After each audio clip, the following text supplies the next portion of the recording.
two uninhabited Pacific islands. More than 5,000 miles from the UK. One will be inhabited by 14 British men, while a separate island will be home to 14 British women. When pushed to the limits of human endurance, will it be brute power or mental strength that wins the day? Who will have what it takes to stay alive?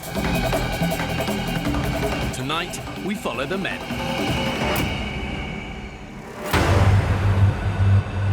In Britain today, we've never been further from our hunter-gatherer origins. Doors are opening. But I want to know, when stripped of everything, has modern man still got that instinct to survive? To find out, I'm marooning 14 ordinary men on a desert island. This is crazy. This is absolutely crazy. This could be the worst decision we've ever made. This time, it'll be harder than ever. they'll have to endure 6 weeks in the height of the harsh tropical storm season. Bring it on, Mother Nature, I say. This is the worst you can do. They will be utterly alone, filming everything themselves. We have two choices. One, we go down the 40-foot ravine. Holy shit! Or we keep going through this arsehole of a jungle. They'll have to find their own water and hunt for their own food.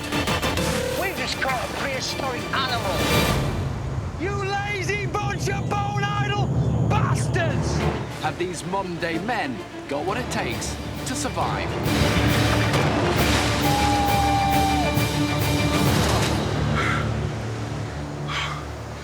That's the hardest thing I've ever done.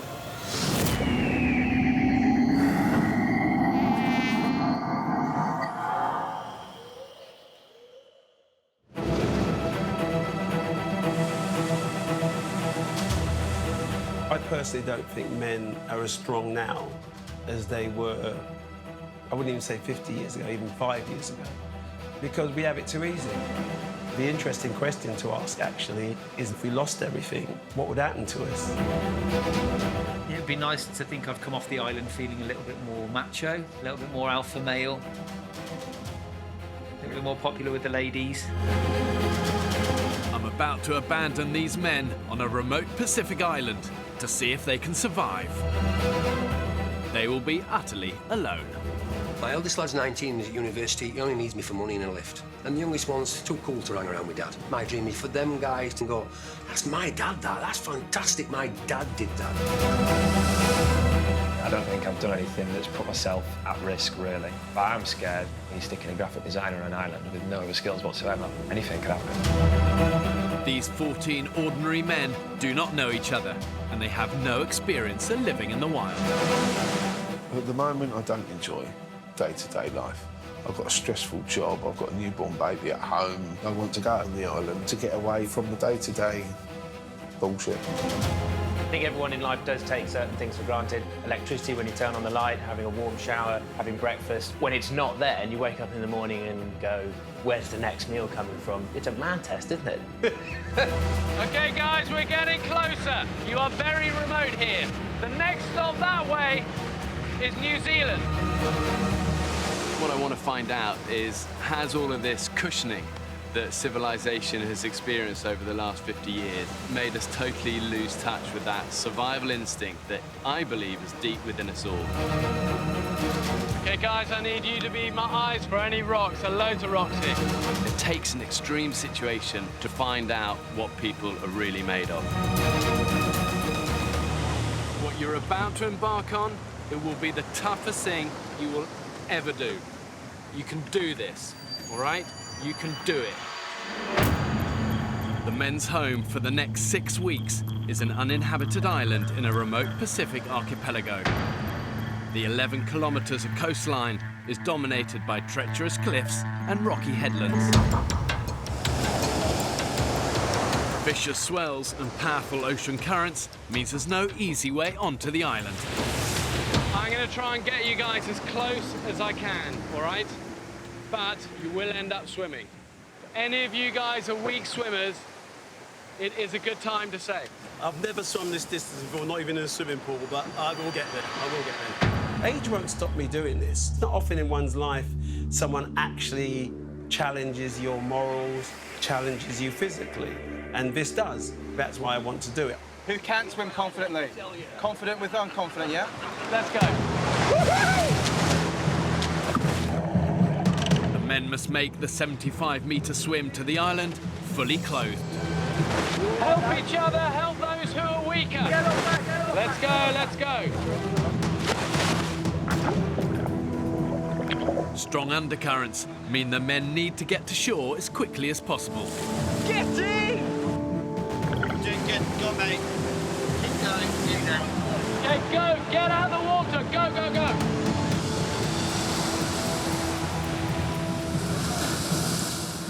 Woo! That was the damnedest thing I ever did. Glad you were there. Oh, I couldn't have got much further. If that's only a taster of what we got to come, then Bring it on, Mother Nature! Hey, what are you doing? Well, the advice is to save your own piss, which is a bit unnerving. With only 2 days survival training, initiative will be key. Essentially, it's water, isn't it? Is that your piss? That's my piss, mate. You've got to save everything around here. Yeah, I've been told anyway. Save your piss. Drink our own piss? I hope not. So they look a bit like a party of drowned rats at the moment. Kind of let the chaos begin.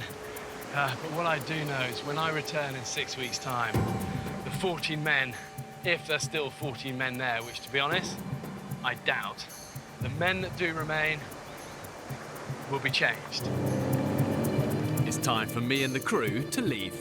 We won't be back until the end of the experiment. For the next 6 weeks, the men will have to live entirely on their own wits. To make sure these men at least have a fighting chance of survival, I've ensured the island's got enough water, indigenous animals and vegetation on it to keep them alive. It's teeming with wildlife. But what they've got to have is the ingenuity to find it, catch it and kill it. What's your name, mate? Paul. I'm Ross. Paul, hello, Ross. All right. From here on in, everything you see will be filmed by the men themselves. Why don't we get everybody together and then we're just all trying, we'll work out something that we're going to do, and then we're all going to be heading that way, I'm assuming anyway, because it looks a little bit safer than this, because it'll be dark soon. Come on, lads, let's make use of some of this energy while we've got it. All of the men will film, but 4 of the group are trained and experienced camera operators. I'm Ross. Sam. How you doing, mate? Who'll be living under exactly the same conditions as everyone else. Oh, I'm like a fucking mule horse, aren't I? The brains of a donkey. Obviously, because we are having to film everything ourselves, we've got to cart all of, like, the camera gear, batteries and everything with us. Let's get on with it. Fuck's sake, this is survival, not Good Morning Britain. As well as the camera equipment, they'll have a medical kit, 2 jerry cans containing a day's supply of water, basic fishing equipment and a handful of tools. Guys, how many knives do we have? Let's count them in. 3 knives, 3 machetes. Fine. 3 knives, that's easy. Let's all gather round in one group, guys. I'm Barney, and I'm a paramedic from Leicester. Oh, handy.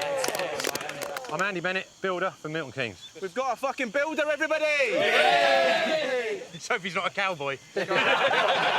My name's Piers, I am a doctor. Did you say hey! I'm Kyle, and I'm a website consultant. Woo! My name's Paul. I invented the dice. I'm a construction contracts manager. It's 4 p.m. With only 2 hours of daylight remaining, the men's priority has to be finding a safe place to shelter for the night. If they can't, they'll have to sleep rough on the jungle floor, alongside potentially deadly scorpions, snakes and caiman crocodiles. We're assuming that the north side of the island would be nice, beachy, sandy, flat seas. Paul thinks the group's best option is a beach. Let's go. And he's convinced they have time to cross the island to find one before dark. Who else was imagining sunny beaches when they thought about coming out here? These trees here are very sharp. Oh! There you go. I believe it will now be referred to as the porcupine tree. Vicious. The interior of the island is 3 square kilometres of mangrove swamp and unbroken jungle. And I know from experience that Moving through dense island undergrowth is slow, exhausting work. It will do all you can to stop you in your tracks. And often the harder you push, the harder it pushes back. Whoa, stop! There's a snake down here. It's a boa, isn't it? Take its head off if it's a decent size, mate. Get stuck in. Is anyone going to help me? I'm trying to carry a bag and a machete and kill a snake. He's looking pretty aggressive. He's coiling, isn't he? I need a long stick just to put on its head.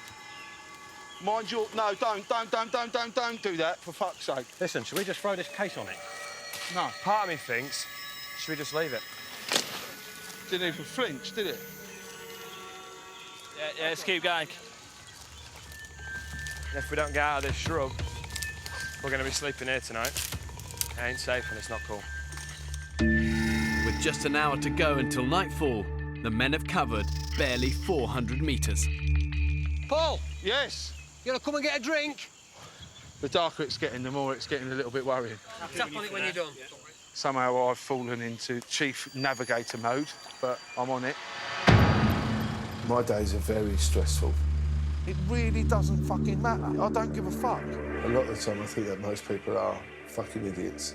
Just get that loaded out, get that loaded out. You can't build the internal walls anyway. Being called a bastard is just a friendly greeting in the building industry. Get in there and get it done. This experience might change me, hopefully for the better. It might make me be a little bit more tolerant of other people. Come on, fuckers. This is going to take us fucking hours. Yeah, it's about to get darker and darker as well. Yeah, I know, so that's why we've just got to get through it. We need to start to think, do we want to be hacking through this stuff when it's pitch black? Or at the next time we see a clearing, are we going to think about settling down for the night? I personally want to just plough on and make it. I mean, it's going to get darker in here quicker than it is on the beach. I say we plough on. This is crazy. This is absolutely crazy. I don't know what to say right now. Door 3 doors are opening. I never had the money to go travelling. I've never done anything that's been a bit sort of edgy, that's been a bit dangerous, I guess. I don't think I'm as confident as I say I am, and I think a lot of what I do can be a front. The sort of persona of alpha male to me is everything my stepdad was. I saw enough of him growing up to realise who not to be. I guess it's time to find out who I really am. Keep coming, we're only 100 metres away! I keep saying it's like the beach is 100 metres away. Sort of getting a little bit pissed off because we've been walking for about fucking miles and it's not here. Tempers are fraying. At the back, 51-year-old builder Andy is struggling to keep up. At the moment, it's like every man for himself. Fuck's sake. First, cut. We've not even made any ground, and we are all fucked. Joe, offer Andy and help you. He's carrying a really awkward box on his own. I know it's a ball-ache kid, but you're carrying one of the fucking easiest things in the world, as heavy as it is. I know it's heavy. I'm a fuck, pal. No, I'm not. But it's easy. You want to carry this bag? It's fucked. I'll swap you now, mate, if you want. At the front, Paul pushes on, despite the group's growing descent. Have we got lights in those cameras, Sam? Bit of infrared. How you doing, mate? Some people ain't playing ball. In what way? What do you mean? Cracking on with fuck all, you know? We could all do that, like a hero with a machete. Come on, fuck's sake. I know we all want to get on, but you've got to think of everybody else now. We're a team. You can't just be selfish, you know? Oh, there's a bit of light, look. This is amazing. I found the sea.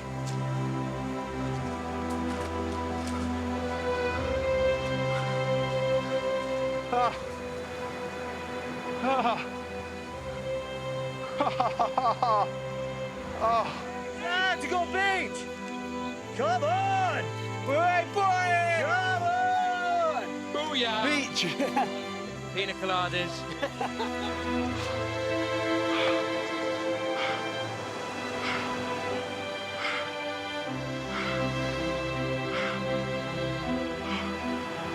What's the hardest thing I've done?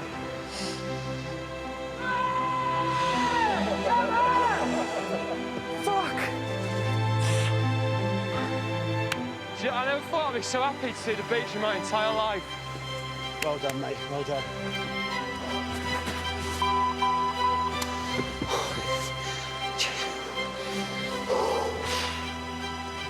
Fuck! Nice one, mate.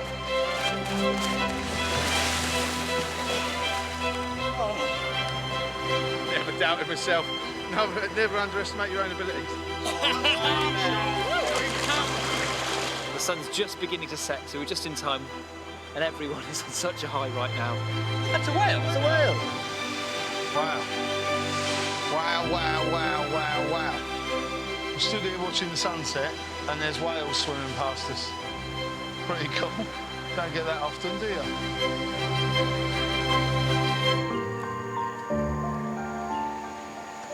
You all right? About 2 minutes sleep, I think, one time. 16 hours ago, I dropped 14 ordinary British men on a remote desert island. I haven't slept for a minute. 1 minute. They have spent their first night on the beach with no shelter. Is that really shit? Oh, what have we done? You ever get that realisation you've done something you didn't quite think all the way through? At one point, I was shitting it, we're going to get washed away. I was like, Did it get that close? I mean, what about, look, you can see the line, mate. You can see the line. The line's what? 3 foot away from where we were. Look at that of rubbish on this beach. Has anyone found a left shoe? Yeah, but these, I'm not too sure if I'm going to go for these. What? Oh, you! Bit last season. Hey, lads, look. Found it. Pink pair. These are bloody comfortable. Look at these bad boys. This is the male version.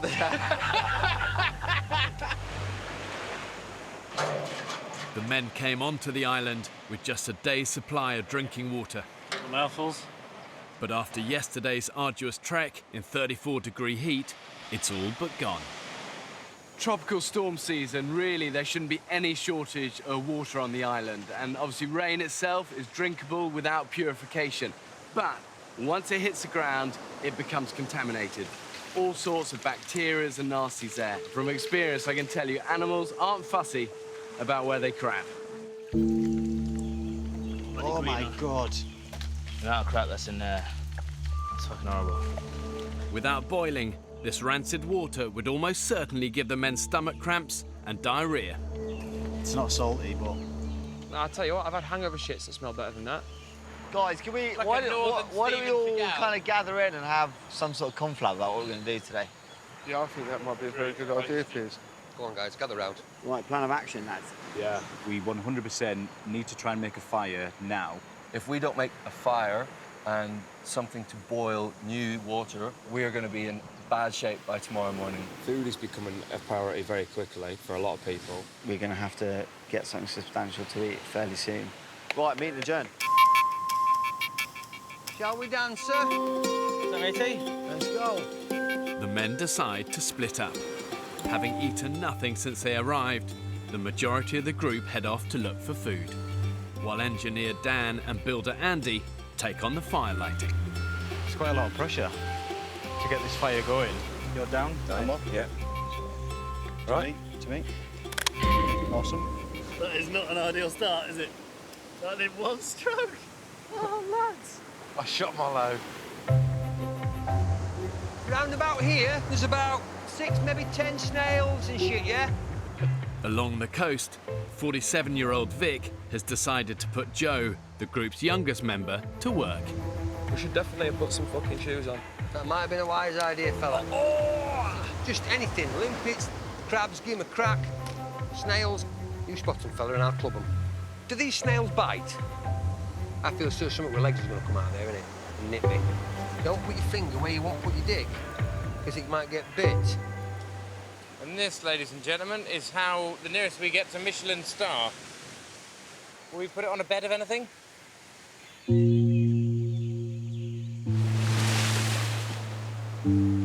One. A morning's hard graft provides nothing more than a handful of limpets.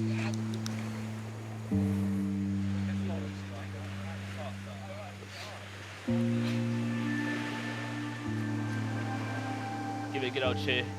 Fucking hell. Yeah. Yeah, tough. Limpets are horrendous.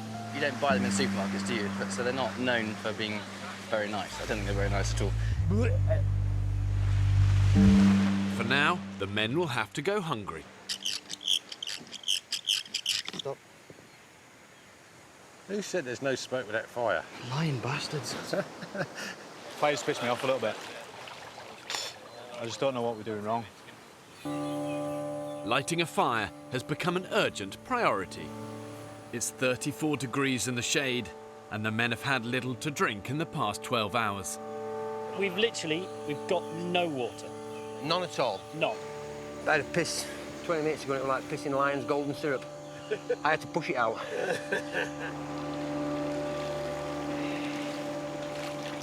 That is not viscous and clear. No, it's definitely not. The men are starting to show the telltale signs of serious dehydration. Thirsty. Really bloody thirsty.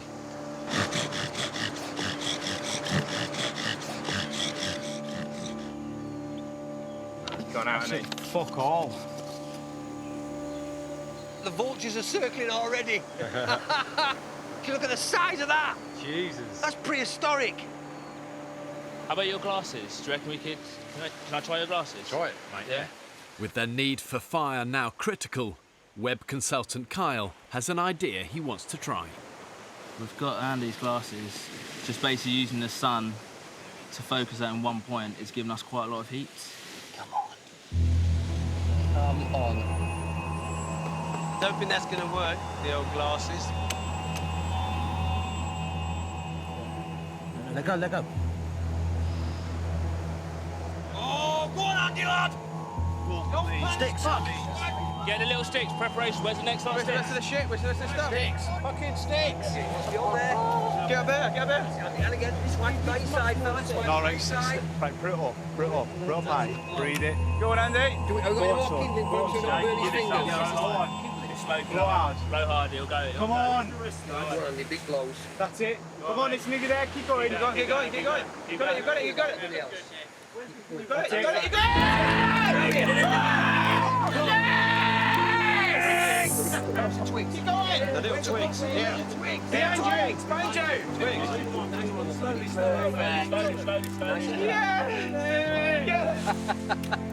Bingo. Well done, you two. It was Kyle that started it. Good. Of course it was. He showed me the way and I followed through. That's it. We've done well. We got there. Absolutely brilliant and well done. What a dark horse, excuse the pun. We all take it back about the IT guy. Fucking yes! Well done, Kyle. After 8 hours of trying, the men finally have a fire on which to boil the stagnant water. I'm going to drink and drink and drink until my piss runs clear. And your verdict is? I mean, it's almost not normal water. There's a bit of sort of pond in there. That is top notch. It doesn't taste like piss, does it? It's like motorway tea. As long as the fire stays lit, the men will have a source of safe drinking water. Chuffed to that. Chuffed to that. What an achievement, eh? But keeping it alight during tropical storm season will be a huge challenge. Shit, look at that rain. So look, like right there, tropical paradise. Awesome. And then there. Shithole. Shithole. It's like Waitrose and Aldi all in one picture. What I'm worried about is everyone's off doing other things, and in a minute it's going to be pissing down with rain. I actually think it'd be quite important to build a shelter for the fire. I've not got the energy to build a shelter or anything at the moment. If I could, I would, I promise you. A little bit worried about Andy. He seems to separate himself from the group a little bit. When everybody's together, he walks off. He's now making a bed over there, which just seems a bit childish. Feels like he doesn't want to be part of the group. Hey ho, got a bed. All I want to do at the moment is get some sleep. Just some, you know? I think middle age has made me boring. I've got a beautiful wife, lovely house, nice job, etc. All the stuff that most people strive to get. And yet I'm still searching for something. Perhaps all men get like that, I don't know. Perhaps I'm at a midlife crisis.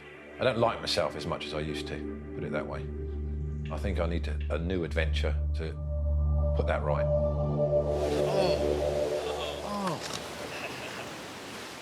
Oh.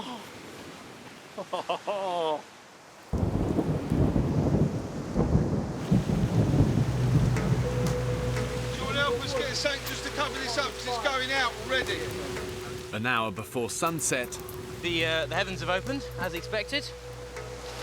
We've got a fire going. Yeah, but we've got which is brilliant. However, it is now pissing down with rain. We've got no cover over it whatsoever. We've got nowhere to sleep whatsoever. So I would say our priority is shelter. Honestly, in the politest way possible, we need to cover up this fucking fire because it's going to go out. without the fire, the men will have no means of purifying water to drink. Who was doing the leaves? Is anybody getting the leaves to cover this? That is going out in about half an hour. Yeah, clusterfuck, or foobar, I don't know what the correct military term is. So now we've got 1 million people trying to do 1 million things. Hopefully we'll have 1 million answers. Drives you fucking mad.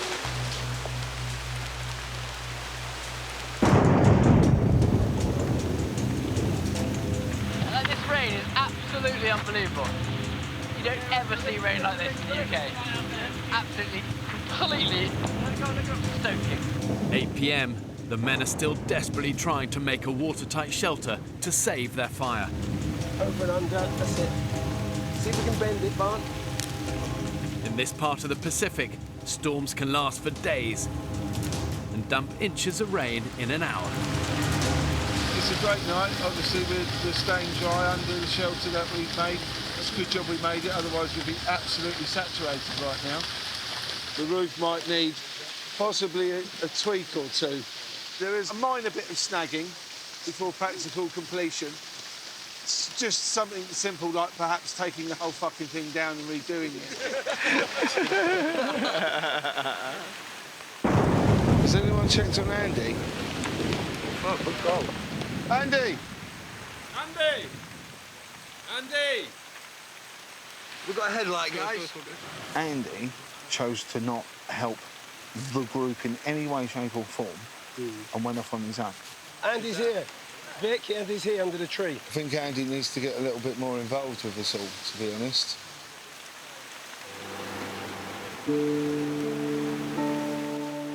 It absolutely pissed down last night. Everyone was awake and everyone was just so wet through. I was sat there and I was just thinking, what am I doing here? I feel kind of pissed. Yeah. It's weird. I feel like I've had a couple of pints.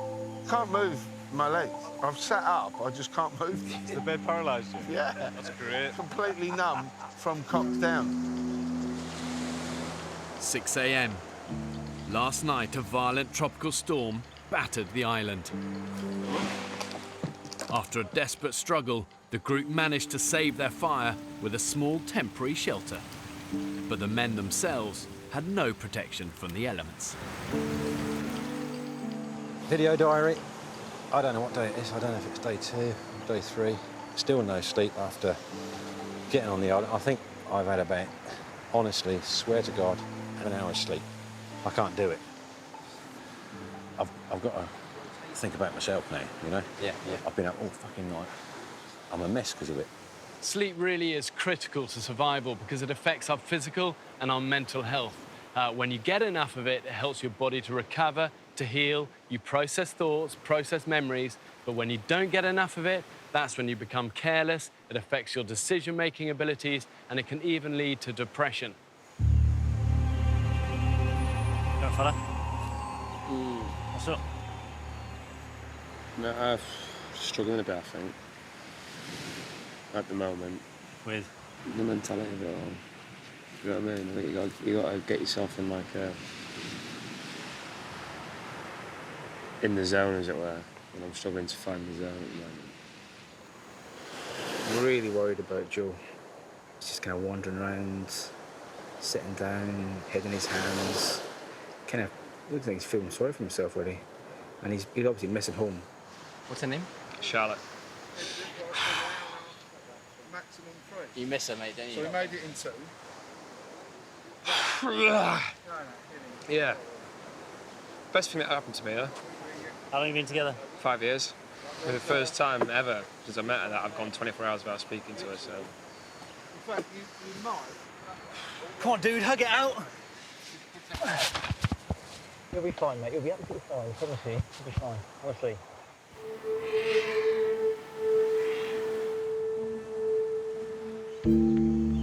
If I don't have a good night's sleep fairly soon, I'm going to end up throttling someone inadvertently. I'm not joking, I'll lose my rag. I want a bed to sleep in that I'm not going to get soaking wet. The group are relying on their 2 builders, Andy and Paul, to construct a new watertight shelter. But both have a very different idea about where to put it. We need to pick a location to build this shelter on. Correct. We have 2 potential locations. Andy, is your place on the beach? Yeah. We can clear these little bits of thicket and brush easily. Yeah. Look, we've got a pit there for a fire pit. So this is absolutely perfect camp. Job's good. Is this is not Andy's, is it? You're more exposed to the tides, you're more exposed to the weather, and we're going to get bitten to smithereens by sandflies. It's not an option. No way. Andy's camp, it looks like it'll flood at the tidal surge. There's plastic bottles everywhere. I think we'll get bitten to shit. Pointless. Give me my opinion, mate. Fucking nobody listened to fucking me. I would love to have come down here for Andy's sake and gone, this is fucking brilliant, mate. Yeah. But the trouble is, we walked in here and I kept my mouth shut, but within 30 seconds, everyone went, are you fucking joking? I'm a builder. People get me in to fix anything. Customers phone me up to put their IKEA bedroom stuff together. It's like, well, fuck you then. With Andy's site rejected, Paul shows the men his preferred location. Because it's elevated, this is not really going to get that wet. It's got a fairly good canopy. We can all sleep here on the dry. Correct. You've got a nice little breeze coming through as well. Yeah, I like this place. Right, what do you want me to do, Paul? Well, what we need now, cross members. I've bitched about Paul being a volcanic rhinoceros, but you know what? He's single-minded, but he makes clear decisions and sticks by them. And he's been right more than he's been wrong so far. Ah! We're fucking saved. We'll be all right now. Knew there was power on the island. How you find it? I'm a bit shocked at how difficult. How difficult it's been. We're all here doing the same shit. Yeah. We're all not sure whether we should see it, bush. Determined to boost Joe's morale and keep his mind off home, father of 3 Vic has asked him to join in with the shelter build. It's a challenge. A fucking challenge. You'll adapt to all this quicker than any of us will. Far quicker. It's a case of making sure everybody guides everybody else in the right direction. I do firmly believe we will become an excellent team to the point of becoming almost like a tribe. Let me just say, building camp at the top of a steep hill in the middle of rainy season is the stupidest idea ever had. A chain is only as strong as its weakest link. And I'm obviously the weakest link. Joe, you're not the weakest link, you're just missing home. It's a natural thing to feel. Yeah. I think some people do think I'm the weakest link, mate. I don't Do you think that? I don't think No, but I think you do. Do you think so? Yeah. Crikey, what's made you think that? Day one when I met you, you've been shouting orders at me from Have day I? dot. No. But we're carrying stuff in and out of a jungle, and I've got a really heavy rucksack on my back, and you're saying, Joe, I think it's a good idea if you do this. Joe, I think it's a good idea if you do that. Right, you've not been shouting orders at anyone else, but I think you feel that I'm the youngest, therefore, naturally, you've got some authority over me. And that's been grinding on me a little bit. Joe intimated that I'd been giving him a hard time, which I truly have only tried to be positive with everybody. I was devastated. You're being aggressive. Tell you what. You're being passive-aggressive, and that's not fair. All right? He just told me I'm being passive-aggressive and we're having a laugh.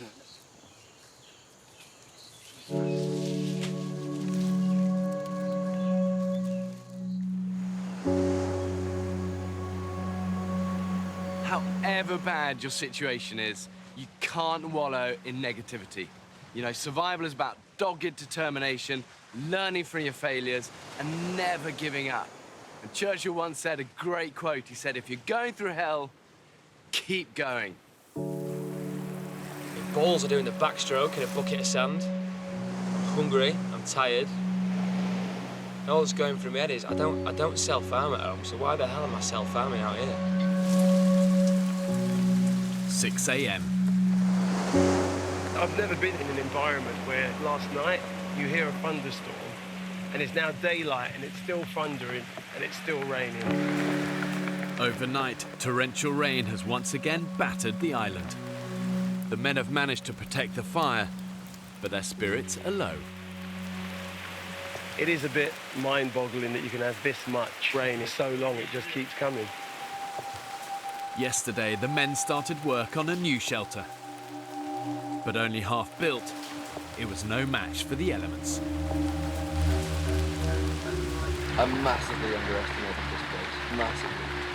I'm soaked to the skin and have been for as long as I can remember. Last night, when I got my first hunger rumble, food's playing on my mind a lot more. It's hard. This is apocalyptic weather. They're threatening to wash us out of this camp.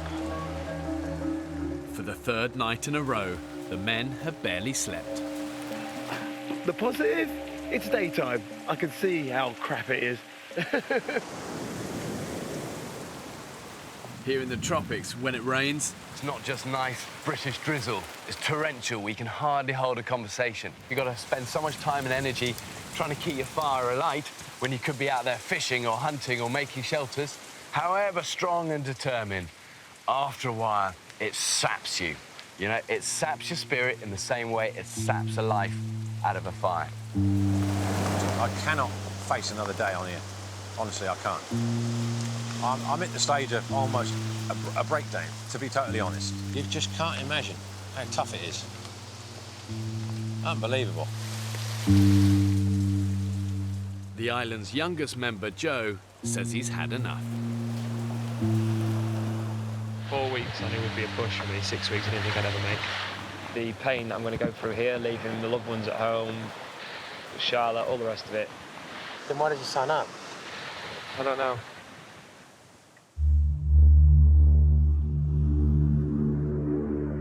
At 10 a.m, the storm finally passes. Determined to leave as soon as possible, graphic designer Joe uses the emergency satellite radio to request an evacuation boat. I just really strongly believe that as a person, physically, mentally, and all the rest of it, I'm not going to make the rest of the time on the island.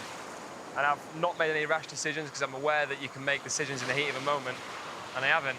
I just really fancy a margherita pizza. Joe wants to go home. Can't believe it. He's not been here 4 days. We've not even started. And he wants to go home.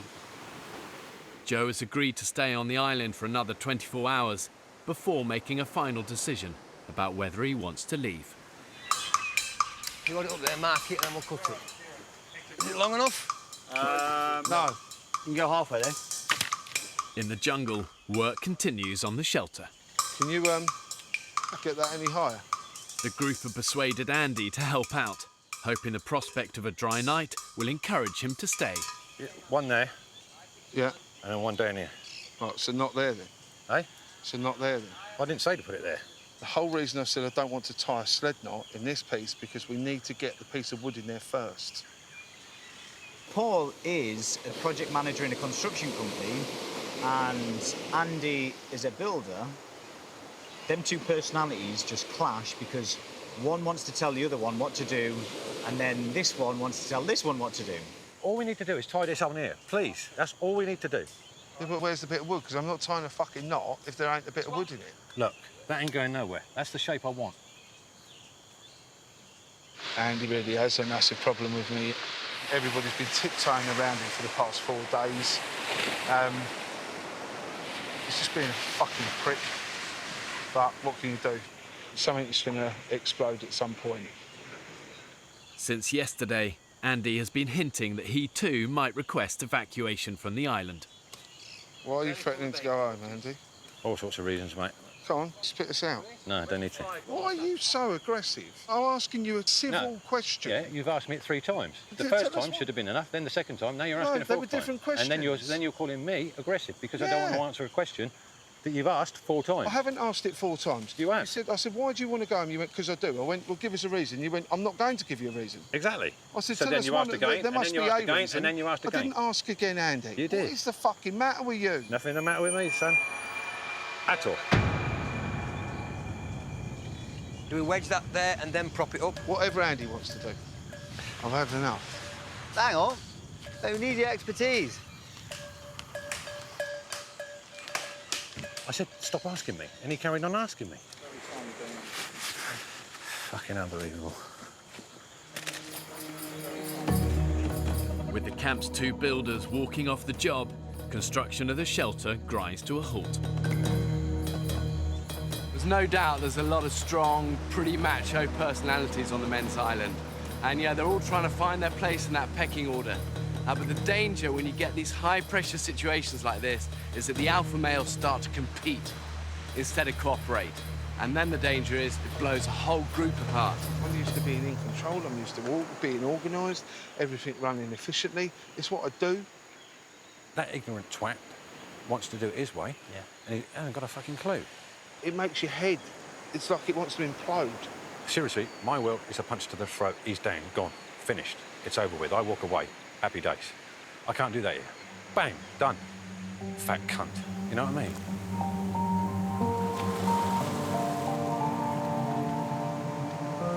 There's a lot of bad blood in camp at the minute, largely between Paul and Andy. We've got enough on our plate in this island without alpha male dick swinging. I think everyone just needs to man the fuck up, really. I just feel like everything I do, mate, he's just there, ready to fucking knock it down, you know, or criticise. It's like, fuck off, you know? And if he goes, I'll stay. He's my main problem.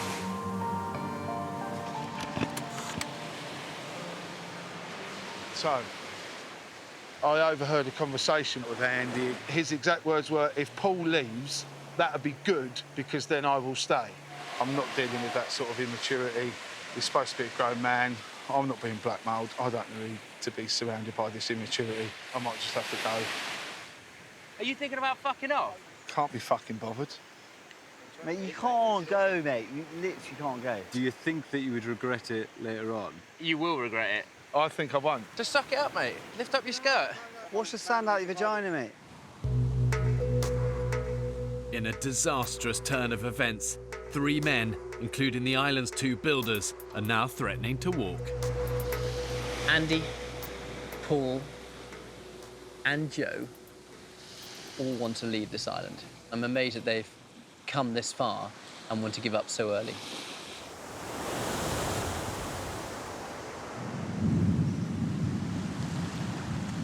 As yet another storm hits the island, the men call a crisis meeting.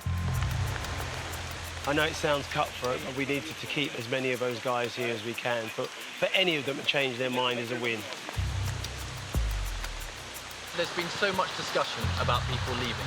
My personal opinion is that we are stronger together than we are apart. Agreed.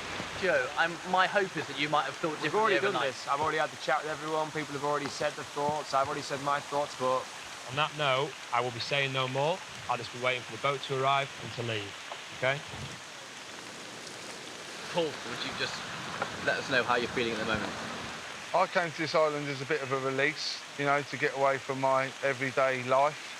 I'm not really confrontational. I don't like having arguments with people. I'd rather just step away from the situation. The final nail in the coffin was to hear somebody say that it was good that I was going, which I thought was a bit of a shame, but in another way, it confirmed my decision. And in that case, that's why I decided to go. If one goes, there's no point in the other going. Right, here we go. How we make that decision? Here we go. This is now we're getting to the crunch bit. He's segregated himself from the group from day one. We're having a discussion, he doesn't want to know. We haven't got any beds, he makes himself a bed. He goes off and sulks. Somehow that's my fault. I've had no sleep for 4 days. Neither has anybody. Oh, you have too. You've been sleeping. Sorry, mate, you've been sleeping. Andy, nobody's had any sleep. As a group, no one here has had enough sleep to give them the energy to do what they've had to do the next day. So you pointing the finger at me and saying, well, you've had sleep, fine, that's your problem. I've been having a laugh up until I heard one of my teammates say they wanted me to go. I was having a right crack. Now I'm not. In a community, not everyone gets on, and that is a fact of life, and we can't change that. So let's build our community. You and you, just keep your distance. At least we're together. We're 2 men up. We can build a shelter in a day rather than taking 2 days with 2 men down. The big strong man and the builder. You two fuck off, then we're fucked, aren't we? See, I don't want to lose 2 builders, regardless of your characters. We need you to stay. I'm going to walk away, and then that would hopefully Andy can... No, listen. So Andy can enjoy his experience and hopefully thrive. Then you're not losing 2 people, are you? You're losing 1. I'm leaving the island. Whether Paul leaves or not? Whether Paul leaves or not, I would rather Paul stay. He's a stronger man than me. He'll be more benefit to you. But either way, I'm sorry, I'm going. For him to fucking say, I'm glad he's going, good, then I'll stay, then all of a sudden he hasn't got his own way again, and it's, oh, I'm going, there's other reasons. It's fucking immaturity. It's sulking and it's attention-seeking. And you don't want to be scapegoat, I realise this. Bollocks. I'm not having it. I am going off this island because I'm not being held responsible for that. End of story. Next time on the Women's Island. What? A huge fucking snake came towards me! Fucking hell! At the minute, we are barely coping with the situation in which we find ourselves. Barely. Oh, shit, no, wait, sit forward. We have nothing to drink. We don't know where we are.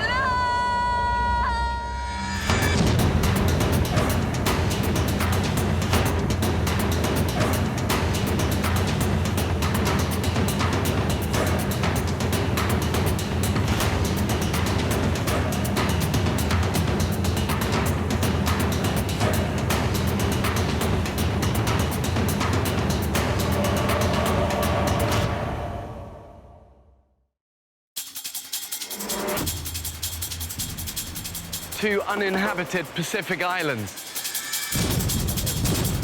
More than 5,000 miles from the UK. One will be inhabited by 14 British men, while a separate island will be home to 14 British women. For 6 weeks, they'll be utterly alone. Stingrays 1, survivors now. With only the clothes they stand up in Guys! and a handful of basic tools. Filming everything themselves. When pushed to the limits of human endurance. Hey look, you can see Pierce's heart beating through his rib. Will it be brute power or mental strength that wins the day? We found 2 tins of baked beans! Who will have what it takes to stay alive? Tonight, we follow the Women's Island.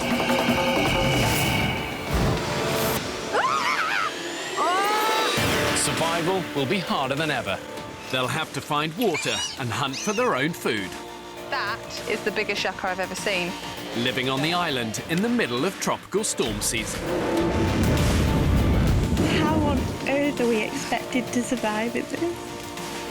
When pitted against the extremes of nature, have these modern-day women got what it takes to survive? Guys, come back here really slowly. There.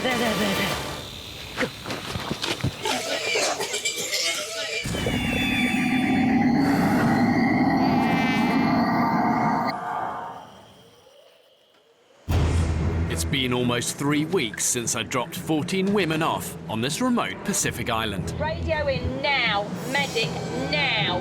They're 3 people down. I thought we should hang on in there. And with fewer women to hunt and food running dangerously low, Surely I'm going to die soon. Spa owner Abby, one of the oldest of the women, has kept the group together. Do you not eat them? No, they're I so absolutely cute. would. I don't care that they're cute. She encouraged the others to make a difficult but necessary survival choice. To eat their pet pigs. I don't know about anyone else, but I feel like a wild animal.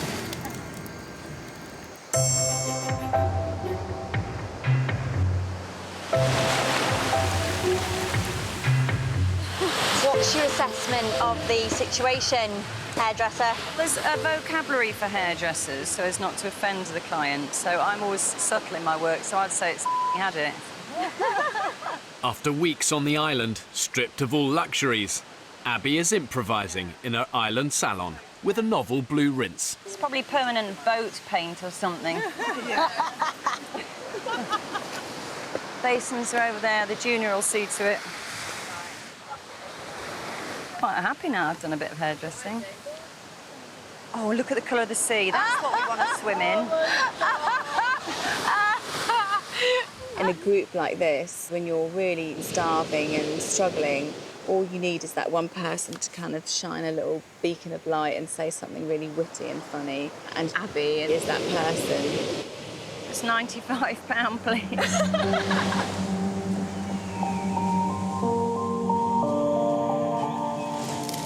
Oh, yeah. Oh, the oven's broken. Thanks, chef. Oh, my God. It's been days since women ate the piglets, and they haven't had a decent meal since.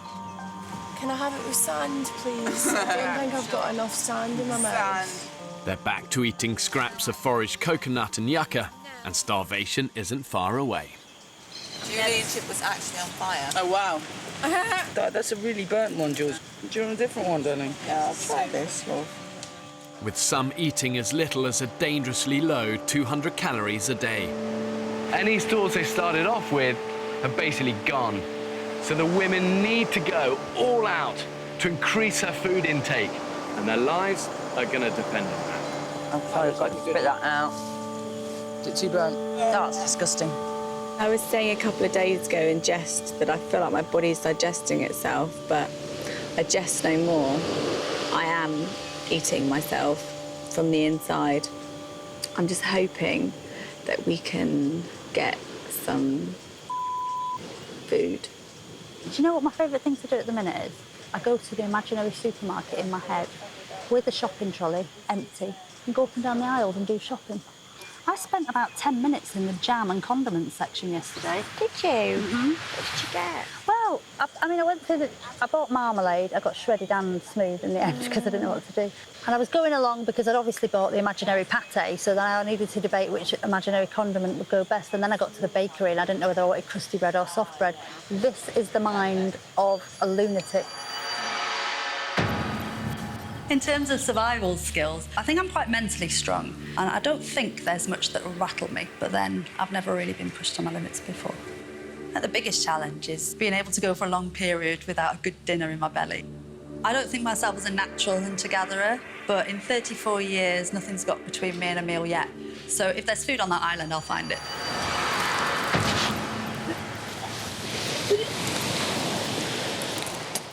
Unable to digest yucca, the women's breakfast is not agreeing with Georgina. Being sick again, I can't stop. Oh, my God! Don't know there's nothing to sick up, though, is there? Are you drinking enough? Yeah, I've just tried to drink a load more. Driving me mad. Camp Dr. Belinda is concerned about Georgina's condition. George literally exists on a couple of limpets a day and maybe a couple of snails.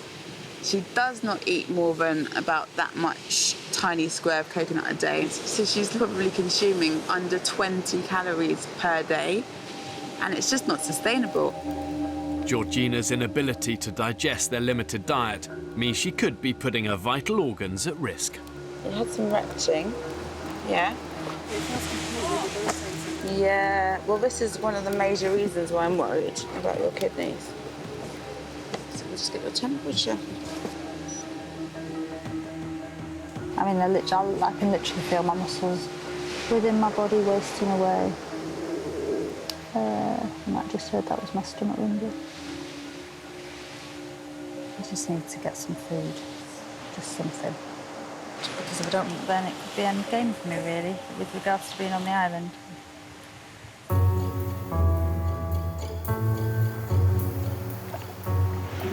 Off we go. Everyone is now pitching in to try and find protein that they can share with Georgina. A group led by Abby are scouring the shoreline. They're very hard to get off. For the size of that monster. Can I have a try? You can. Just have a try at just banging it. Do you say that to your boyfriend? Yeah. Limpet. So you've got the cool, the warms, and the naturals. So that's got a slight lilac-y tinge in it, but it's nice. I run my own business. Sales for the last month, it's really, really good. You know, I like being in charge of people and a team. I'll work at something till I am successful at it.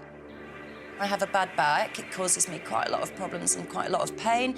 I get through it and I don't let it stop me doing anything at the more. I'll snow ski, I'll ride, I'll push myself. Good lad. First day we came up, they were on that back wall. Just no bloody limpets. It's like we've eaten them all. One down there. Yeah, well, I'm not going down there to get that. I'm not risking my life to get a frigging limpet. No chance. With limpets few and far between, the women desperately need to find a protein-rich meal for Georgina. Get the knife! Get the knife! What is it? Get the machete! Where's the machete? Just get the fucking machete. Georgia spotted a stingray in the shallows.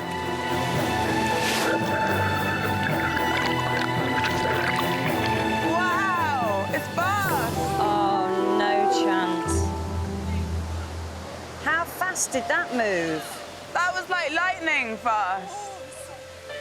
Where did the bottles go? The miss has cost them a potential 4,000-calorie meal. We would have had a proper belly food, you know, proper belly food, as opposed to this much dried coconut every day. We're going to do a walk.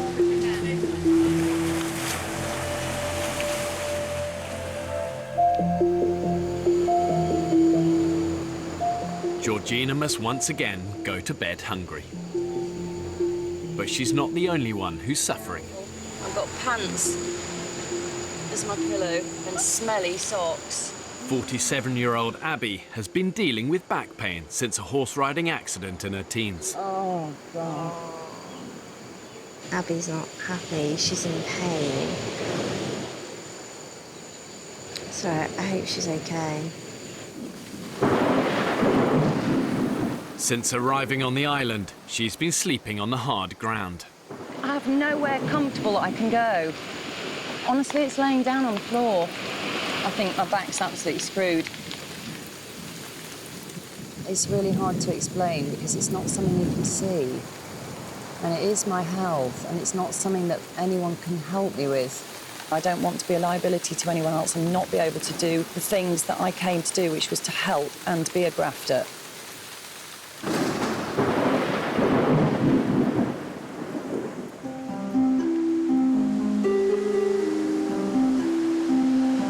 So I've got the scales here. I've calibrated them and set the dial to 0. But it's all the women's health that's a concern for Dr. Belinda. After noticing the steep decline in Georgina's physical condition, she wants to closely monitor the group's weight loss. Harvey! I used to go to slimming club, right, every Monday. I feel like I'm back there. If I am 10.5 stone today, I'll be a happy bunny. 135 pounds. Got my goal. In 21st century Britain, we're all obsessed with body image. But when the pounds are dropping off because of starvation and malnutrition, it's a dangerous mindset to have. And it really is not a cause for celebration. But you can see your waist is tiny turn round. Let me see your tiny little waist. Oh, look at that little waist.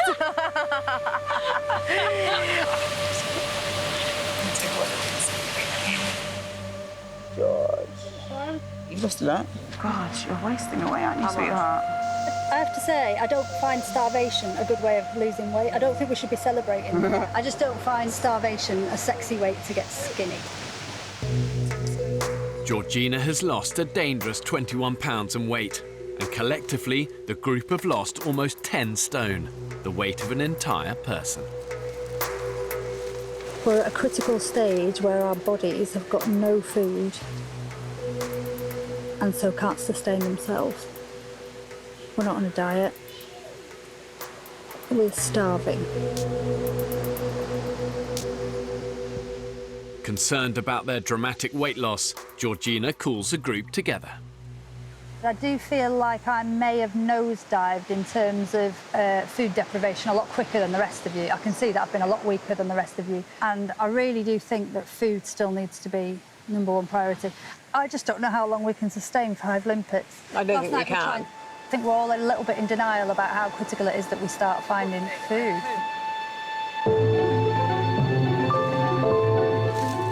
The need to find protein for Georgina is now urgent. With only a few hours of daylight left, a group led by Lauren are setting traps in the hope of snaring a pig. Nice little track, isn't it? Unless you're wanting to survive off shredded old bits of coconut and the old yucca plant, then it's time to face up to the facts that I'm going to have to maybe, you know, get a bit brutal. Okay, ready? Yeah, it works. Yeah.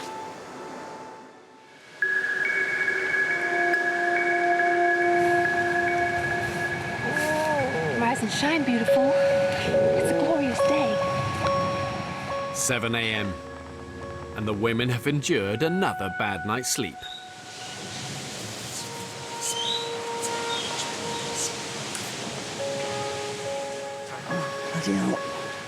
In pain, 47-year-old Abby confides in her closest friend, Beth. Every night when I said, this is the time I dread, because I'm so uncomfy.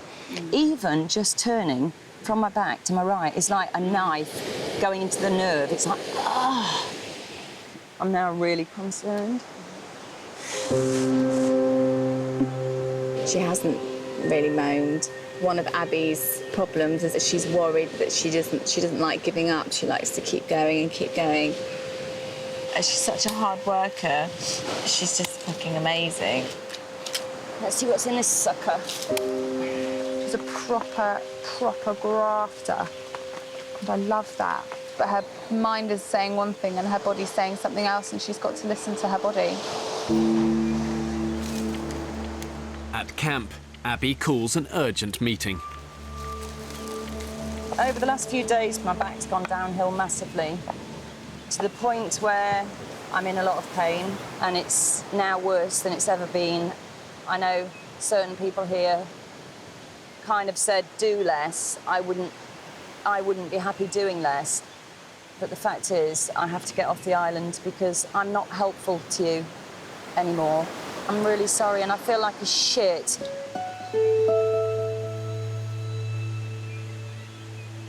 I actually can't believe it. I'm just completely shocked. I knew that she was in pain, I knew that she was having back pain, but it's just happened so fast.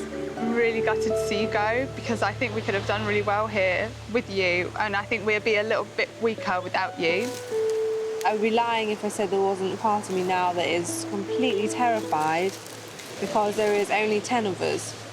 Just everything now is going to be completely harder. And I can't imagine how we're going to get through and we're going to feed ourselves. I think hunger's going to become such a problem. And me busy mate.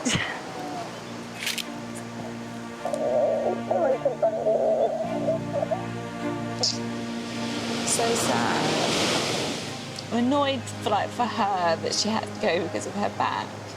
And then I'm annoyed for me that I'm gonna have to stay out here. But we just got on really well, and it was just really nice to know that she was there.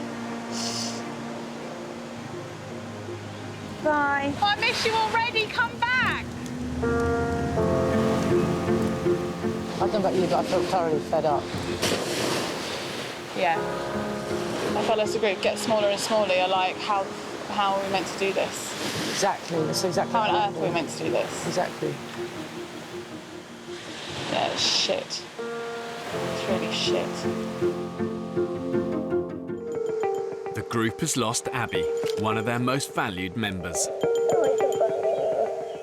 Now they'll each have to work even harder to find food for 34-year-old Georgina, who is dangerously weak from starvation. I don't have the patience for that, Lauren. Neither do I, really, but I really want to eat something. The women haven't caught a single fish since they first stepped foot on the island. They're attempting to set nets for the first time. I'm literally solely focused on getting through the days and getting food. And I'm going to go after it, and I'm going to get it. And I'm going to get it for the other girls as well, you know. I feel sorry for George because he's just been absolutely nailed by illness. And so failure is not an option. Whoa! That's not even stable at all. On a desert island, one of your best sources of food is obviously going to come from the sea. But none of the women are experienced in sea fishing, so the reality is it's going to take them hours and hours of painstaking trial and error, being patient, if they're going to hone their skills. It's as sturdy as we're going to get it. Who knows? Could be fish tonight.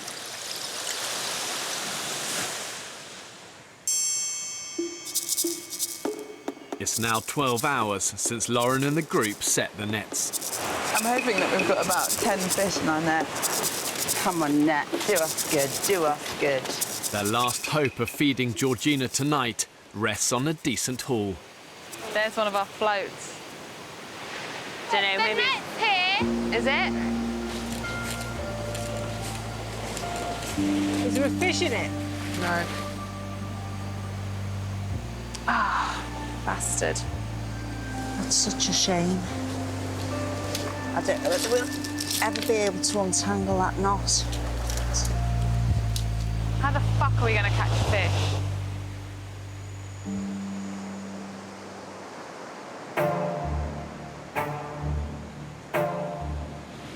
I feel pathetic today. No. That's we're all gonna Honestly, I haven't been able to function at all today. With no fish and Georgina's health hanging in the balance, it's a race against time to find food.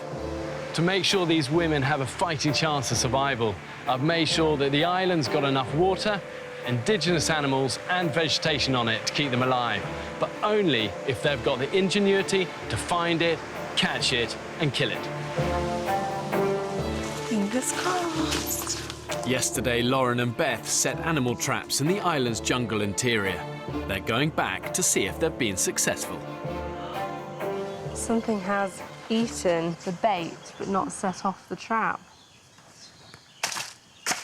Got the knife. It's not a game, and it's a long time without food, and we can't survive without food. I think it's about time that, you know, we get out there and start hunting some animals. One of my main things that's pushing me for this challenge is finding out who I am. Can I survive? Can I hunt for my own food? We don't do that nowadays. Super cheesy lasagna. Cheesy dip. Johnson cheesy dip. Put some tomatoes. Just think it's getting back to our animalistic roots and what happens if you have to go hunting for it, kill it yourself, skin it or whatever, and then cook it. It's been set off. It has. Oh my God. Lauren. Oh my gosh.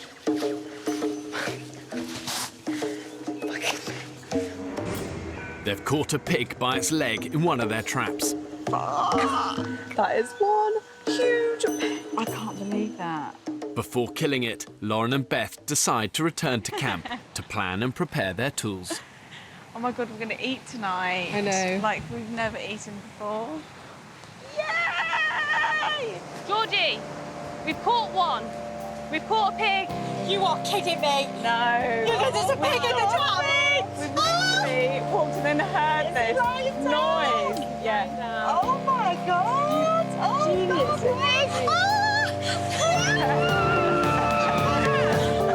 Everybody needs that food, but I recognise that I really need that food. It's a little bit of a mental feeling. And who knew that a pig in a snare would feel like such an emotional thing. We're just going to have to absolutely throw our bodies at it. Don't look at it in the eye, don't have your eyes wide and looking at it, so don't show any of your teeth, approach it really quietly. Okay. And so once we've got it on the ground, we need to tie its hooves together and we also need to loose its neck, so someone will have to be pulling on its neck. Does anyone else want to kill the pig? I don't feel confident that I could. I don't know enough. If you need help at any stage, I'm more than happy to help. Okay. At the minute, I'm the only one in the group that could actually physically kill an animal because no one else wants to do it. And so I feel that's a responsibility as well. I don't see them as an animal anymore, which is so strange for me. I love animals to pieces, but I just feel completely detached from that now. It's been over an hour since Lauren and Beth found the pig in the trap. A decisive kill is now crucial to the whole group. I'm going to go for the head, then with the legs, ready to get to come in, moves, and I'll make the side of the leg. So we've got it. Get it.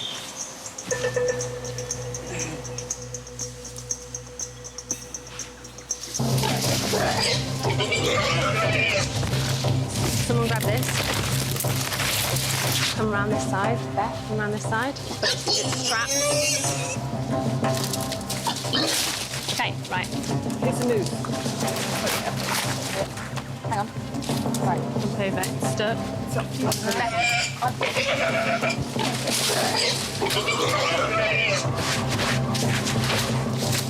Try and...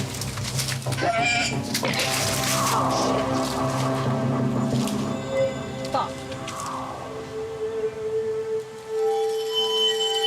Fuck's sake. That's so frustrating. We lived and learned on that one. I think that you need to get on him quicker. I feel like I fucked that one up. Damn it! Damn it, could have bloody... And now I feel like we've let down everybody else. You know, the ones waiting at camp thinking, oh, they've got a pig and we're eating tonight. And George isn't very well, she's being sick. So, yeah.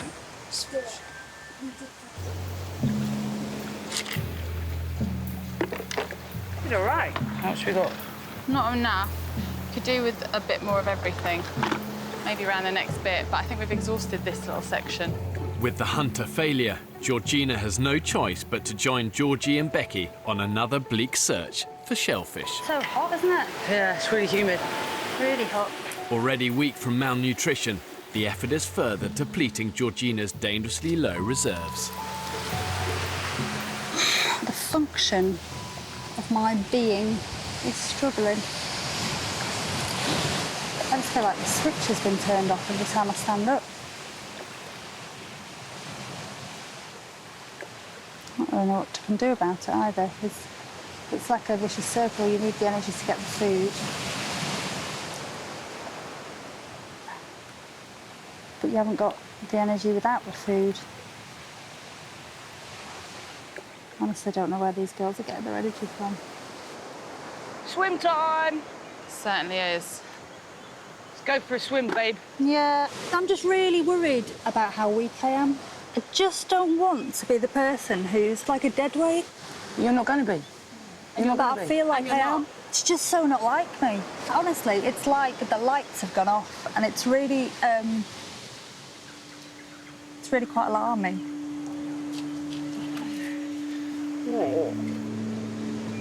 Listen, you are not leaving this island, right? For one, listen to me. Listen. You are not leaving this island to the fucking end game, right? I don't care if I have to carry you on my fucking back, and nor does she. And you would. And I would. Totally. And I would.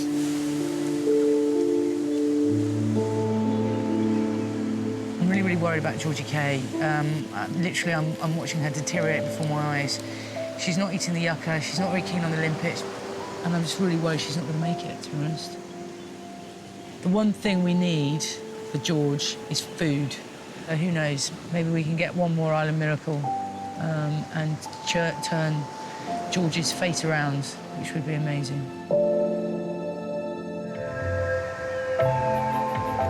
So far, all the women's attempts at hunting and fishing on the island have failed. Oh, look!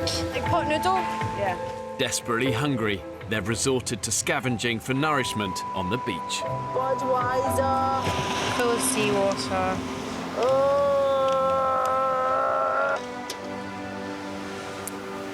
What's that? Some perfume. Some men's perfume. Smell that. Oh! Oh, now I'm getting horny. Oh, first time I've thought about a man.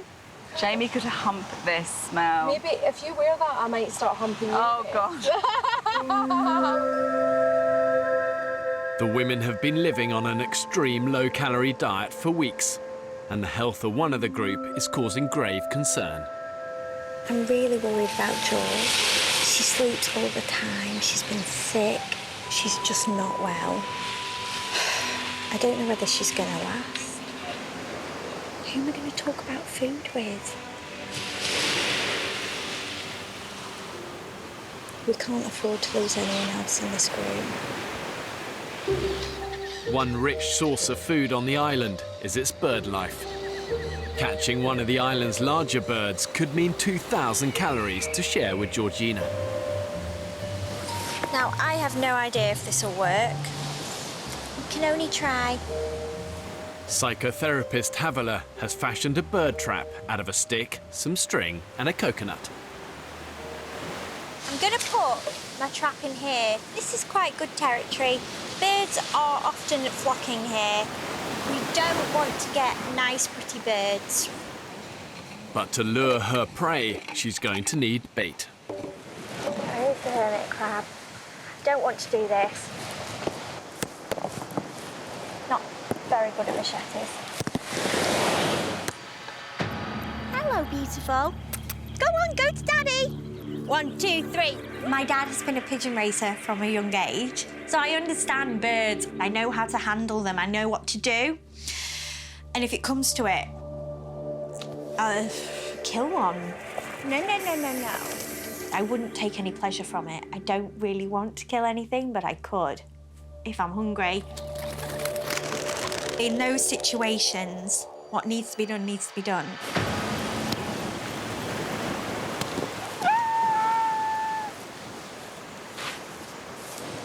Yeah, I've done it, so I've killed it. Havila will need to return in the morning. So dinner tonight will be once again a handful of limpets at around 7 calories a pop. So I think we've got 5 each, I think. I don't know if you want to count them up. Pop that in your mouth. Might be a bit hot. It's like a lollipop, I can't fit it in. I know what it's like, and it's not a lollipop. From here, it looks like a bell end. This tastes like her boyfriend's ball. How I would imagine testicle to taste. And those limpets, bloody hell, oh my God. It reminded me of if I was to put my boyfriend's testicle in my mouth and take a bite, like a rubbery consistency, and then a pop of like juice and goo. And oh my God, I now can't get that image out of my head. Makes me gip thinking about it. By the way, she's never teabagged him. What does teabagging mean? Who's going to explain that one? Put the testicles in your mouth. Why? Why not? Oh, Jilly, you dirty bitch. Classy.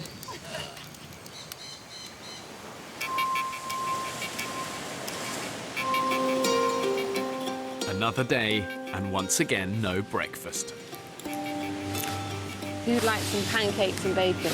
Oh, thanks. Pancakes, bacon, maple syrup, stack.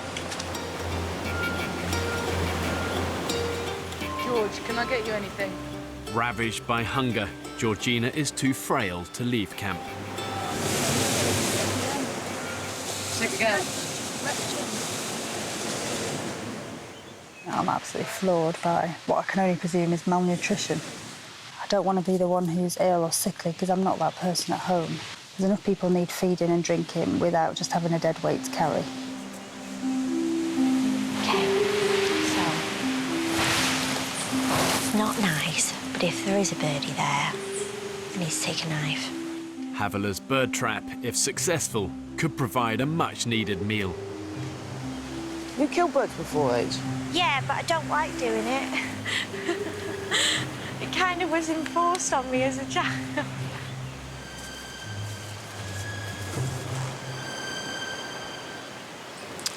Insects have eaten me bait. Trial and error, Georgie, trial and error. But I need to go away and rethink it. I think we are actually starving, you know. You'd never sit at home and think, oh, I'll just have one limpet today, or I won't eat today. I'll eat in 3 weeks. It just doesn't happen. With Haviler's bird trap a failure, there's no choice but to venture back into the jungle. We're gonna set some pig traps so we can get some pigs. What's your favourite type of pork? I think it's got to be pulled pork, but done right. Having come so close to making a kill 24 hours ago, Lauren, Beth and Belinda are back on the trail of the pig. Oh, let's try and find some tracks and track it up. It could be their only hope of keeping Georgina on the island. Here's the dead-eating crab, isn't it? Mm-hmm. It's been here snuffling. Stop. On that branch right in front of you, darling, is a boa. Massive boa. Yeah. Whoa. See, just this branch here. Look at the top. Wow. Should we try and catch it? Yes. I'm happy to go for him. The boa constrictor snake is a formidable foe. This guy will kill its prey by biting, grabbing, then wrapping and suffocating, and then swallow it whole. They're very fast, they can strike half their body length, and you do not want to get a snake bite in a survival situation. You see him? I think he's gone actually inside, going down, so he's probably going to come out in a minute. Well, he's out. Okay, He's it's out. coming down! Sorry. He's out. Wee. OK, now he's in striking mode. The way to kill it is to pin its head. If you control the head, you control the body. And then either stave its head in with a rock or cut its head off with a machete. But if you can catch them, this is great survival food. Look at all the meat on this guy. Whoa. Right, there we go, there's your... Well done, Beach. Got him. Well done, well done, well done. I didn't get him. I didn't get him. Oh, she didn't. Man, you can even just do a machete on him. Hold. No. Hold. Good one, good one. Well done, well done, well done. OK, well done, guys. Well done, well done. High five! Yeah! We seized the opportunity and just went and did it. Oh, wow. Sorry, Mr. Snake. Snake starters followed by limpets and snails. This is really going to lift the spirits on camp, which is great. Let's go home. I wonder when on our jungle trekking days, how many things we went past without knowing. Guys? Yeah? Guys? Come back here really fucking slowly. Where are you? Shh! Don't shout. There. There. You see it? Oh, yeah. It's the pig. Fucking hell. Is it dead? It's not dead, it's just closed its eyes. Here's the thing. Do we jump it now? Yep. It seems too much of a gift from the gods not to do it easily.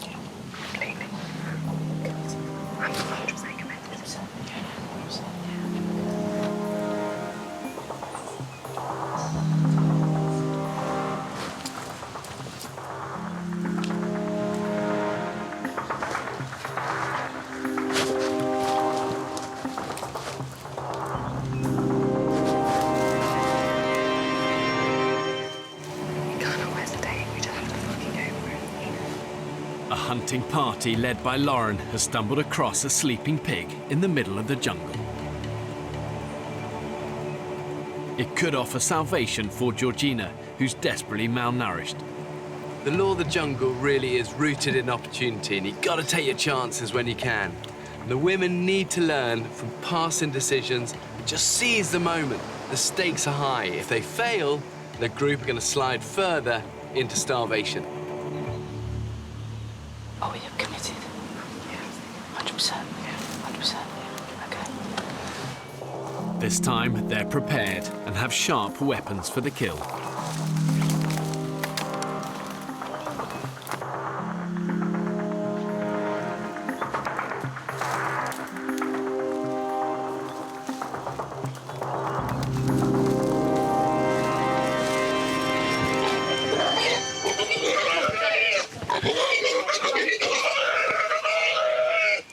Yeah, got both legs. Well done. All right, everybody. Okay, hold on. Let's take five. Let's take five.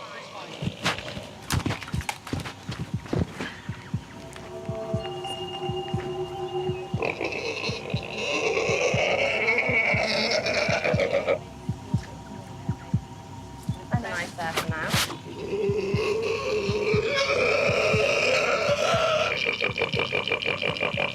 Then what I'm going to do is hand it going like that and down. Do you remember you've got to do the double hand? Ready? 1, 2, 3. Okay, everyone? Everyone okay? Yeah. Yeah? Good. You okay, Bear? Yeah. Okay, I'm just going to put the knife to the side, out of the way. And we'll just wait. Just wait.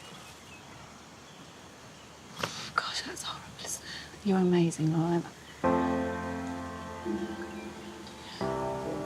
Amazing. That was fucked up. I don't know why I'm laughing. It's nerves. It's complete adrenaline. Oh. Wow. Good work, team. It's quite amazing, wasn't it, really? I'll never forget this. What a day.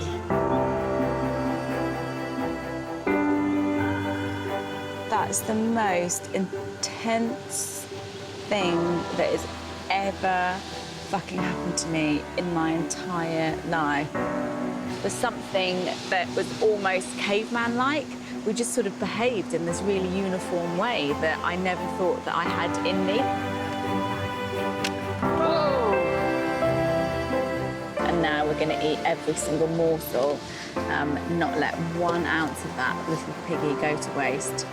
H, we caught the pig. Are you kidding? No. That's what that is over there. Are you kidding? I'm not fucking kidding. Oh my God, mind blown. I don't know what to say. Thank you. Thank you. Oh my God, I'm gonna have pop. I'm so excited for pop. Jeez, Louise. Yep. And Harvey, we have a starter. Oh my God, I've just seen in that pocket. Starters and me. Do you know what? You guys, you're just more of a woman than I'll ever be, all of you. Did you hear, George? Oh my God, I can't believe it. Shit. My adrenaline is like through the roof. Did it get caught in the trap? No, I was fast asleep and jumped it. Never. Oh my God. For 34-year-old Georgina, the pig means more than just dinner.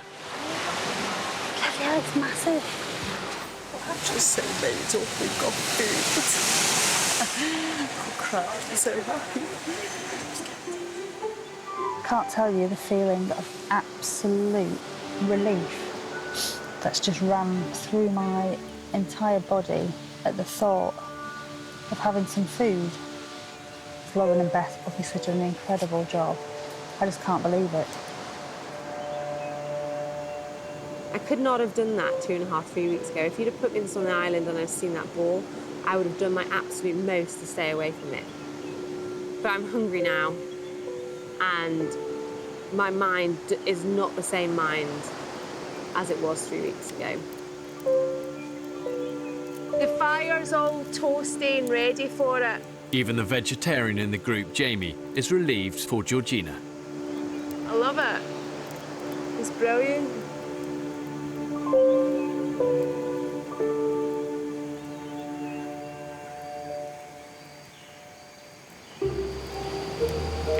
are big legs on that thing, aren't they?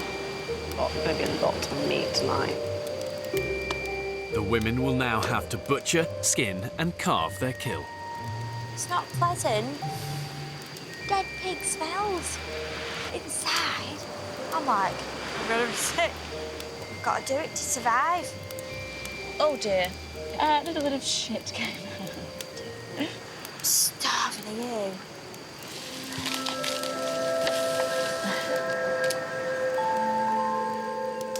The pig will provide the women with roughly 50,000 calories. Some fat, if anyone wants some fat.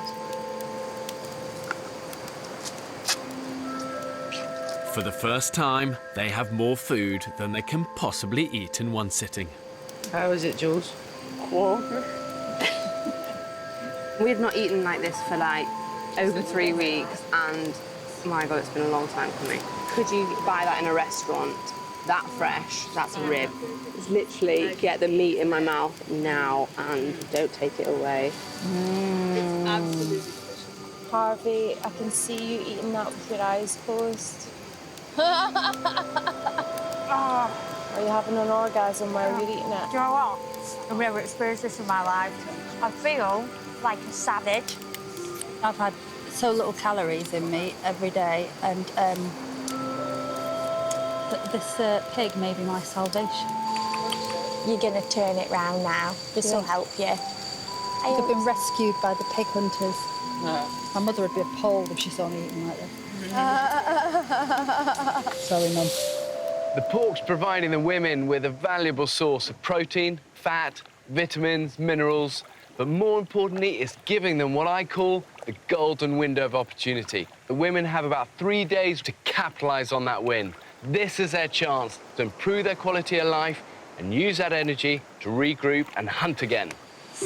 Hello, Mr. Snake. Hello, Mr. Snake. Look at that. Now for the second course. How you feeling, Harsh? You want to do it? I'm going to do it. Come on, mate. Go for it. And despite her squeamishness, Havila has volunteered to skin the snake. Oh, look at that. It's his esophagus. What it is, I love to stuff a turkey at Christmas, and it means you've got to get in the skin. Ready? Like a sock. One, ready? There we go. Wow. So, yeah, go very slow. Yeah, got it. Amazing. I've just skinned a boa constrictor. I'd never do that in my real life. Well done. Not many girls could do that, you know. Yeah. Not many. And if anybody judges any of the girls here for what they've done today, they can fuck off. I've been able to help everyone today, and I'm really proud of that. An incredible day, emotionally draining, but the end result is that we have food and we'll be able to keep going for that bit longer. Next time on the Women's Island. That is the biggest yakka I've ever seen. People are not prioritising the water, and it's pissing me off. The group is completely on their arse. Julie! Julie! I'm so weak. We're going to have to pull the plug on this, and I've got to think about removing you all from the island.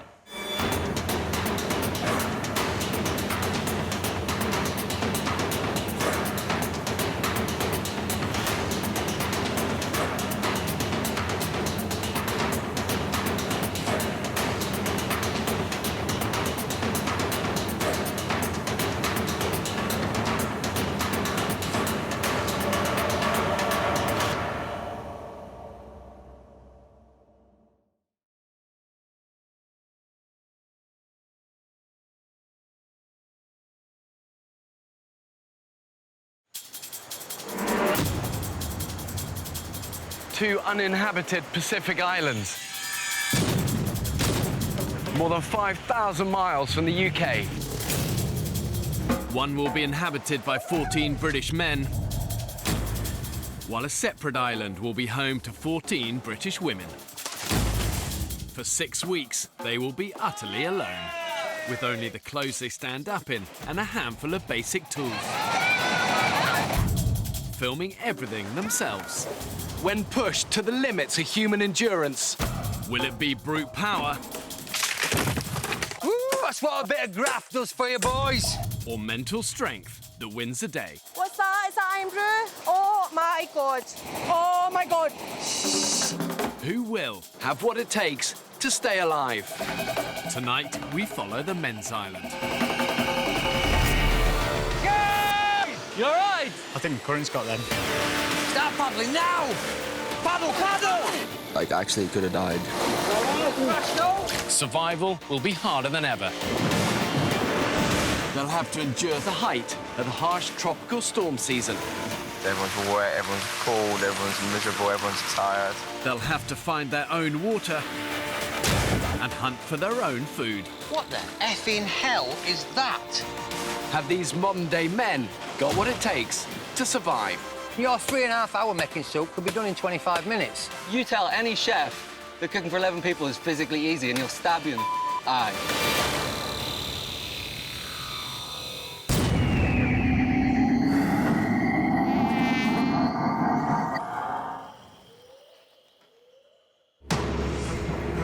3 weeks ago, 14 British men were cast away on this remote Pacific island. Woo! That was the damnedest thing I ever did. Living on the edge of existence. OK, Vic, go now, go now. Right, that's it. Until 47-year-old Vic... Here we go, puppy dog! ...led them to capture and kill the island's #1 predator. We just caught a prehistoric animal. But despite their best efforts, they've not been able to repeat the success. Trap empty. The onset of starvation looks upon us. And feast has turned to famine. Hey, look, you can see Pierce's heart beating through his chest. Boys, there's no meat on you. I think we're going to have some really hard times in the next couple of weeks, and we'll see. It'll test everybody's mettle, mine as much as anybody else.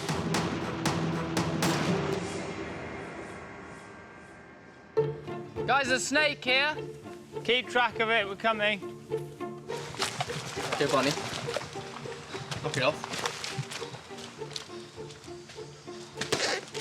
Oh my gosh. Bonnie, you've become a killer. It's food, but I take no pleasure from doing that whatsoever. It's the second bloody animal I've beheaded since being here. Killer. In the 4 days since the men caught and ate the crocodile, they've had to survive on slim pickings. Oh, hello. It's eaten. It's a little bird or something. Baby bird. Yeah, look at that. A bird and a snake. Get him on the fire too. Yeah, Leave him in there. Pass me a bit. It's like snake crisps. Like pork, it's very like pork scratching. Oh, man, guilt. Apart from the odd opportunistic kill, the only man who's been able to provide anything like a regular supply of food for the group is 47-year-old Vic. Woo! Look at the size of that bitch! Woo! If I didn't have the mouths to feed, I would live like a king. There's no two ways about that. It's a shame nobody else is raking food in, because that would be helpful. If he wants to go out and catch amazing fish and keeps me fed every night, I'm not going to stop the guy. But even with Vic's contributions, the men are burning far more calories than they're consuming. I'm slowly evaporating. Soon to disappear down the plug hole. What happens in these periods of starvation is that the bodies start to eat into its own fat reserves and key muscle groups, like your legs, that you desperately need in a survival situation. And then over time, as the brain also gets starved of nutrients, that decline becomes mental as well as physical. And that then affects your ability to make smart, rational decisions.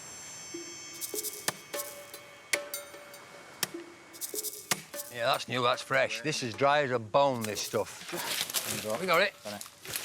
Done it. Every day, the men face a round of essential back-breaking chores, I feel pretty tired. which leave them little time or energy for hunting. With no food to sustain them, the group's cook, Sam Brown, is doing his best to rustle up an edible lunch from leftover fish bits, crocodile bones and limpets. Put the stew on, we're boiling the bones down, we're going to save the big bones so we can make a stock. And I'm trying to feed 11 people in the next hour or 2 hours. A lot of the cooking has fallen on my shoulders.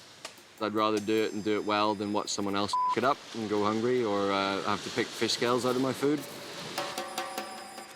Oh, f***'s sake, guys. What? F***ing filled with limpet guts. We've got 11 bowls, 3 of which have been used as spittoons. That's overnight rotting limpet guts.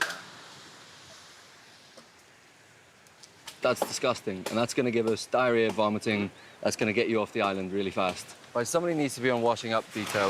What, wash all them? Yeah. They don't wash themselves, boys. I think what you just said, they're a little bit unfair there, Sam. I'll talk to them when we get back. No, why didn't you do it? Do what? Why don't you take them down and wash them? Because I'm watching the fire, and I'm cooking the soup. That's not a massive hard task, though, is it? It's not. Well, if that soup pot falls over, we're all starved. We're all fucked. It's not a physically hard task, though, is it? That's all I'm getting at. It's not a physically hard task. Some of us are really working really hard. We're all sweating us balls off. We are. Okay, mate, cook a pot of soup and we'll talk. That's all I'm saying. There are 1 or 2 people that are fantastic at avoiding what they're meant to do and lucky busy doing very little. I kind of think, like, if a tree falls in the forest and Vic's not there to hear it, it doesn't count. Like, only work that he does or work that people do right next to him counts. Fuck that shit. For the men on the island, they're spending every waking hour in each other's company, and they get no respite from the intensity of that situation. And in many ways, it's little surprise that they're starting to turn on each other. Okay. This should be good. After a morning of hard labour, the hungry men sit down, hoping to enjoy Sam's soup. God, it smells funky, doesn't it? Smells like crap. There is some distinct smell of poo about this. Smells a bit like dog shit, doesn't it? Yeah. I just couldn't swallow it. I literally couldn't swallow it. Ugh, almost made me puke.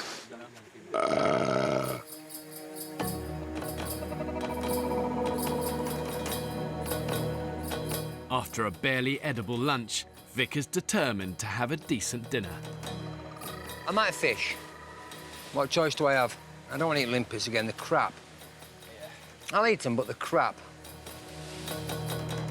Flagging after their morning chores, the rest of the men decide to stay behind in camp. Everything's an effort. That's how I feel right now. Knackered, boys. Absolutely knackered. Completely and utterly knackered.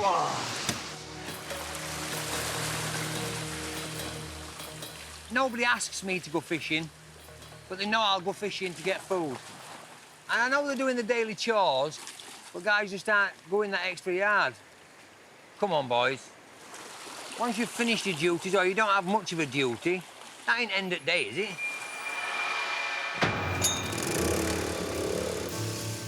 I am prejudiced against everybody that isn't me, because if you all did it my way, it'd be a much better place. I provide for my family. I'm a good father. I'm a good husband, I hope. I hope I'm an excellent lover. I don't know how I'm going to cope without speaking to my wife and kids for that length of time. I've no idea. Really don't know. No idea. Gives me goosebumps. Not sure. Dude, you are an absolute fish-tickling bastard, aren't you? Late afternoon. You want a hand with them? After 4 hours of fishing, Vic has single-handedly provided dinner for the rest of the men. That is so hard. I'm fucked. Nobody been and got any coconut, no? No.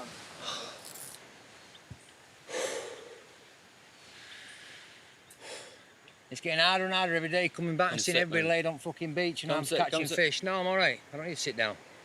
I need coconut. I need water. Coconuts we're getting tomorrow. Fucking hell. Thought we were going out for coconut or something. How difficult would it be for 2 or 3 lads to go across and get a bag full of coconuts? What do you want me to do that as well? Fed up of the group taking him for granted, Vic's made a big decision. Bollocks to it, I'm not fishing anymore. Somebody else go fishing. I might have a couple of days off, see how everybody fares then. It's somebody else's turn to step up to the plate. Wowzers. You've done incredibly well, Vic. Yeah, you really have, You've done mate. it absolutely brilliantly. You absolutely nailed it. Thanks so much. I have a couple of things to say, and I'm unsure whether to say them now because I don't want to spoil the atmosphere or save them to the end of the night. So, do I do them Say now? them now. Say them now? Let's have them now. OK. Today, I spent fishing all day on my own. But we're all sat round here happy as pigs in shit eating, though, now. And I went without a buddy. Perhaps you shouldn't have gone without a buddy. But if I hadn't have gone when I went, we wouldn't all be eating. I certainly don't want to be busting a gut and come back to see people kipping, pampering, tossing it off, doing whatever. It's not fair. It's not fair. That's top and bottom of it.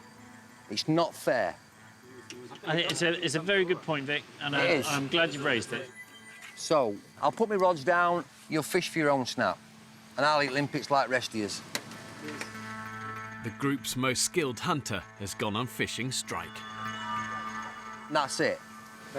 OK? Yeah, that's fair. Understood. The burden of finding food will now fall on the rest of the men. We are knackered. We are screwed. We have relied solely on fish, rod catching, most of them from Vic. But tomorrow, I'm a bit worried because I'm not sure the guys are going to cope. It scares me.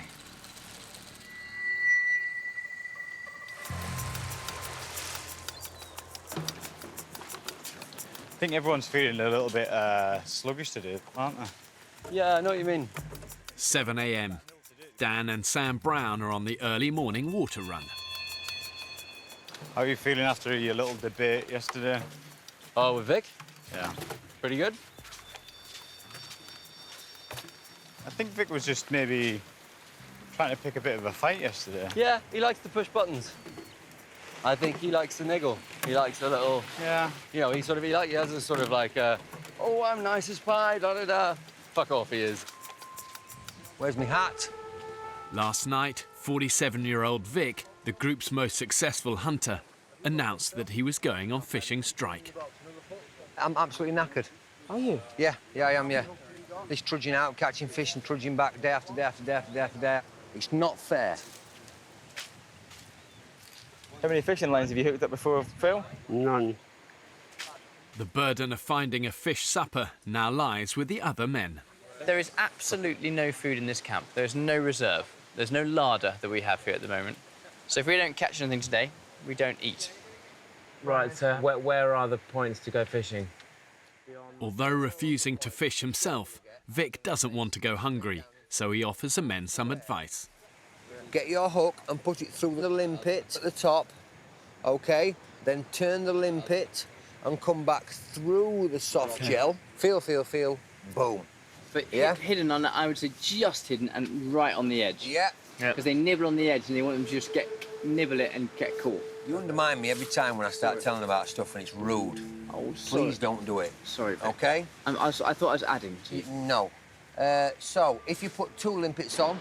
He was very quick to swipe at me. And I think maybe Vic has lost perspective a little bit. He thinks that he's the kingpin and that he is providing more than anyone else and doing more than everyone else. I don't know if he feels he needs to contribute, so if we all think he's contributed, or... I don't know, but it's rude. Shouldn't do it.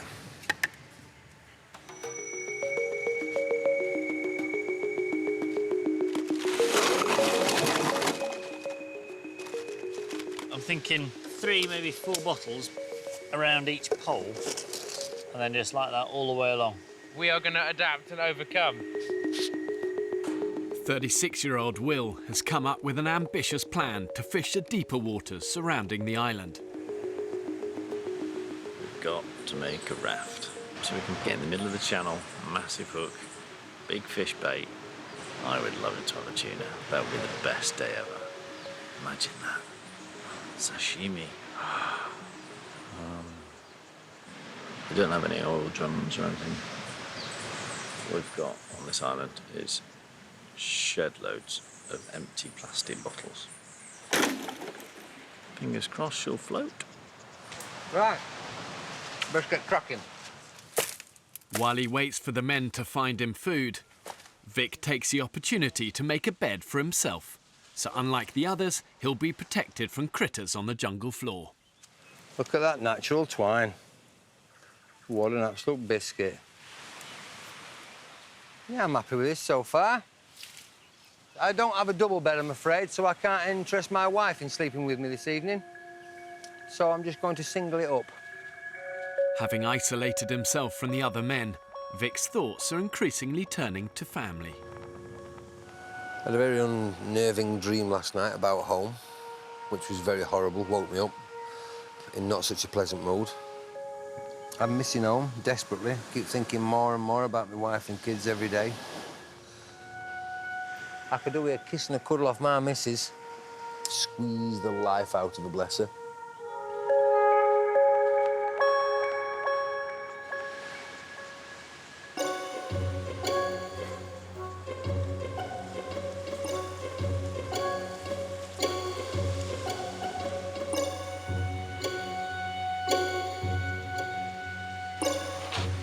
Will's raft is ready to set sail.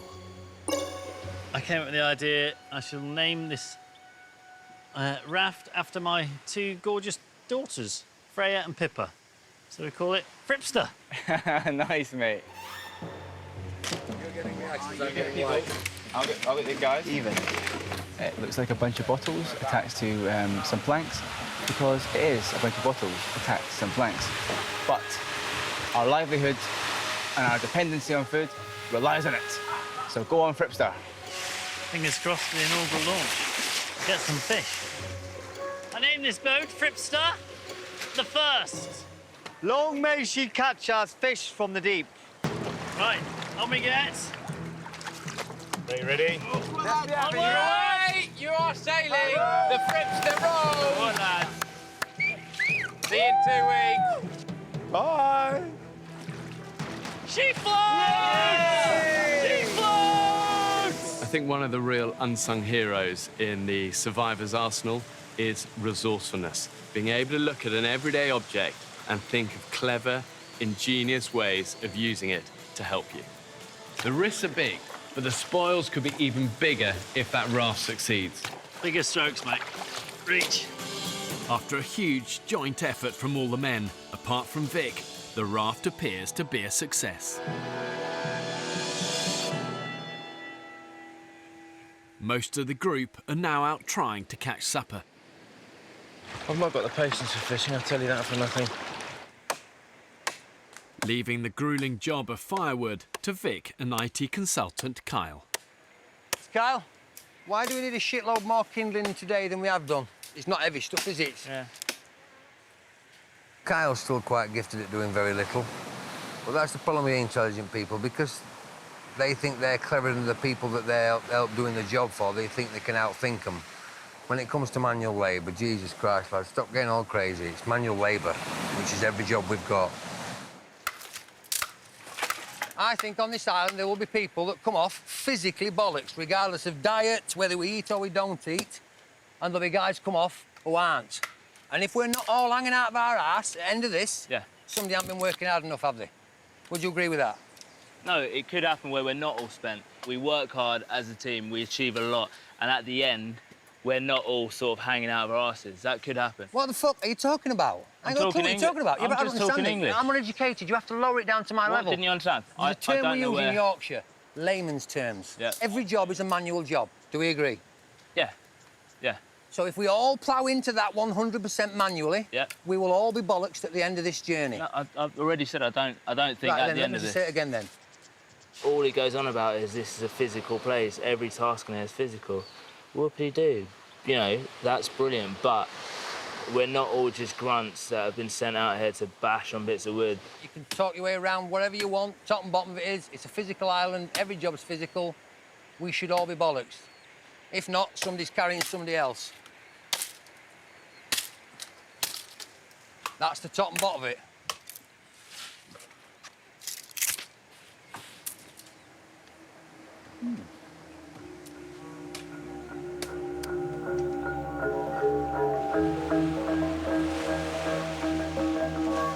Mid-afternoon.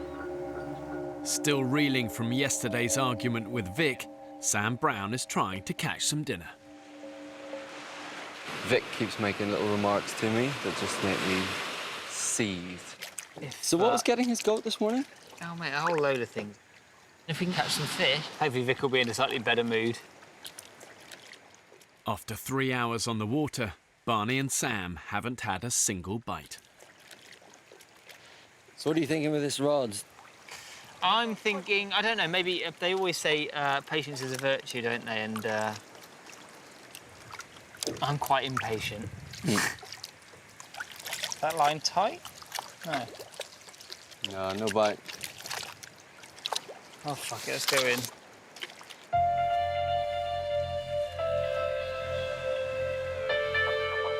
With nightfall approaching, the other men also return to camp. Vic is waiting to see how many fish they have caught in his absence. No joy, fella? No, had a nice day fishing, as you'd say, Vic. Not catching. No dog should learn new tricks. Should listen when I tell him. Does he not listen? No. 4 hours fishing and 1 poxy trigger. I fucking hate fishing. It's exhausting just standing there in the sun for X amount of hours.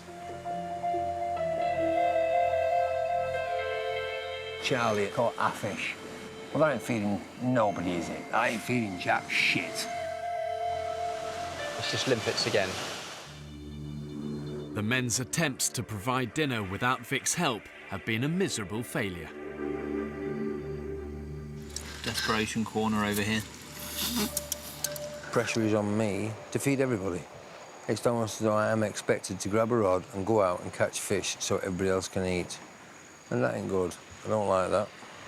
See you in the morning, ladies. With no food in camp, Vic opts for an early night in his new bed. You on the beach, sir? Oh, dear.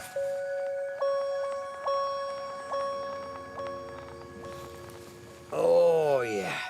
Let me get myself ready for bed. Oh, dear God, yeah, that's lovely. That is... He has to remember that we are a team here, and with certain things, he is quite selfish. Does not get any better, does it? For a family man, I might have expected him to be more considerate of others. Oh. Oh, boys, you don't know what you're missing.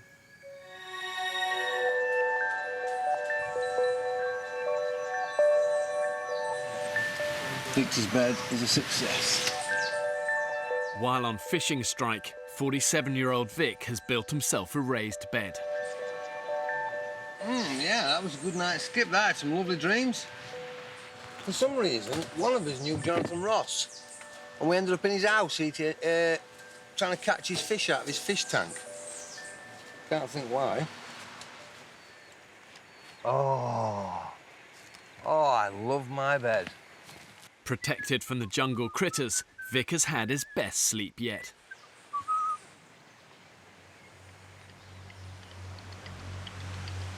While the others have had their worst. Oh, my legs are bitten to shit. My arms are bitten to shit.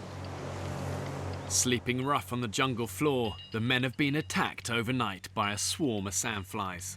They're everywhere, he's covered in them. Yeah. You must have, 500 bites or so. I'm just not having a good reaction to them. And they're starting to swell up. You may think on a desert island your real enemies are the crocs, the scorpions, the snakes, but actually it's often the little things you can't see. And worse of these are sandflies. They're super itchy, 10 times worse than a mosquito. You scratch away, it's hot, it's humid, and that's when the bites can become infected. They have had a massive go. Oh. This island either wants to decompose you from the outside in or eat you alive.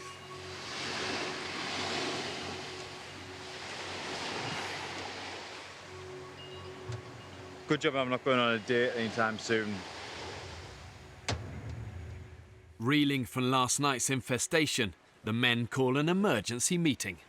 I've got to put my hands up and say my insect bites are so bad I can barely walk. I can't even walk, I can't even go in the sun. So I'm happy to chop wood and stuff in here, but if I go in the sun, my legs just flare up and I can't even move them. Yeah. Tomorrow it might be down, but today is absolutely excruciating. It's like someone's puffing fire into my calves when I move them. My worry with these bites, because they just seem to be like escalating a notch, like that's. I worry that what with all the rain, some other kind of bug might have hatched. They might be starting to feast on us. Today, priorities. I think we just concentrate on just trying to get as many of these beds up as possible. Raised beds are the group's best protection against further attacks. Right, you ready? Because this one might jump. Having built his own yesterday, Vic temporarily ends his work to rule to lend a helping hand. I think all of us, as a full team of 11, get stuck into beds. Everybody's bed. Go on, give it some. Go on, hit it! I might be quite pushy with it, so we really get stuck into it. Stamp on it, fella. All 11 stone here. Bingo! Woo, that's what a bit of graft does for you, boys. Right, Mein Führer, what do you think? Perfect.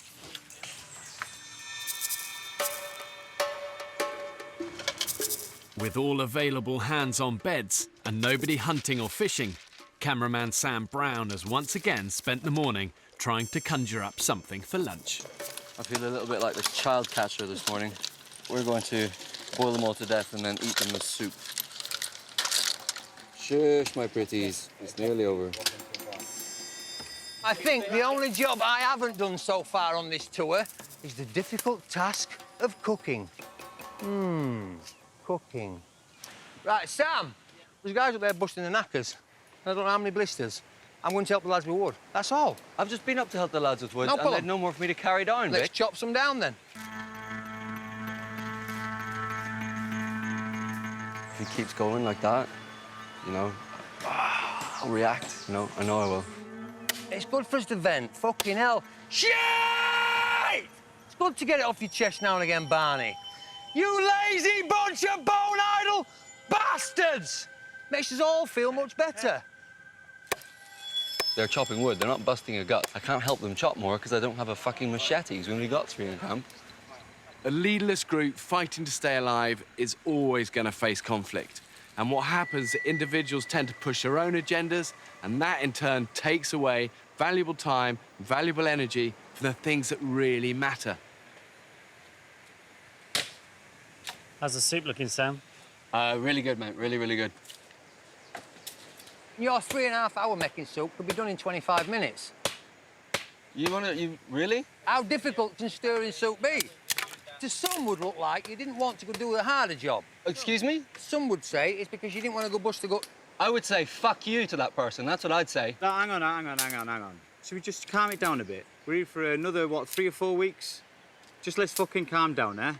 There's no need to be like this. You're saying I'm avoiding graft, Vic? Is that what you're saying? Are you?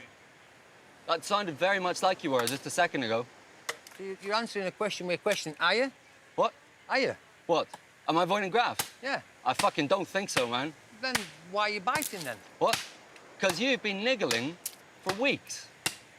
Have I? This is what it boils down to for me, Vic. You act like certain jobs are like macho jobs, fishing, chopping wood, everything else, women's work. That's the feeling I get, right?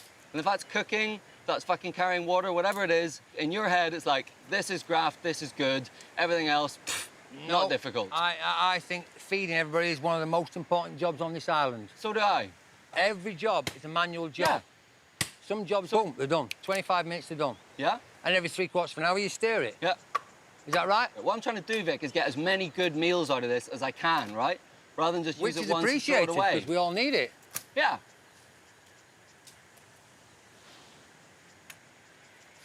So maybe just keep your comments to yourself if you don't know about it, huh? I thought we were allowed to air us comments. Yeah, well, it's great, but if you want to fucking, like, if you want to piss me off, you're going about it the right way.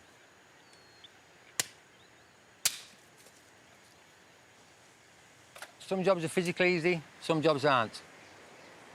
Is that a better way of putting it? You tell any chef that cooking for 11 people is physically easy and he'll stab you in the fucking eye.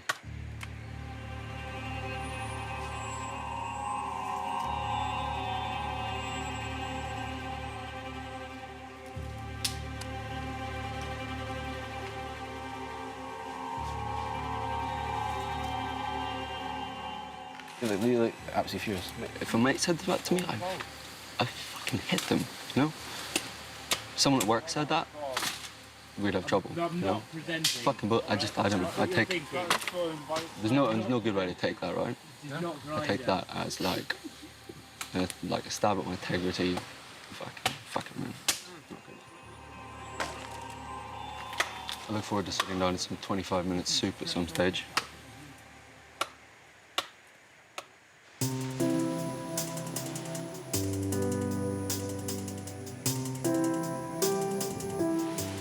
We built the honeymoon suite. It is strong enough for the rumpy pumpy, you say? Yeah.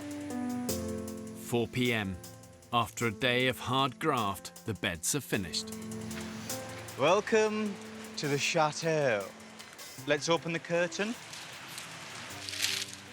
And that there is the most uncomfortable beds anyone will ever sleep on. Ah. This is where the magic happens. It's not too bad, actually.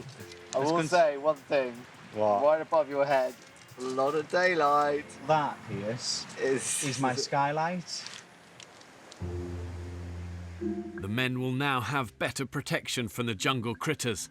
But the day of hard physical labour has left them hungry and shattered. I am running on empty.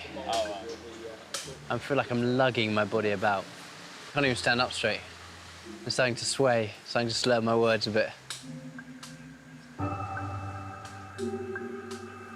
Since Vic went on fishing strike, the men have survived on Sam's leftover soup and slithers of coconut.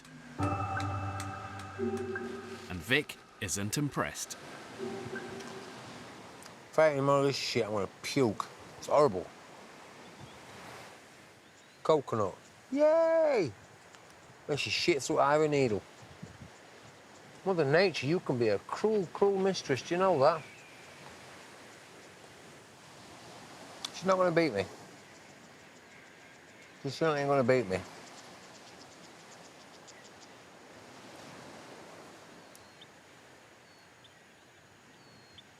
Fucking hellfire. Disgusting. Nah, screw it. That's it, I've had enough. Come on, Victor, let's have some fish. Despite Vic's strike, he's determined to catch a decent fish supper and persuades Kyle to join him on the raft. Instead of catching little fish, I want to be catching something bigger. What's getting out there? With my health and safety hat on, I'd be more worried that we've got a homemade raft in some very strong currents in a very deep piece of water. Vic and Kyle are already 200 yards from shore. Should something happen, they're dangerously out of their depth. Oh, this is something, Vic. Ooh. Has Daddy got a tug? Oh! Bit of a tug? Oh!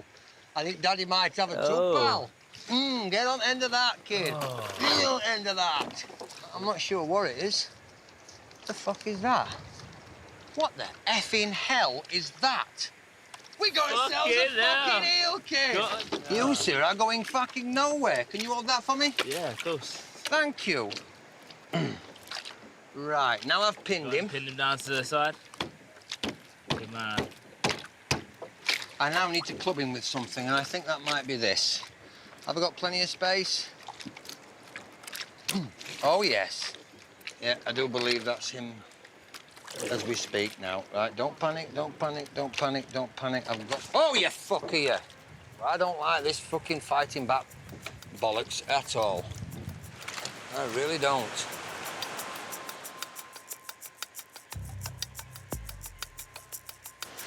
They're 200, 300, 400 yards out now and still going.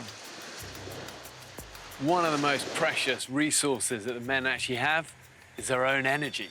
When you're living hand to mouth, struggling for every mouthful of food, the temptation is to go to greater and greater lengths to get that precious energy. Well, that's it. I can now tie you up safely. But here's the danger. The more malnourished the men get, the more their judgment gets impaired. that's when the small mistakes become full-blown emergencies, and that can happen in the blink of an eye. Shipwreck's pulling us back. Come on, tell that is one hell of a tide, isn't it? If they're getting carried. We are going backwards. Right, go on, paddle, paddle, paddle, don't stop. Vic and Kyle are attempting to paddle back to the beach. I don't like liquids, mate. No, neither do I. Start paddling now! But they've been caught by a powerful undercurrent. Paddle. Paddle, guys!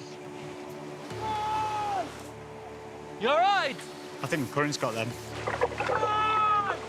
Come on, let's go. Fucking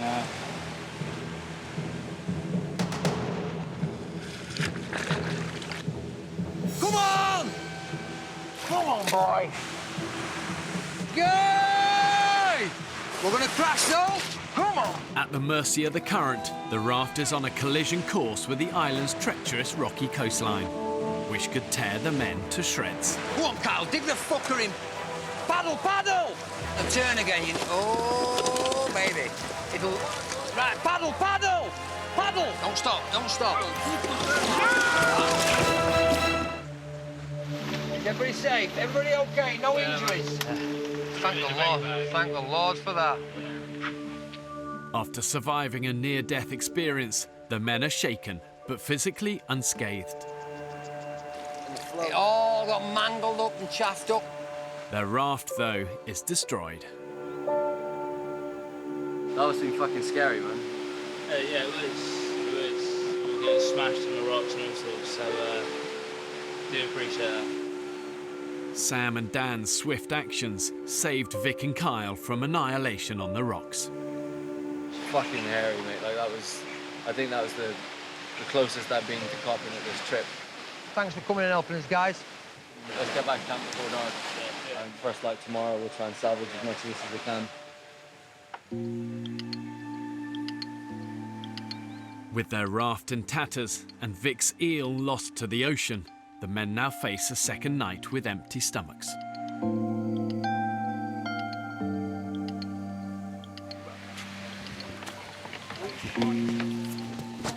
Where the hell's the rest of the raft? So shit, is that the raft? Fripster is no longer, boys. Vic's put a brave face on it, but he's really shook up. He could have just been knocked unconscious, brain splattered out on a rock. He could have died. Like, actually, he could have died. Vic's near-death experience isn't the only thing on his mind. It's been a little bit quite difficult today, truth's known, for me. It's coming up to the 5th, which is the date of my first date with my missus. And I'm missing her immensely. So tomorrow I may spend lots and lots of time contemplating my missus and all that sort of thing.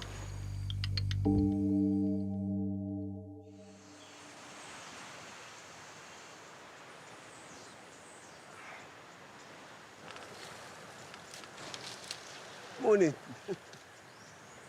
Oh, that was a good sleep. Oh, morning.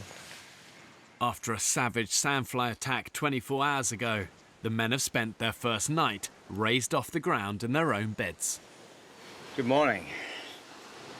Oh, last night was wonderful. Last night was the best unbroken sleep I've had by a mile. This time it's Vic who hasn't slept a wink. Vic looks like he spent the entire night sitting on a fence post. The poor bugger looks absolutely drained today. Victor looks a little bit edgy today. I can see him cracking a little bit. Hopefully he's all right. You know, he's not the kind of guy who would show his emotions. He's definitely that kind of old school British macho male. Today is the 20th anniversary of Vic's first date with his wife. Never again this long. The greatest thing that ever happened to me, other than being born, was my wife. I can't wait to get back to Cheryl. Smell her, taste her, touch her, feel her, all them things. I love that woman so much. It's immense, truly immense. As human beings, when we're stripped of everything, the real essence of who we are is laid bare. every single one of them will have a low point. It is just the nature of survival. It's the nature of enduring hardship. If you can take a long, hard look at yourself when you're at your lowest ebb, and in that moment you can accept what you see, in my eye, that's what makes you a true survivor. Devastated. Absolutely devastated. This is literally what we were getting smashed against yesterday. It's so dangerous. Yeah.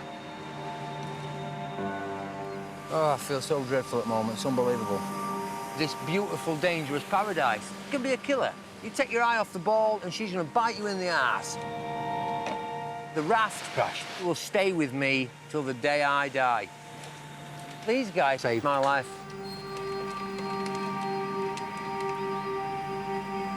In camp, Vic calls the men together for a chat. I'd just like to say if I ever offended anybody, upset them unduly and it weren't deserved, then I apologise. It won't happen again. I worry immensely about providing for me and mine. So perhaps that's why I compensate for working so physically hard, like a fool, like a donkey. I've got a fantastic wife and kids, but I have this overwhelming urge to provide. It drives me more than anything else. And the fear of not being able to do that is terrifying. Terrifying. Vic, the man that said a few weeks ago, he does not see the point in crying, cried. The way that you describe your wife and your family, I find inspirational. I've never known a man to come away with a group of guys and to say, I love my wife to bits. She's the best thing I've ever experienced in my life. I never hear that. And that's one thing I'm going to take away from you. I'm going to take that. Every time you talk about Cheryl, like, I feel like she's in the room. Don't get me wrong, but you've pissed me off more than just about anyone here. But overall, mate, you're worth every ounce of you. You've lifted us up more times than I can say. We'd be seriously worse off if you weren't here. I weren't expecting this. I'll be honest with you, not at all. I expected difficulties and hungers and confrontation and conflict, but not to find something out about me. That was the last thing I expected. What a great bunch of blokes these really are. What a great bunch of blokes. I ain't never going to see eye to eye with them all, but on this island, it's a family. It's the island family.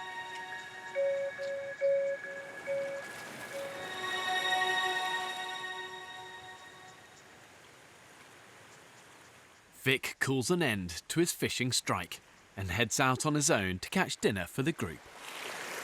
So nice and steady, nice and fucking steady. Hold your ground. We're good, we're good, we're good. It's been 3 days since the men had anything substantial to eat, and they are obsessing about food. But I saw this documentary about some women that were still breastfeeding kids at the age of, was it 3, 4? I always think that the longer you're on the breast, the better. What, 8, 9? Yeah, I think if you're taking off the breast too early, it becomes short. Stunts your growth.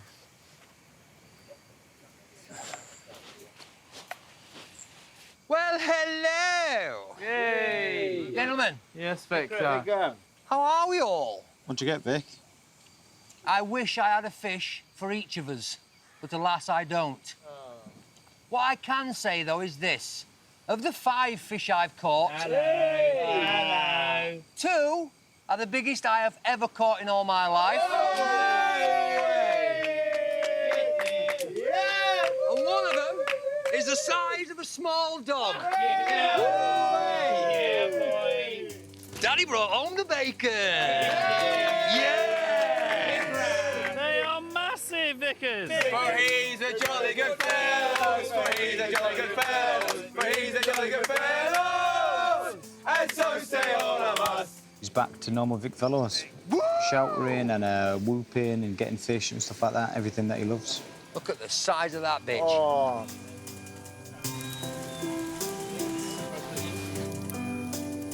Fripster will sail again. Fripster 2 will sail again. I can't get the Titanic theme tune in my head. That was like Titanic. So if I was Kate Winslet, who was Leonardo?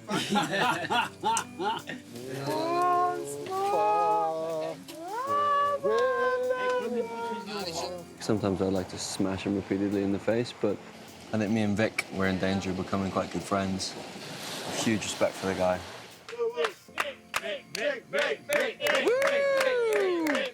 When in doubt, send Vic out. Next time on the Women's Island. You are not leaving this island. I don't care if I have to carry you on my fucking back. The one thing we need for George is food. Get the knife! Get the knife! Come here, come here, come here! I think it's about time that we get out there and get a bit brutal. There. Go.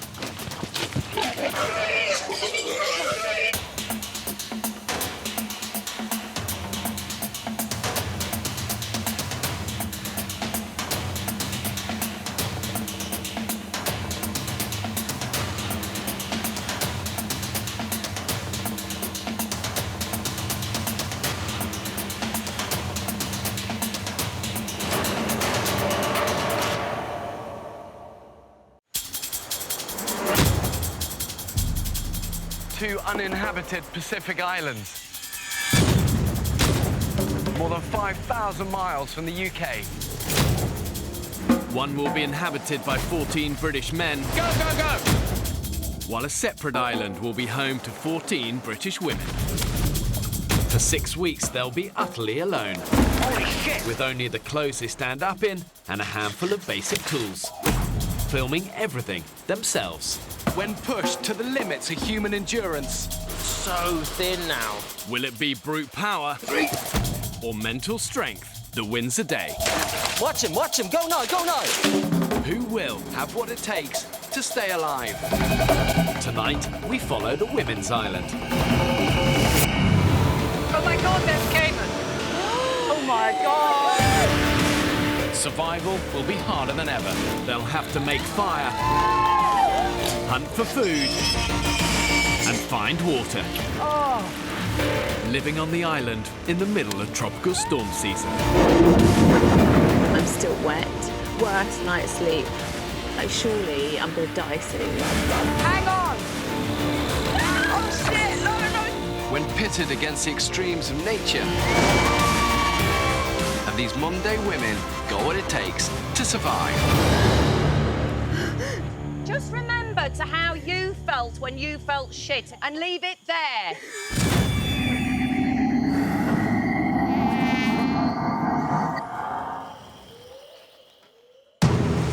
It's been 7 days since 14 British women were marooned on a remote Pacific island. What? A huge snake came towards me. Brutal conditions have already claimed 2 victims. I need to go. I need to be with my family.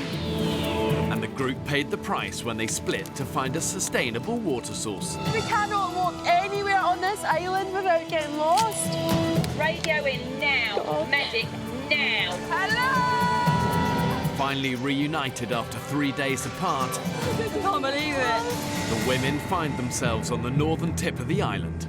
They have no water source, and many haven't had a drop to drink for 2 days. Yo, dudes. Hi. It's sunny. Sun is blaring. So hot. There is no outside input, and it is up to us to survive and thrive. That is a heck of a challenge.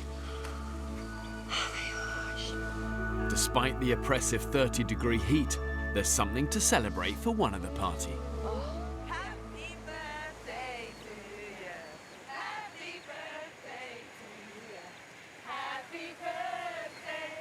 If you'd have asked me a year ago where I would be spending my 25th birthday, I definitely would not have been saying, oh, my 25th birthday will be spent abandoned on an island, dehydrated and starving.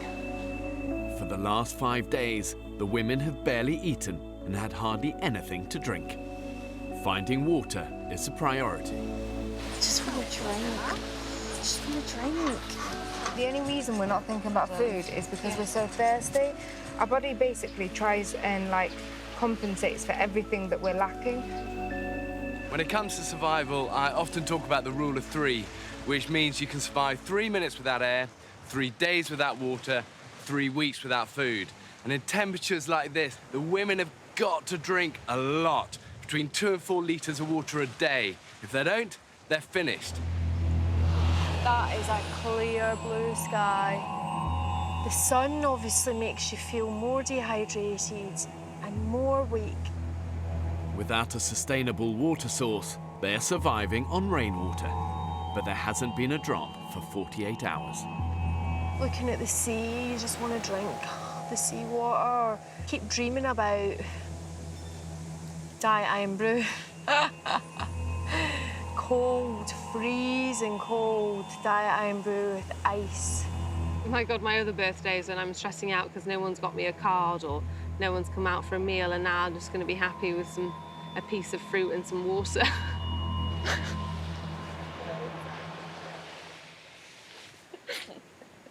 I think a bogey just came out of my nose. Eat it, eat it, eat it! Waste nothing! I've always loved adventure. In December 2013, I set off on transatlantic rowing race, 3,000 miles across to Antigua. The 30th of January, and we have just had a capsize. I have split my head open. I didn't want to give up. It'd been 96 days of pushing my body and pushing my mind further than I ever had before, but we still had to give up. So that's hard to come to terms with. I will not get off the island. I have to prove to myself that I can do it. Happy birthday, Lauren, superwoman. She's keeping us all sane. She's keeping us all sane. Celebrations are short-lived. The women have a life or death priority. Seeing the effect that dehydration has, I couldn't really have predicted that it could be so disabling.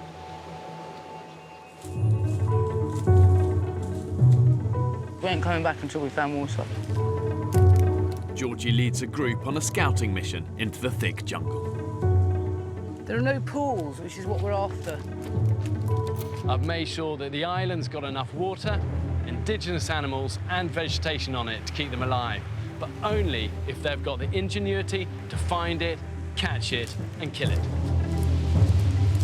That's quite a deep pool, it's empty. It's just the same shit. If we don't find water, we're screwed. What is that? Oh my God, there's 2 piglets! Oh my God!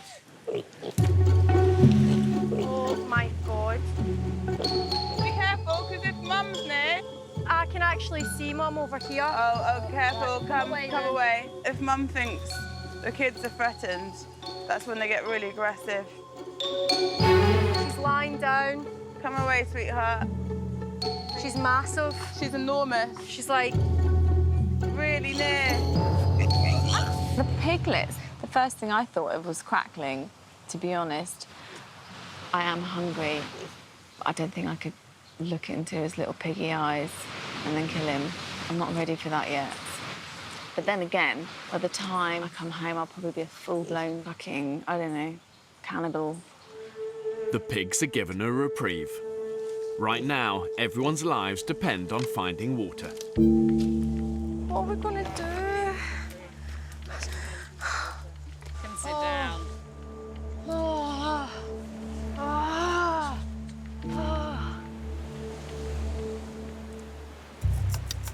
We're all buggered. No energy to move. Fran, you all right? You okay? What's wrong? Whenever I stand up, I just see all black. It's such crap feeling. That's dehydration, babe. The situation is now critical. We're going foraging. Water. In a do-or-die attempt to find water, Please be careful. Georgie and Fee strike out in the midday sun. I just think I just couldn't sit and wilt in that sun down there. The weather here is brutal. You know, you got 90% plus humidity. The heat here is oppressive. So finding that fresh water source is vital. The bottom line is you go 3 days without it, you're dead. So hot today. So hot.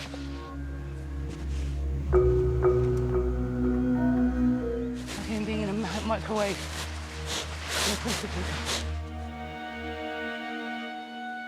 I think we should look on here and then go back. Hot eating. Really fast. Ooh. Hard work. It's water. Ah, this looks good. Jesus Christ! We did it! Oh, yeah, baby. I don't give a fuck where that came from. Do you? We're drinking it. Oh! Amazing. So we hit the jackpot. Pick this out. Okay, it's not over, huh? You know what? If I die, I don't care. At least I don't die thirsty.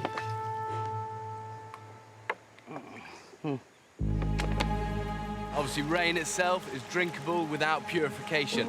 But once it hits the ground, it becomes contaminated. All sorts of bacteria and nasties there. And no matter how clean the water looks, you've got to boil it. Guess what I've got? Water! Yeah! I'm not going to lie to you. You drink it at your own risk. Came from a waterfall, and it tastes fine. Don't drink it. Every water from waterfall, river, whatever, has to be filtered and boiled. Because of the parasites, it's a death trap. Complete. The whole island is a death trap. The thing is, then, we need to get this fire started, because if we don't get this fire started, we're back to zero again. We're back to no fucking water. They haven't been able to start a fire for 3 days. If they're to survive, this is their last chance. I won't stop until the fire is ready, because then I know that we can drink. Yeah. Just go through that smoke, pretend it's not even smoking. So I think we've got it. Okay, stop. That's it. Really Again, hard, again. yeah. It's got enough. Yeah. Well done, guys! We've got a fire!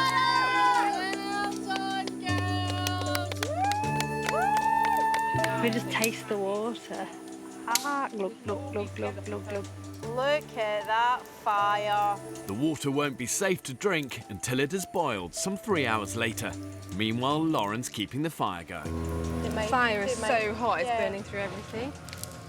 The birthday girl is doing all the hard work and she's exhausted.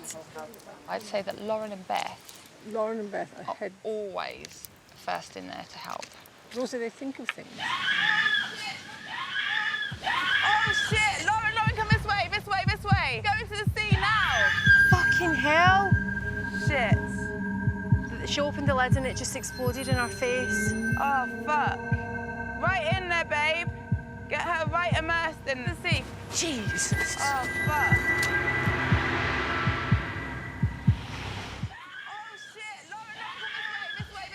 Go into the sea now. Go right into the sea, because it's cold. Day 7 on the island, and Lauren's been tending a jerry can of boiling water on the fire. She opened the lid and it just exploded in her face. Jesus. What's happened? The pressure of the jerry cans exploded. How are you feeling? Okay. Stay there for now. Keep in the water. For the moment, Dr. Belinda can't tell how badly scalded Lauren is. What you say is to run whatever it is under cold water for... Exactly. We'll see the extent of it in a minute. Just everything seems to be going a bit tipsy-turvy. I just hope everything goes well, especially since Lauren's like one of our strongest people. So if she goes down, I think it'll be a big detriment to us. It's like doing your water on your engine. You've got to let it cool down before you open the top screw top. If her burns prove to be severe, Lauren may have to be evacuated. Poor Lauren, she's not having the best birthday ever, is she? Dehydrated and now scalded by boiling water. I'm just going to keep dampening you and letting it cool. Hopefully she will be back to full strength soon. Lauren's face isn't scalded, and Dr. Belinda believes she can treat the burns on her arm. Especially in the blistered area. That's the worst bit. It feels like someone is singeing my arm with a hot poker. I will not let people see that I'm feeling just as weak as them, because I actually feel like some people need strength in other people to keep them going, and I'm determined to be that person. Still alive! I'm still standing. Keep going, keep going, keep going, keep going. Despite the jerry can exploding, just enough water remains for everyone to have a life-saving drink. Pick your own bottle, love, they're all the same. You just used it. No, I asked for whiskey and Coke. Oh, I've went for some aloe vera original drink. And aloe vera is disgusting. I tried it with a detox and it tastes like sperm.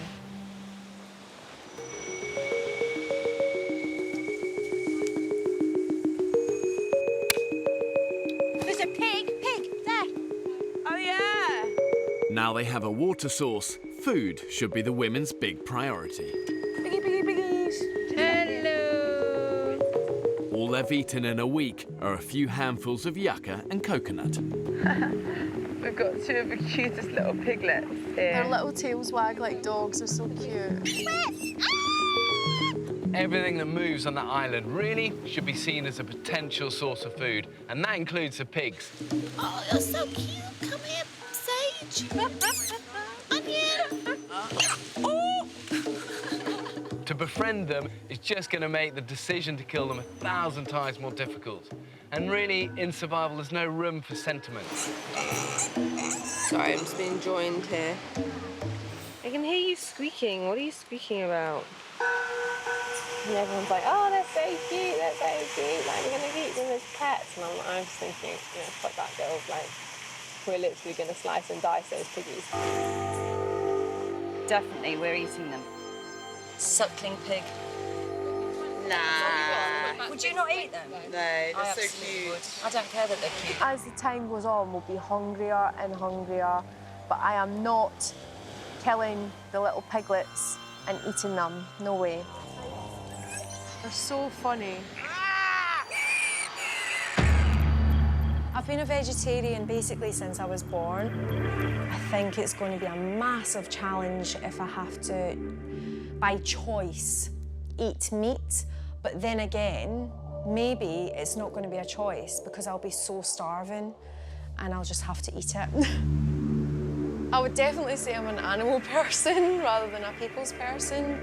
You know, animals are less stressful sometimes. I will train them pigs. I'll kick them up the arse. The moral argument is do we now eat the pigs, but then do you kill, essentially, your pet? Piggy, piggy, piggies. Sagey, onion.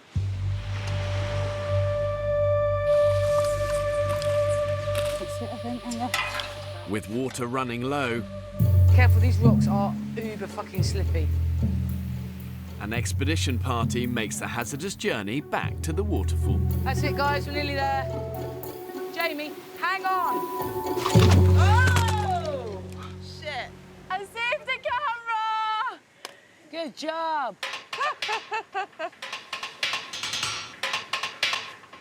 That's it there. Shit, doesn't look like it's running. Fuck's sake. No! I don't understand. This was pouring with water the other day. And it's dry. Totally.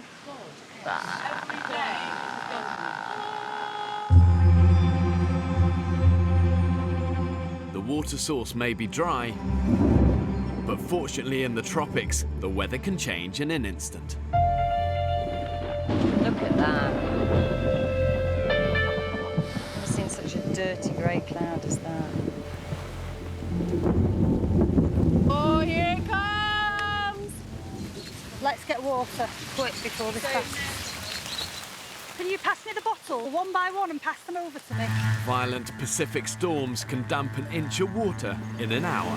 The women need to take their chances when they can. Whoa, whoa, whoa, whoa, whoa, whoa! We need to try and protect the fire! The wood's getting saturated.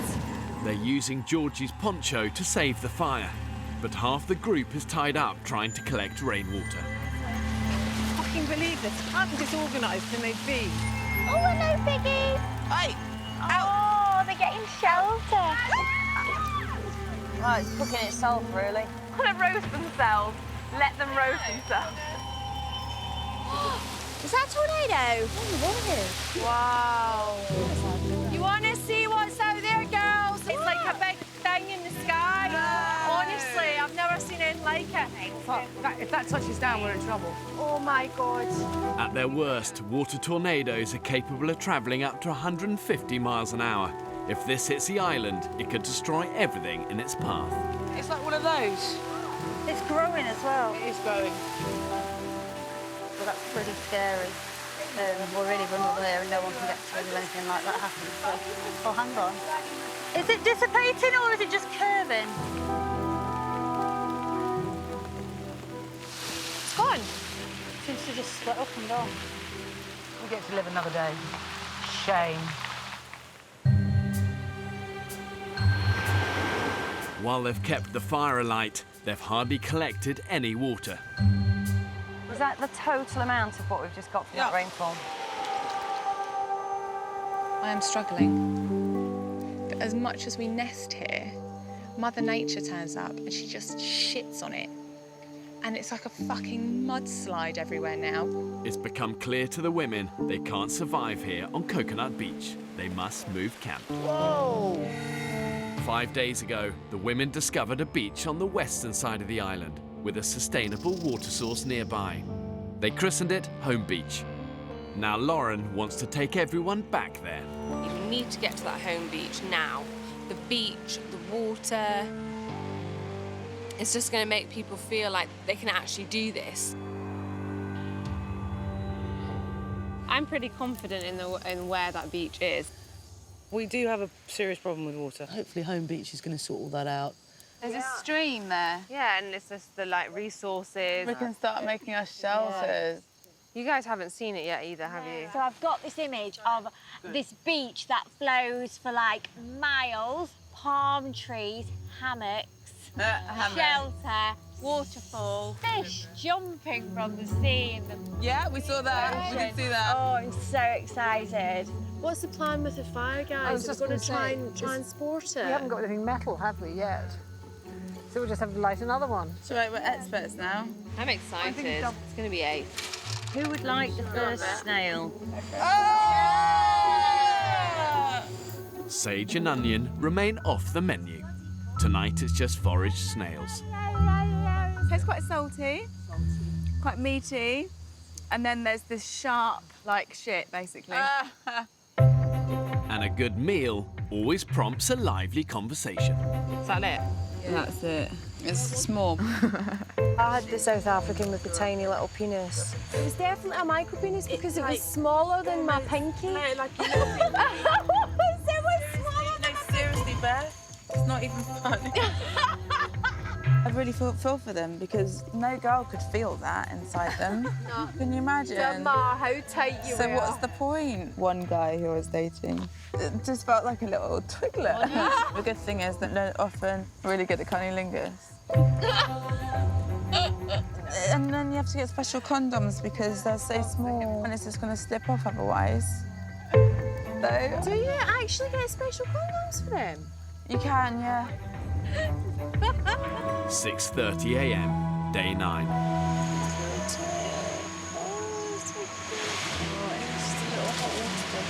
All night, honestly adorable. I'm seeing this about a pig.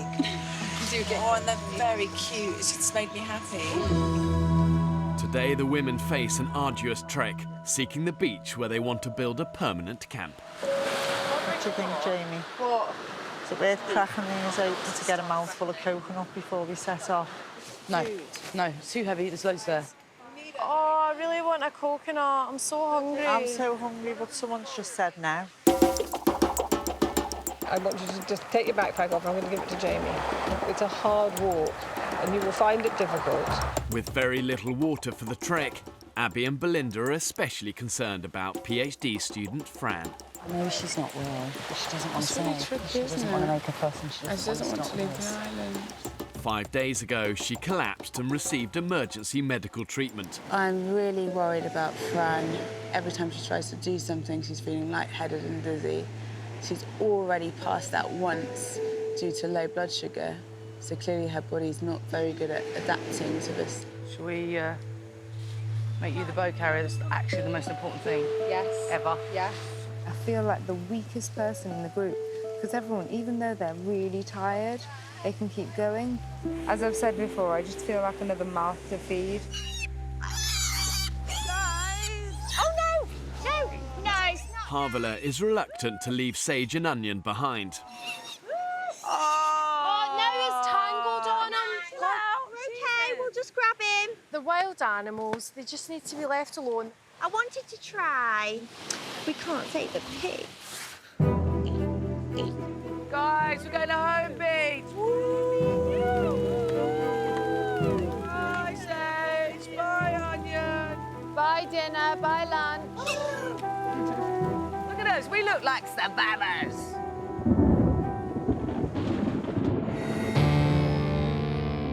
At 9 a.m, the women depart for home beach. The last time they went into the jungle, they were lost for 3 days. We're going down, Lauren. This time, 25-year-old nurse Lauren leads the way. I think we're just gonna like head on this ridge thing. Julie, how are you feeling? Fuck off. Fuck off. Yeah, that's how I'm feeling.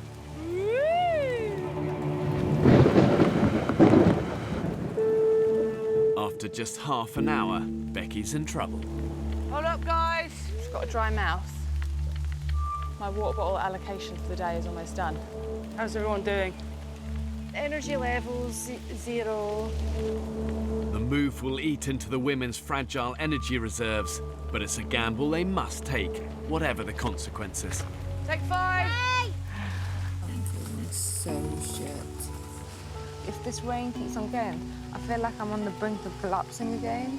I don't want to tell anyone because I feel so pathetic. I know I can do this. I just need to keep going. With the group exhausted, Lauren and Fee volunteer to scout ahead. Anyone want a biscuit? Possibly. Oh, you bitch! Just a little biscuit. Just a little Bob biscuit. The advance party are pushing ahead through the jungle. I think we may have found it. We have! This is it! I know.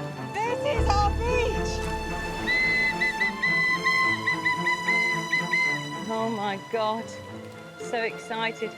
I feel a surge of energy. I can hear the sea! Oh, wow, that is amazing.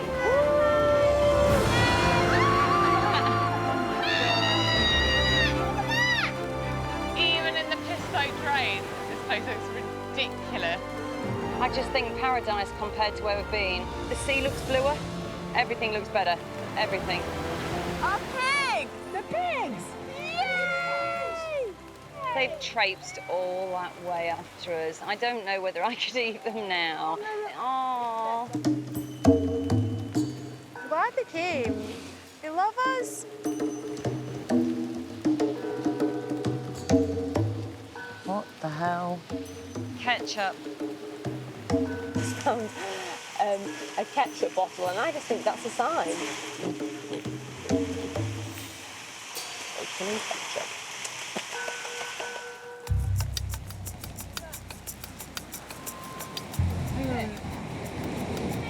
The journey has beaten Fran. This beach is extra cold because it's kind of like open. I don't feel like I can do anything in this weather because I can't move. A little bit damp. Oh, thank you so much, Abby. Oh, I love you. Coming through the jungle again today in pouring rain has tipped her over the edge. She's been proper poorly. She's cold all the time. And so when we're cold, it's for her, it's like bloody hypothermia. When you're wet, you're malnourished, your body temperature just is going to drop. And it only takes a 2-degree drop to take you right bang into that danger zone for hypothermia.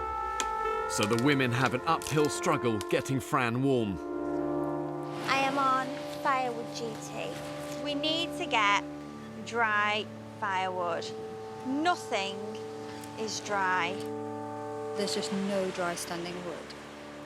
It's not a little bit wet. Honestly, the place is just sodden with water. I don't feel that I could cope with another rainstorm. I don't think I'm medically fit for this. Really is torture for Fran.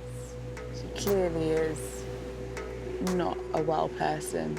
I don't even have any sort of rescue meds, so if she were to collapse, it would take a while to get any further medical help to us. What's up, Bravo? This is Bravo 1, go ahead, over. Fran now feels she has no option. My body can't take it anymore, over. Do you then want to take off the island? Yes, please, over. I hope you feel so much better, honey. I think you might have died if you stayed. And I'm serious. Oh no, thank you. I think I would as well. I am absolutely gutted. I absolutely love Fran. She's ace. She's our little baby. It was going to be my first challenge ever that I myself did, and I'm really gutted that I couldn't complete it. It's kind of heartbreaking. I tried so hard. Fran, bye, my darling. We love you. We love you. Another one down. Now we need to go and anchor the others to trees and make sure none of the others are thinking of leaving. To lose another team member, it's so demoralising, and you can just feel the atmosphere in camp at the minute is just on tenterhooks, and everyone's thinking, I don't know how long I can keep going like this.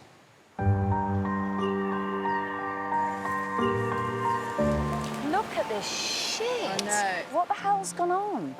The storm and an extreme high tide have washed up a potential treasure trove. Like Paradise Beach, no longer.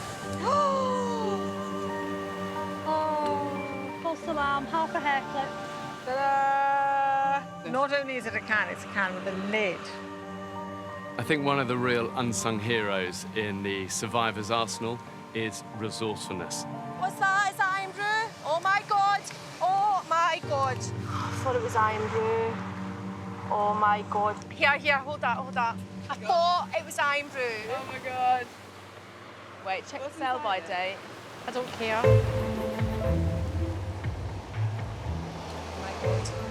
Oh my God! Oh my God.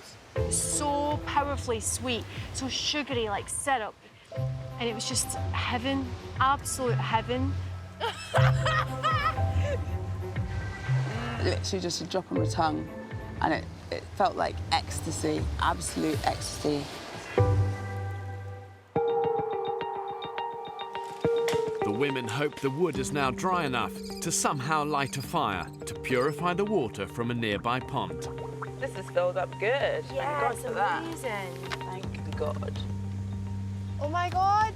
Oh my God! You three are the funniest starters! Woo! Wait, hold on, we haven't lit a fire yet. This is like so early. Please don't go out, please don't go out. It's too fucking wet. Shit, what are we gonna do? Good work, Georgie. Nothing happens without a fire. It's an inverted triangle. Fire. Everything comes off of a fire. That's it. Without fire, we are. I don't have any survival skills, but I'm absolutely happy to step up to the plate if a crocodile needs killing or a snake needs its head chopping off. And I think the key to our survival on the island is teamwork. I was actually caught in the tsunami in Sri Lanka. We didn't eat or sleep for 4 days. So I have an understanding of what that mental pressure is. Am I just not putting enough pressure on it? I think I'm not putting enough pressure on it. Hard as she tries, Georgie can't get it to light, even now the wood is drier. What's up, Jules? It's 2:30 now. No sign of a fire.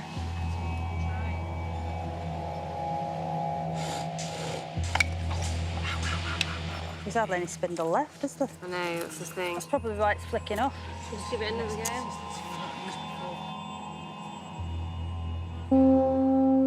Nice and slow. That's it. Keep it like that. The battle for an ember continues through the night. We're all getting a little bit panicked. We're starving and thirsty. Like, surely I'm going to die soon. Fucking stupid place. The women have now been without water for more than 48 hours, and they are dangerously dehydrated. I feel really drained and really faint. Dead. Okay, to you, Lauren. Me, you, me.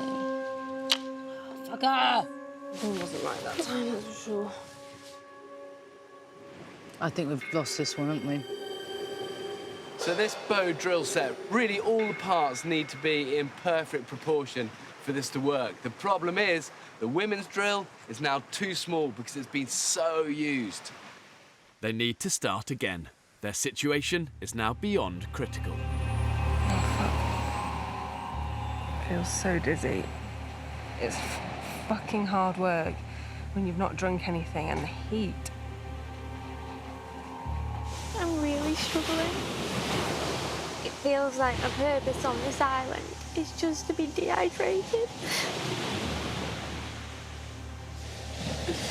I'm so thirsty. Foxtrot to Bravo 1, over.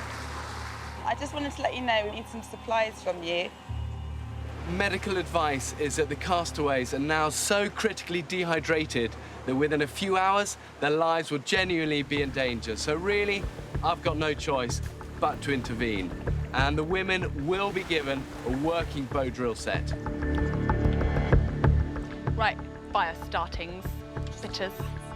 Let's do this.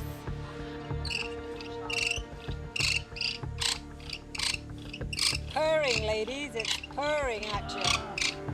Front, sit.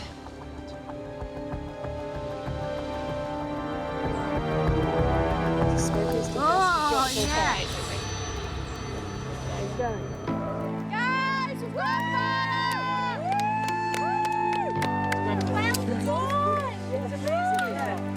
This is great! Now we can start thinking about the bigger things like our bellies, for example. There's a little something down there which is sitting a bit dangerously close to the fire to me. This is amazing! It's cool and clear. And that view, I feel like we're in a luxury hotel, and then shortly our butler will come. What have you ordered for butler service? Oh, oysters. Oh no, not oysters. We can get them here. Oh, yeah. Please, order something you can't get here. What would be your first? Double cheeseburger, absolute whopper with everything on it. I want to find out what you... Now, what have you ordered from our butler? From our room service, I've started with some... well, sorry, it is seafood, actually. Oh, really? Some deep-fried calamari. And then, for some weird reason, it's a bit like being pregnant, I want jelly and custard and ice cream. And I don't even like ice cream. But I'd like, you know, jelly, custard and ice cream. And then a kids' buffet. Oh, kids' buffet, I'm with you with that. Until I vomit.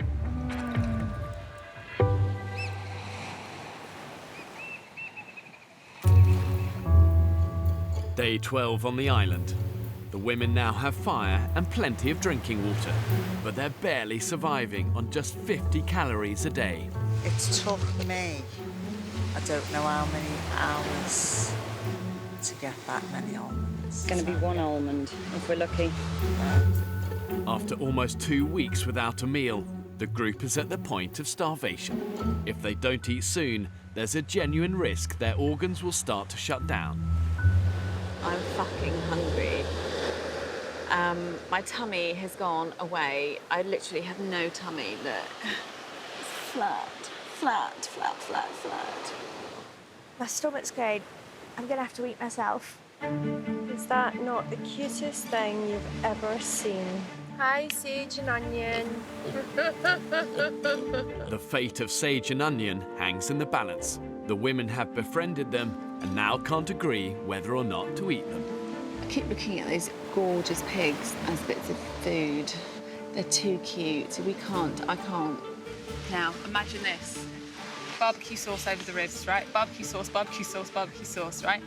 Even the tail, really good, really chewy. I'd still eat it. I think we should spit roast it. Put a steak up through its bum, not through its mouth, after it's dead, of course.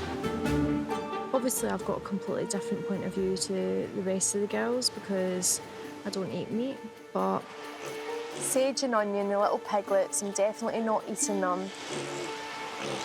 We've got 2 pigs, Sage and Onion, which have become our pet pigs. They followed us all the way from Coconut Beach here, which is a long walk for little legs. They were thriving at the other beach. What's lacking here that they could get at the other beach? They were digging up lots of roots at the other beach. It was really muddy, so the water collected in the mud, whereas in the sand, water doesn't really collect. We have to set a limit to how much we do that compromises our resources over the pigs. Over the past few days, people have been laid down with double vision, retching and not being able to walk. Yeah. People are really suffering, and you need to eat to survive. Nobody wants to kill anything, but we need to eat. Understandably, a lot of people find the whole concept of killing animals, it's either cruel, it's upsetting, and yes, it's never pleasant to take a life, but in a survival situation, when it comes down to the wire, it's a simple choice, them or you. You're really upset. Everybody's really upset. Can we show of hands that we agree that we do something soon? So, Jamie, where's your mind thinking at the moment? I don't want anything to do with this.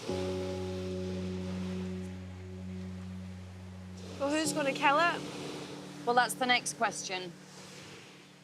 I'd have volunteered myself to do it. Well done, Lauren.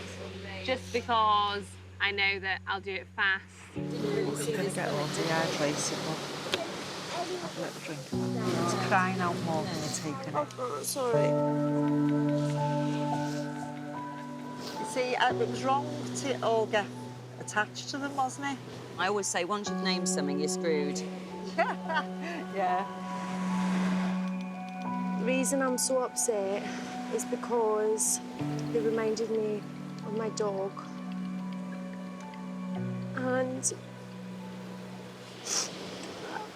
I really thought we were going to have them until we left the island. It makes everything real. It makes everything like, whoa.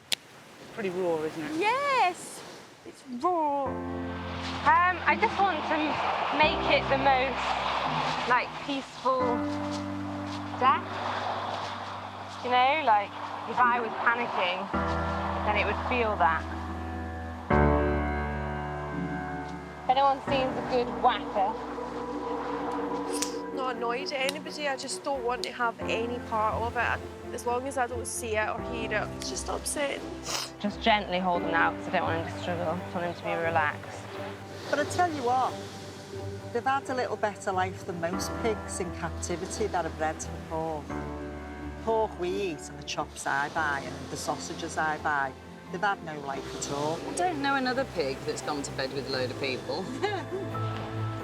Ready? Should I brace? Absolutely. Yeah. 1, 2, 3.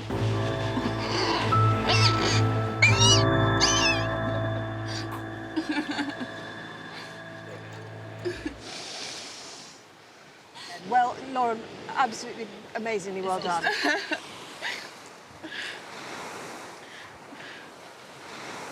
You did the job really, really well. Really well. It was quick, and it was painless. That was pretty emotional, wasn't it? It's really horrible. It's never easy to take a life, but having learned from this first kill, they actually dispatched the second animal swiftly, cleanly, no hesitation. Yeah, I'm glad it wasn't distress. Should we get it back and get it on the barbecue? I've never ever killed an animal before, especially as a girl as well, is that I don't think we're designed to want to kill anything, and that's what has been a huge learning curve for me. You know, it's reality. That's what it is. It's brutal reality that if you want to eat, then you are going to have to kill something. Gosh, Lauren, she's the first to volunteer for the pig. She's very matter-of-fact, very hard-working. Actually, if I could channel a little bit of Lauren, I'd be very happy, because she's very impressive.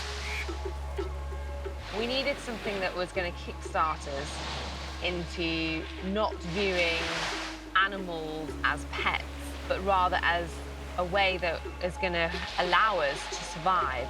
You know, it's going to give us the energy that we need to get hunting, get finding water, to find wood, because that is all exhausting work. It's very sad, but if I'm perfectly honest, I'm really looking forward to the meat, because I think we're all in dire need of a bit of a meal. Harvey, just to let you know, the pig's on the fire. I'm not being a hypocrite. I'll look later. I'm just not ready. Thank you. There's no way I'm going in there until it's all done with. I wouldn't go in there. I'm not eating a pig. This is a really decisive moment of the women's struggle for survival. Now, they have the mindset to progress as hunters and killers. They've actually crossed a very important psychological line, and for the first time, they're behaving like survivors. Are you ready, guys? Yeah. This tastes good.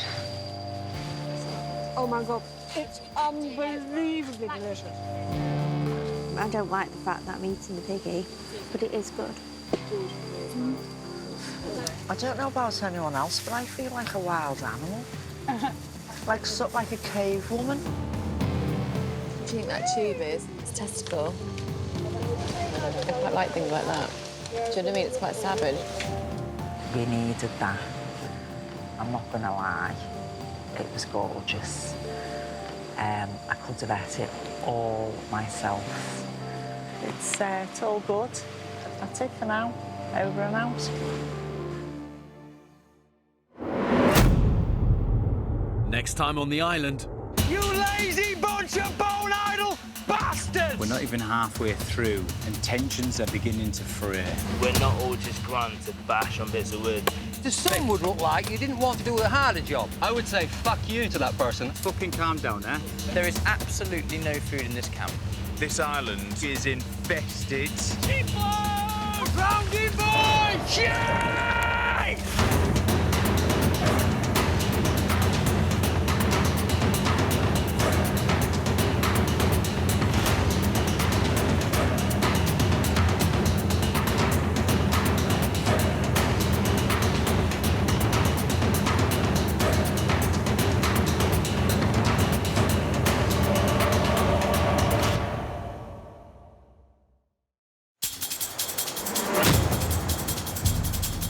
Two uninhabited Pacific islands.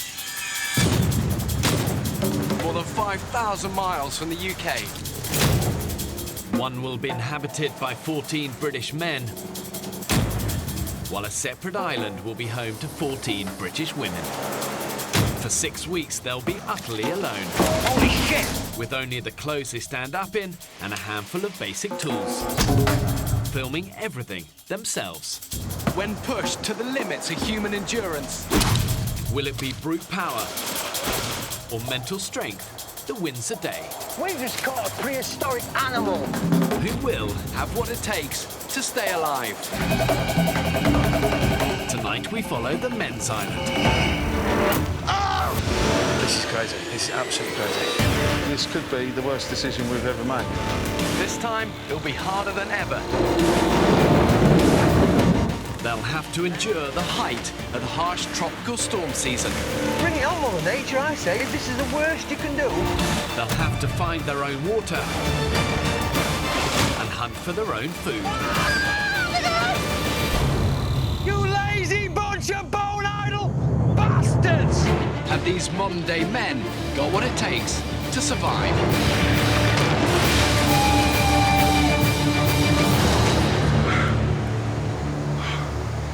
That's the hardest thing I've done.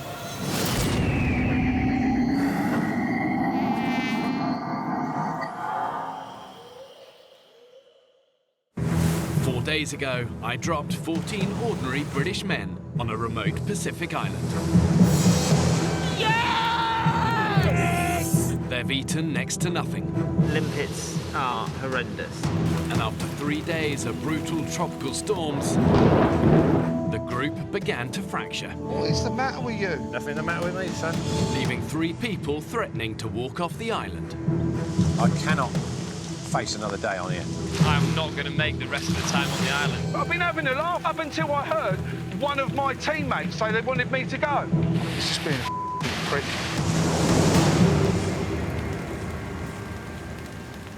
You don't want to be scapegoat, Absolute bollocks. I'm not having it. I am going off this island because I'm not being held responsible for that.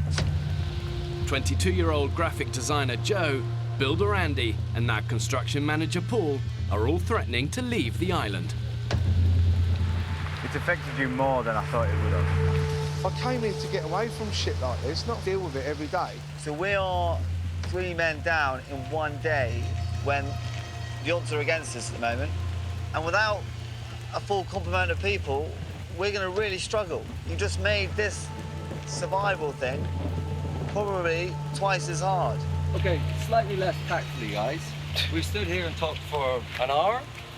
If it really is going to be 11 of us today, us 11 have got a lot of work to do to get through the rest of the day. So if you guys are not prepared to commit to the rest of the group, boom, go. Sweet. I've made my decision. I've had enough. I want to go now. Basically, we've realised that a candlelit dinner with a glass of wine is a bit better than being here.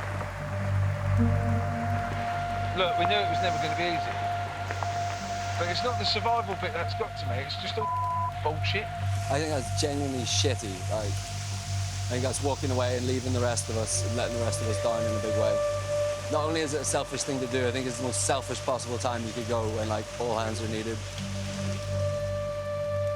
With Paul having made a definitive decision to go, the group are hoping that other builder Andy will now change his mind about leaving. Don't leave because of someone else. If he's going anyway, stay and get amongst it. How can I possibly stay, man, when a guy is leaving because of me? If you had left, he would have still gone. Andy, you so that means you can accomplish 6 things at a time instead of 5.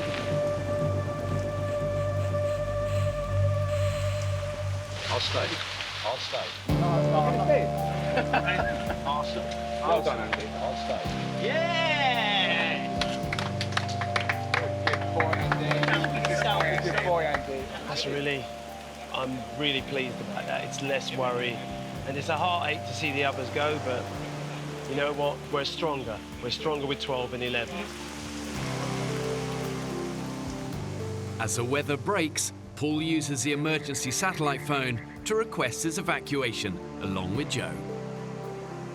This is Paul. I would like to come off of the island. It's either me or one of the others go, and I don't want me to be used as a scapegoat. So I believe I am stronger than that person and wouldn't regret this decision. It's going to make everything so much harder.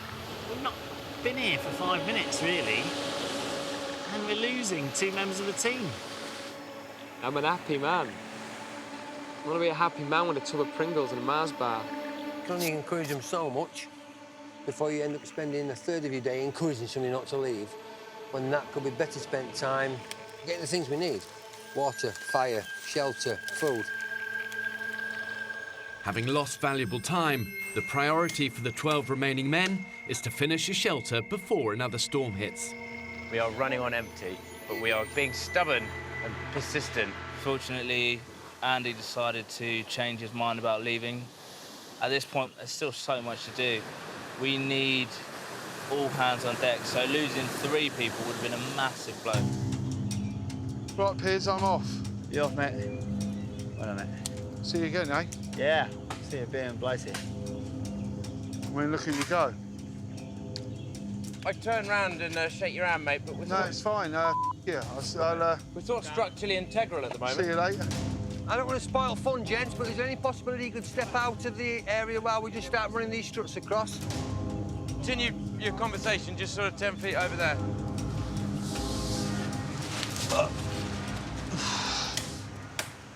Andy!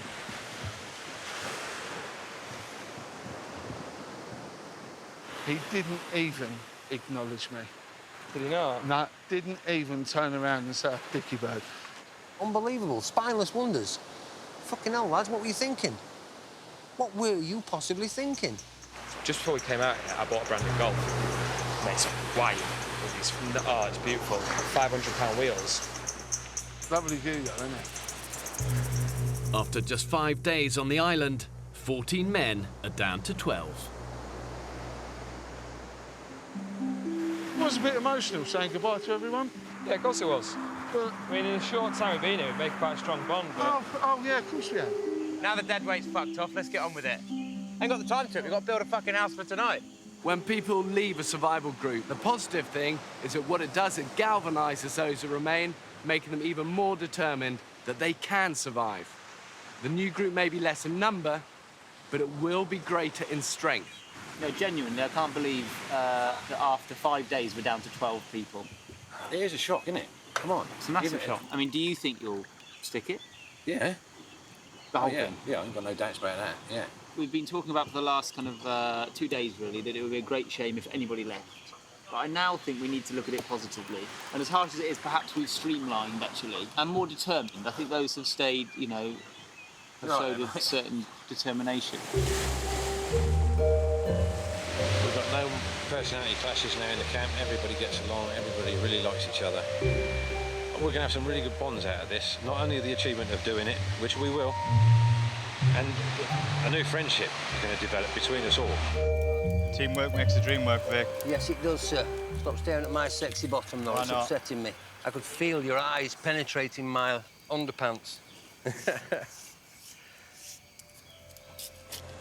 Morale in camp has lifted, but events of the past few days have taken their toll. Oh, I'm absolutely knackered. The men have barely eaten since they arrived on the island some 5 days ago. I do feel like we're staring down the barrel a little bit. We're going to have to pull something out of the bag or go very, very hungry, it seems to me. Are we not wise to have a real good recce of the island?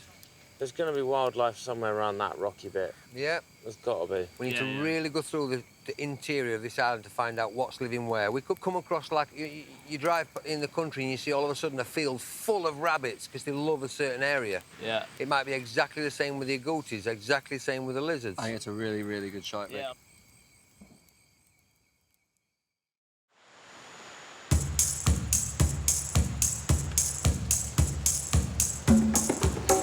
Come on, boys. 5 a.m. the following morning, the hunt for food begins. No heroes today. We don't want anyone losing a leg or arm or anything like that. You've got your stick there, haven't you, fella? I've got a stick. I'll grab a stick if you need one.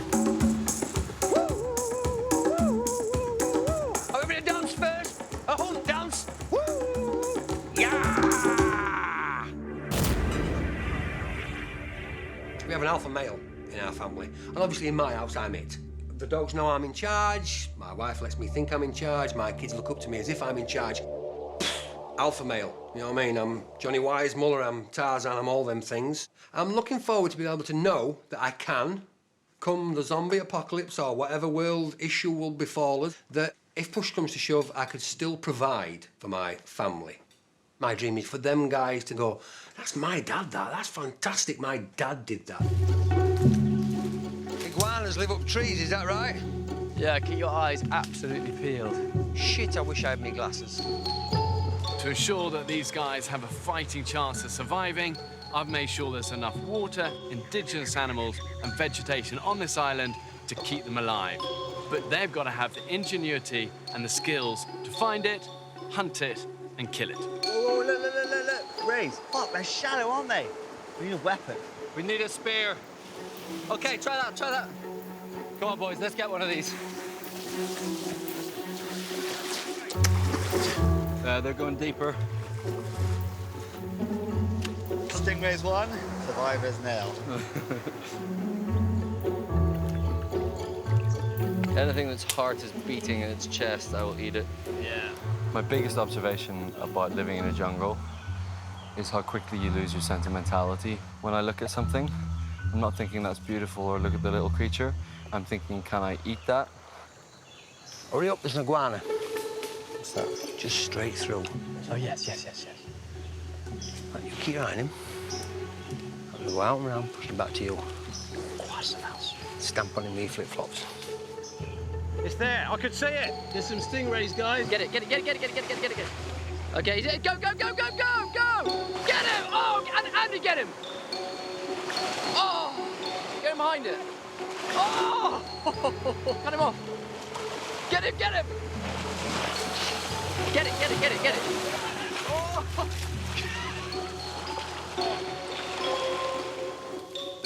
There he is. That's dinner. Son of a bitch. He's gone.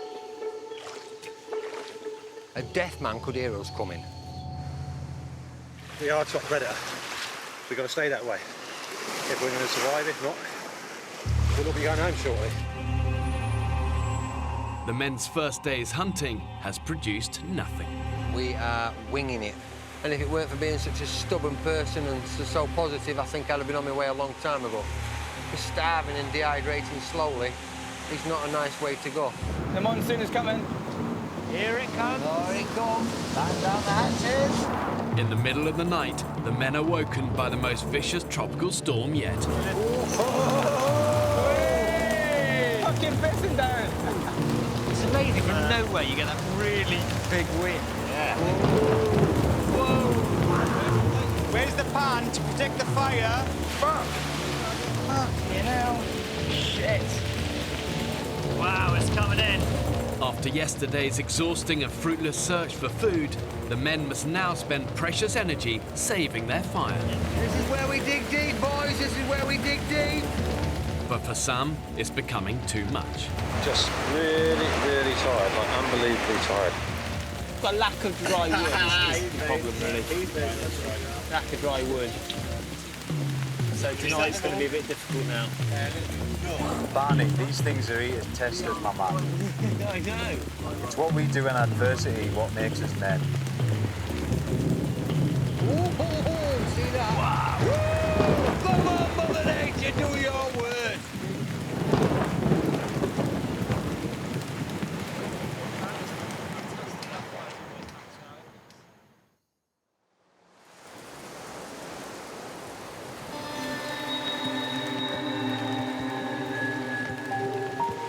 About 8 o'clock in the morning. Hammer it down, which it has been since about 4 o'clock this morning. And when I say hammer it down, I mean hammer it down. It's relentless. But anyway, my body's starting to take a toll now. I've got blisters all over my feet. I'm shivering and shaking all the time. It's just bloody horrible. It's whooped my arse big time. Compared to play to these other guys, I mean, they're like gladiators. Unbelievable.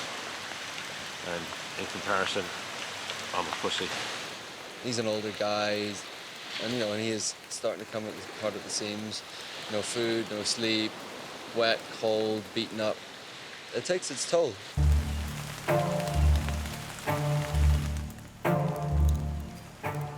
How's the wood looking, Dan?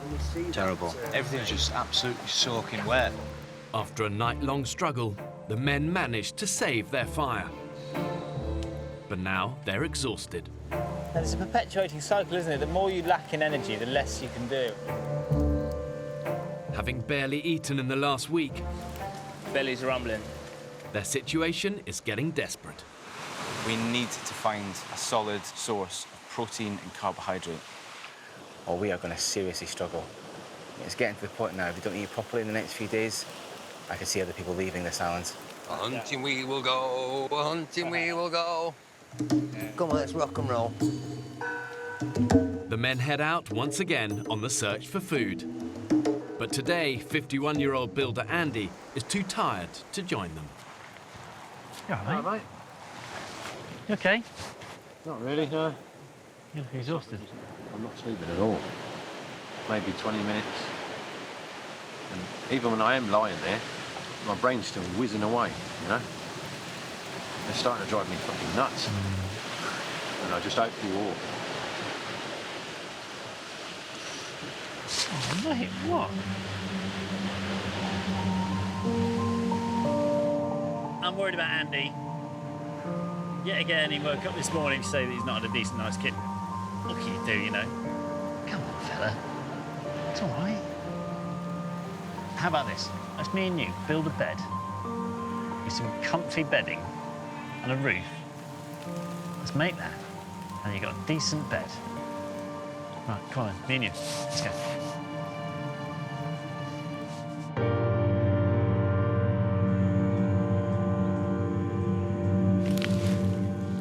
These are alligators on this island. Son of a bitch. Led by cleaning facilities manager Vic, the hunting party have pushed deep into the island's interior. What have you seen, Vic? Alas, nothing. But finding food in the jungle is no easy task. Wow. It's just full of ants and eggs. Snake! Where? And danger lurks around every corner. Somewhere here is a brown snake. Smell like shit off a stick. This is good bait. Shit. Scorpion there. Whoa. I do not want to get stung. Yeah, he's gone. Shame. Bastard. I could taste him from here. There's a lot of things that can kill you on this island. Snakes, spiders, crocodiles. The longer I'm here without a proper meal, the more I realise that if something's going to fuck us up, it's probably going to be a lapse in concentration. Oh, you fucker! There's bats everywhere. Straight out of that tree there. That's where the bats live. Ooh. Can we eat bats? Or is that what give you HIV and Ebola and all sorts of don't they carry AIDS? Forget it. We're not eating bats. This island looks very peaceful. You could even say heavenly. But if you look just in a little bit more depth, this place is an accident waiting to happen. So why are you doing this then, fella? I think because my life has been like one adventure, you know, moving from Tenerife, Lanzarote, America, all that kind of stuff. But then last 17 years, I've been stagnant, doing nothing. So I think this was a way of sort of saying, right, off we go again. And that it is, my friend. Yeah, it certainly is, Jesus. If only I'd have known. You regretting it? I am at this moment, mate, if I'm totally honest, yeah. And my biggest regret, if I do go, would be letting you lot down. I'm trying. I'm really trying. Seems like Andy's already given up. I'm desperate not to lose another person, you know? Can't go from 14 down to 11. I'm dropping like flies. We've not even started yet. Is that not a cable track? You might be right.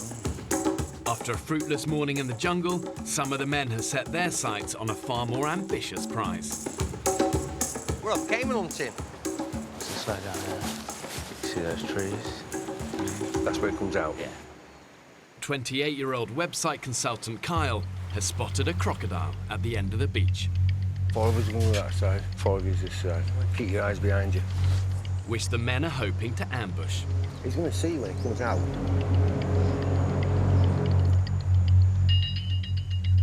Along the coast, 29-year-old paramedic Barney and cameraman Ross are off to try their luck with improvised fishing rods. I'm going to be incredibly positive. We're going to get at least a couple of fish. Yeah. At least a minimum of a couple of fish. Good. I've delivered 3 babies in the course of my 7 years in the ambulance service, and that's a pretty special feeling. But it's not as glamorous as everyone makes out. You soon realise it's largely dealing with drunk people in gutters, vomit-ridden kind of students. I love Famous 5, Swallows and Amazons. Something about probably going on your own adventure. It takes you back to your childhood, doesn't it? Climbing trees, building dens. It'd be nice to think I've come off the island feeling a little bit more macho, a little bit more popular with the ladies. There's a lot of fish down there. Come on, positive thoughts are going through the rod. Oh, I got a big one! Woo! Fuck! Ugh.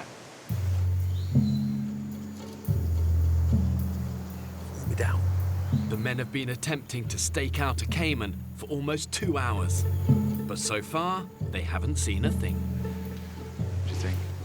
I think some of our hunting team is always ready in action, ready to go. Like your coiled spring. Fantastic we get caiman, but you also need to get water, fire, and food. I am starving. Go on then, mate. Plus everyone's just getting eaten to shit by these sunflowers. Well, let's return to camp.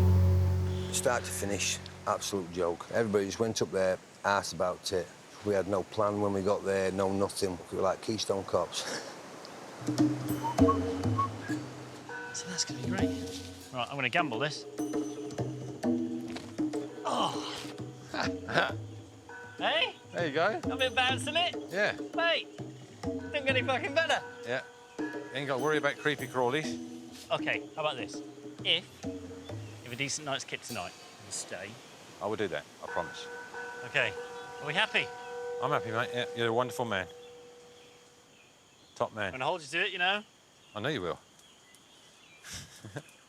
Hey, come on, bring in the love.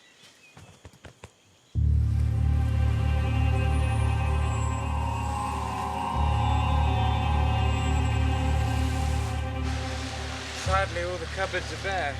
After an exhausting day, the hunting party have nothing to show for their efforts. It didn't look healthy, some of these boys. Some of them look like maybe gone on hunger strike. Well, I'm absolutely burnt out. Today's a day where I definitely feel like I am starving. So the average British man needs about 2,500 calories a day. But the reality of a survival situation, you know, you're working hard, you're hunting, you're building shelters, chopping wood, you can easily burn in excess of 4,000 calories. The mass of that is simple. If you're burning more than you're taking in, you're gonna starve. Can you just let the lads know that we've gone fishing? All right, I'll have fair some enough. energy still left in me.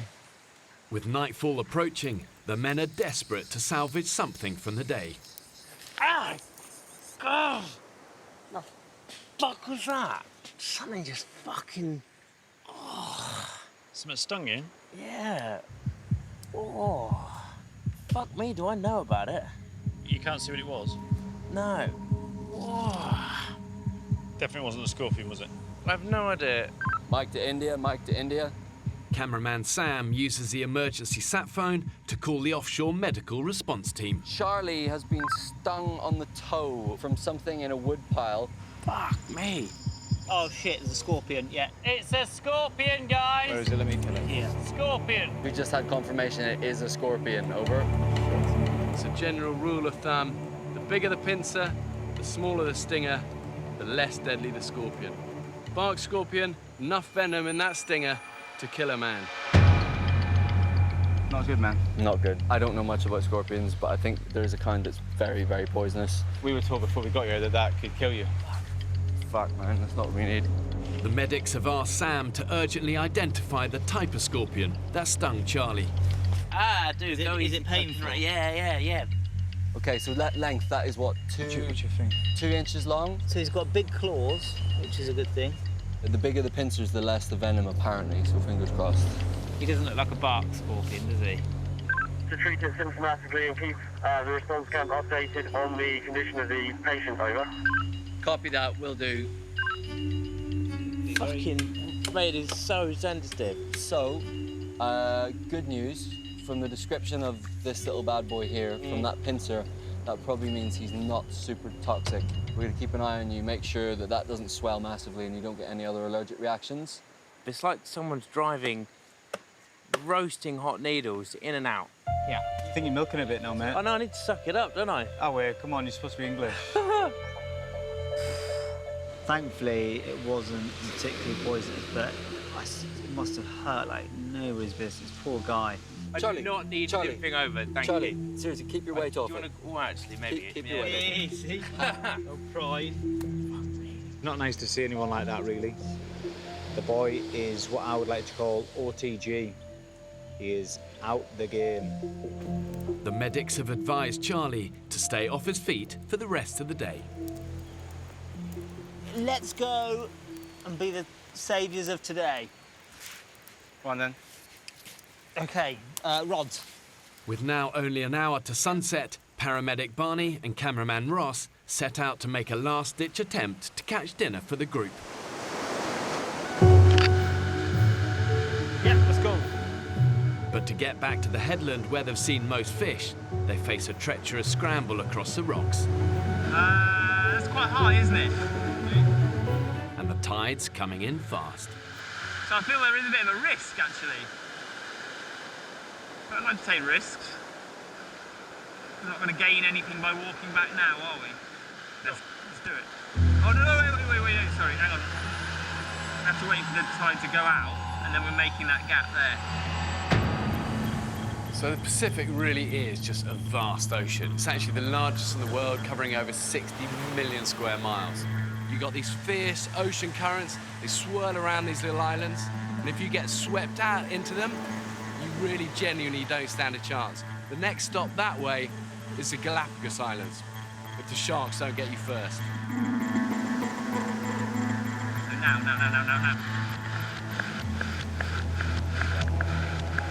Oh, I don't know if this is a good idea, mate, or not. Whoa!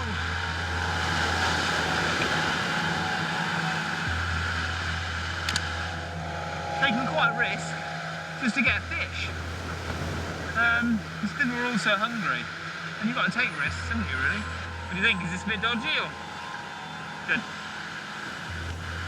As long as we're on the same wavelength.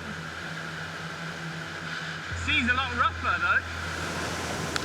If we get swept off it, we're mincemeat. Just one of those gets you.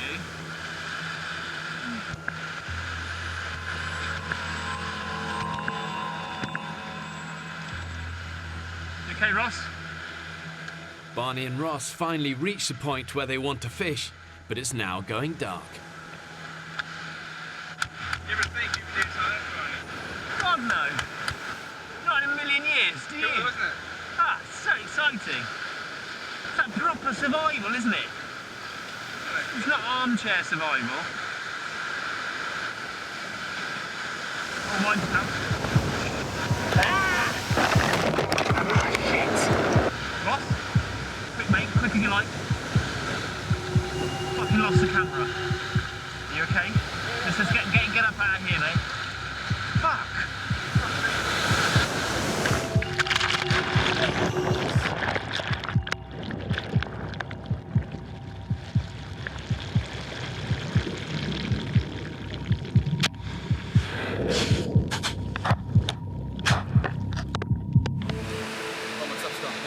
Cameras head of the sun.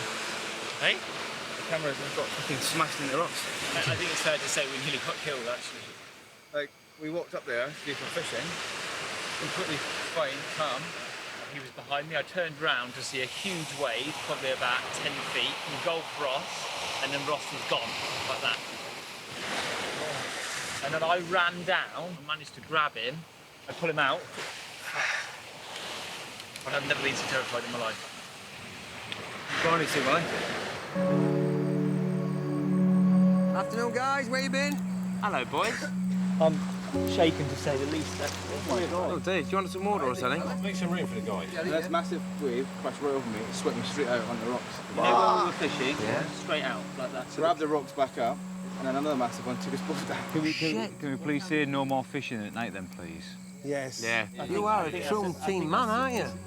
It's really made me realise just how careful we need to be, and how careful I need to be, and about how vulnerable I am.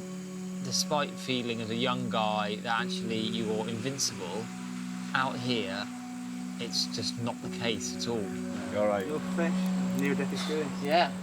Fuck, you look shaken, man. I am shaken. Yeah, have a Genuinely, I'm drink. shaken. Yeah. We did get some fish, though, right? Seriously? Get back out there. That's what you take from that.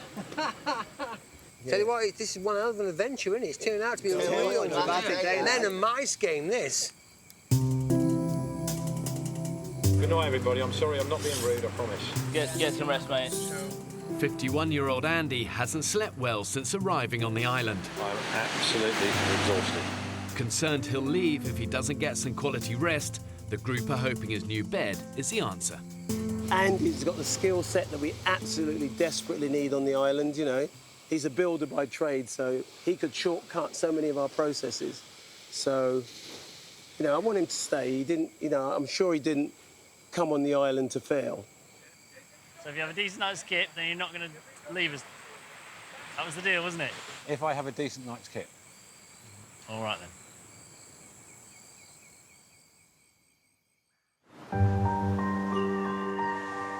5 a.m. All of the men are sound asleep, except for one. I'm feeling dreadful. I've got an ear infection, I'm shaking. I know I'm shutting down, you know what I mean? So, I'm not happy.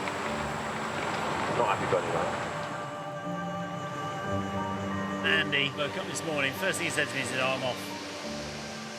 For crying out loud. Paul and Joe have just gone. That Paul's just gone because of you, Andy. If you thought you were going to go, why didn't you? I just found out that we're losing Andy and our final builder. It's almost panic stations. Are you suggesting we're leaving? Are you fucking bollocks? Right, I'm walking away. I'll log you tied to a tree before you fucking go. Andy's threatening to leave is all very well, but I lose patience. Part of me just wishes if he's going to go, he should just fuck off, really.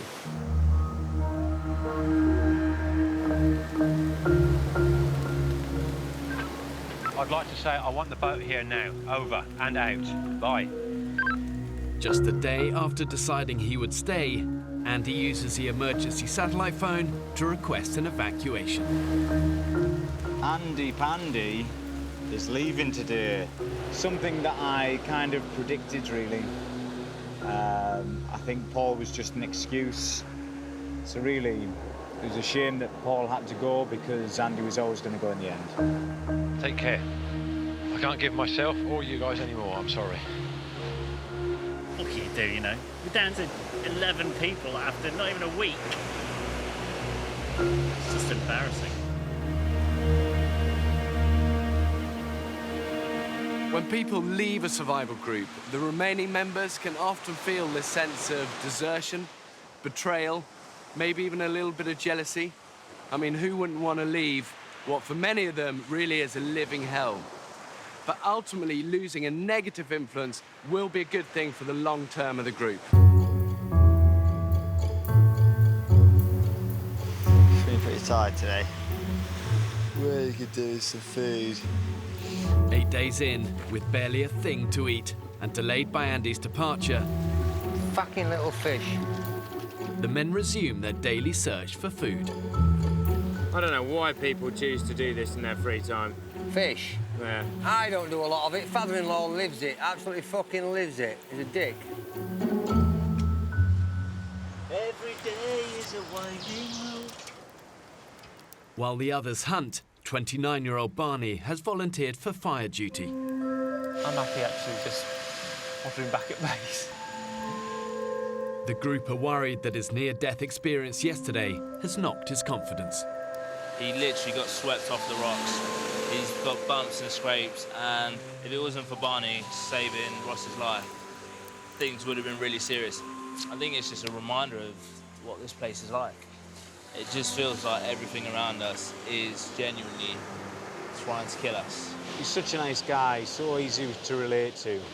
But I just felt a little bit sorry for him today, so I'm going to keep my eye on Barney.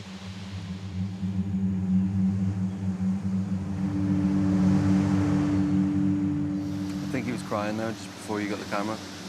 He is finding it really tough.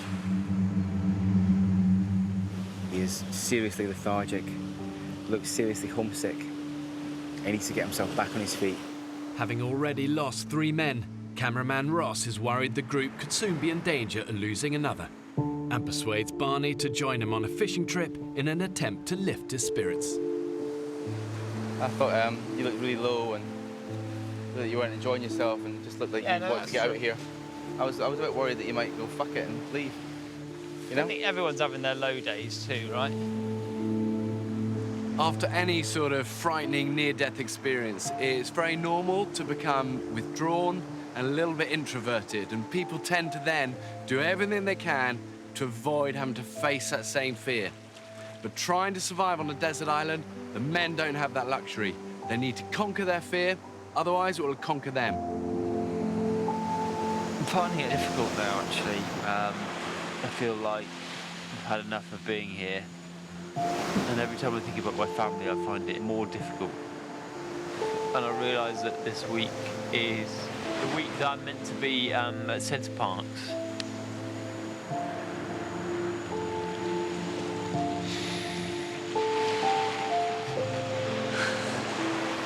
But I just wanted to kind of apologise.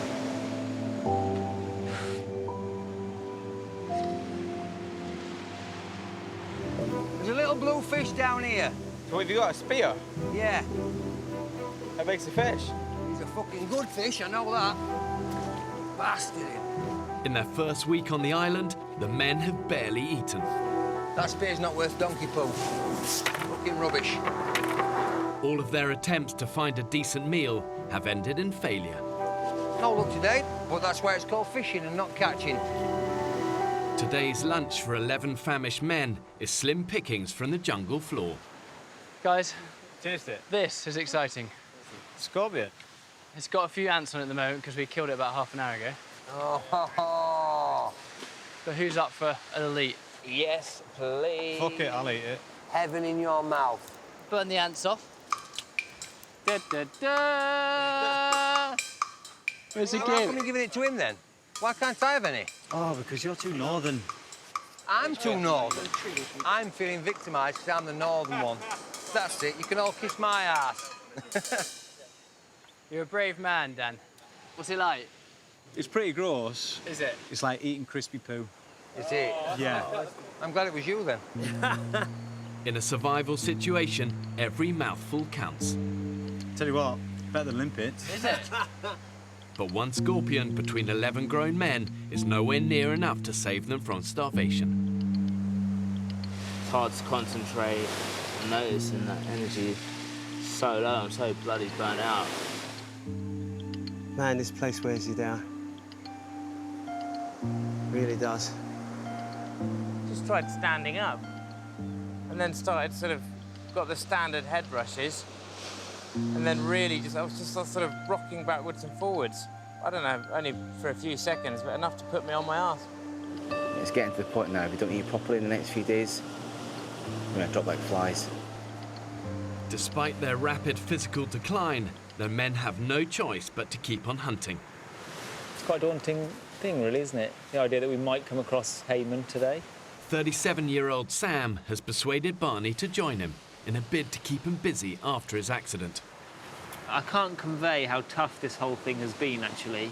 Far, far tougher than I thought. I'm really, really struggling to stay focused and to keep up with the rest of the team. There's a berry on this tree here, look. Doesn't look edible, does it? Shit the dog! Shit the dog! What? Look at that, a big, big lizard under here. It's iguana, I can see it's a big one. Yes, keep going. Yes, there you go, good. Okay, you see him there? I'm gonna flick him out. Okay, here he comes, here he comes, here he comes. Here he comes, here he comes. Okay, watch that tail. Okay, you got him, you got him. You got his tail? Pull him, pull him, pull him, pull him, pull him, pull him. Pull him, pull him, pull him. You absolute star! Star! Gosh. Hang on, hang on. Let's talk about this, because actually we could use our meter live, could we not? Oh my gosh. Well done, mate, well done. Oi! Woo! Get Oh, it! It's an iguana! Nice one, Get in. Look at the size of that, man. Wow, Barney, that's half a leg. That is a corker, Barney, lad. That's dinner and supper. Well done, fella. Nice one, Barney. He's a beautiful creature, actually, absolutely beautiful. Look, he's like a little dinosaur. Guys, it's my little contribution to today. Wow. It's an amazing feeling. You really feel you've done your bit for the team. It's like when you give a really good Christmas present. You just really want to give it. I was thinking, guys, about killing that iguana. Yeah. I think that's probably a bit of a personal thing I need to get over. Hang on a minute. Because, why is that such a bad thing that you don't want to kill something? Because the reality of it is that we all eat meat that's killed at some point, and we're so far detached, aren't we, as we all know. from the slaughtering process. Actually, for me, maybe that's a challenge that I need to face. If you kill it, will you have repercussions, sleepless nights? They're going, no, Barney, don't give it. Blood, gush, stinking. Let's put this in perspective. That bothers you? I've been a paramedic for 4 years and seen Course some you have, nasty yeah. things, but I think I'd like to test myself. Do it. Do if you want to do it. Don't do an Ozzy Osbourne and bite its head off, though.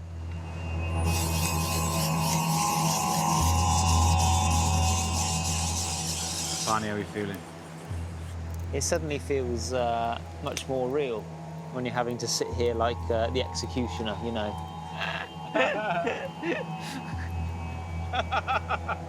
I condemn you, iguana, to death. It goes right over, doesn't it? Like this. Yeah. Let's do it. I'll go and get him. Go and get Bring him down here. Woof. So you got him. Got him. Yeah. Right, Barney. Yeah, so if you're able to hold his head down, actually. Spot on. Food you're about to provide.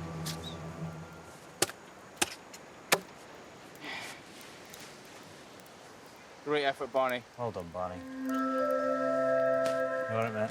Yeah.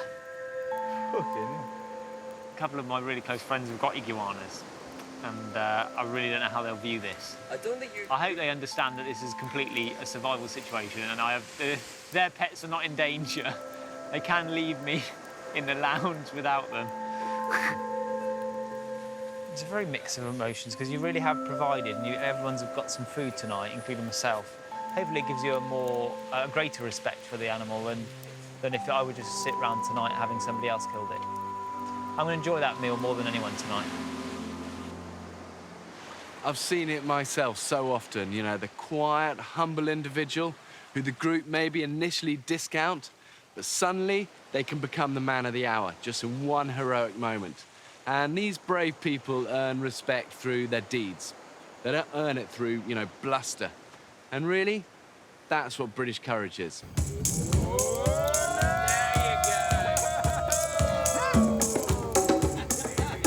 After a week on the island, the men can finally sit down to a decent meal. Looks like proper food. Isn't that just an incredible sight? Yeah, nice and caramelised on the outside, be beautiful. This is going to be like... Is he eating his own neck? Yeah. That's just sick, Barney. They do say that Mother Nature watches what you do, and if you work hard enough, she rewards you. Today she did. Good job, Barney. Here you go, guys. Well done and congratulations. Well done, teams Ocean 11s. Yes. Let's have a little taste, pass them on. Oh, it's delicious. Really lovely. Wonderful, So good. The first time I've eaten something which is ridiculously, amazingly brilliant. Oh, it's like a good piece, Barney. Yes, it is, mate. Oh, yeah, Barney boy. There's more meat on this than I thought. Tell us. Hey. Oh, yeah. 11 of us sitting around like cavemen, just gnawing and slurping and chewing and staring into the flames. Great. Grr. You've now literally cut his face into. There you Yes. go. Feeling increasingly manly as the day goes on. See what it brings the group. It all feels worthwhile. No complaints with this at all. Yeah, great. I think the head might be my favourite bit. With food in their stomachs, the men's thoughts turn to Andy's unoccupied bed, which is now up for grabs. No wanky in the individual bed, please. Okay, I've completely misunderstood what it's for. Has anyone not one out here?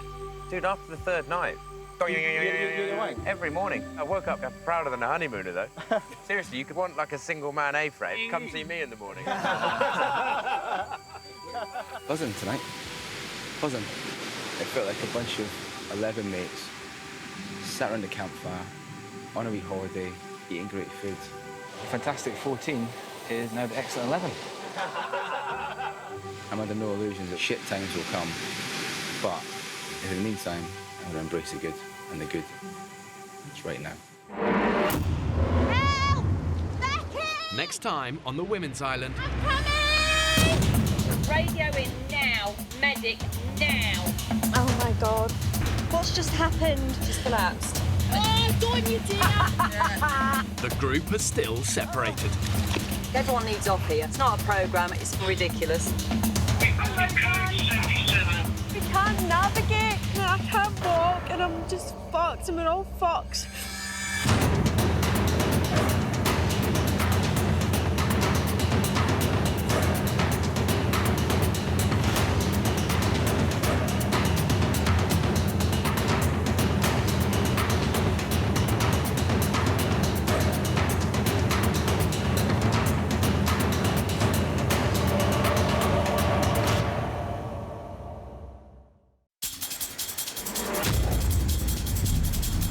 Two uninhabited Pacific islands. More than 5,000 miles from the UK. One will be inhabited by 14 British men, while a separate island will be home to 14 British women. When pushed to the limits of human endurance, will it be brute power or mental strength that wins the day? Who will have what it takes to stay alive? Tonight we follow the women.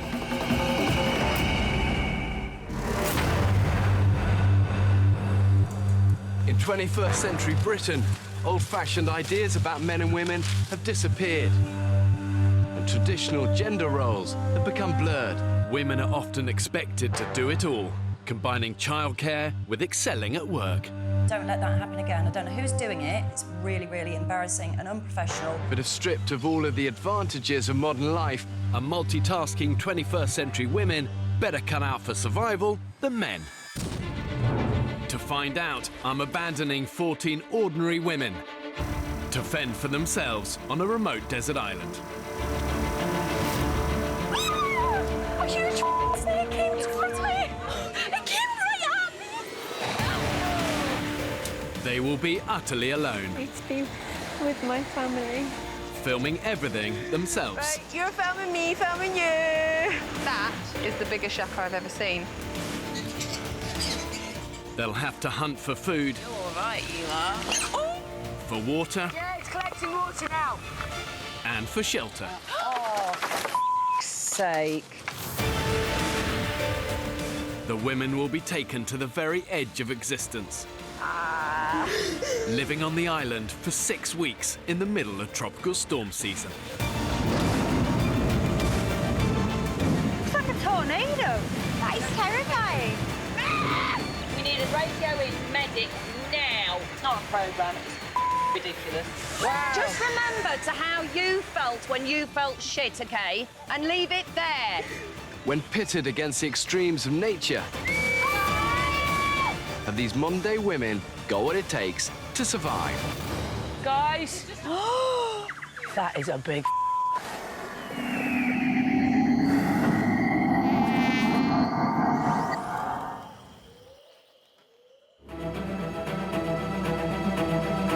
People hold a lot of their self-worth in things like money, what they're able to buy, what car they have, what clothes they have, makeup, how beautiful they are. When all of that's gone on the island, I think it all comes down to what sort of a person you are. I think you've got to be slightly mental to want to do this, right? I think you've got to be slightly off your tree. As human beings, it's the closest we're going to come to a reboot. I'm about to abandon 14 British women on a remote, uninhabited Pacific island. I want my daughter to know that her mum is actually quite brave and she's not just this person that's there to make tea. I want to show her that you can do anything. Really looking forward to going back to the hunter-gatherer, our animalistic roots and finding your own food. I think it's only by pushing yourself to these extremes that you get to find out who you truly are. These are ordinary women with no previous experience of surviving in the wild. I'm not going on because I can kill an animal and I know I can survive and I can chop down a tree. I'm doing this because I can't, but I'm eager to see if I can. It's the adventure. There's so much I haven't seen. There's so much I haven't done. I'm running out of time and I might be running out of health. How fast are we going right now? About 30 knots. We can go really fast if you want. I think people often think that to be good at adventure or survival, you've got to have big muscles. But actually, in the battle to stay alive, it's one in here and in here. not on these. Get me on the island, all of us girls. I think we will not only survive, but I think we'll thrive. This is your island, straight ahead. There's no beach!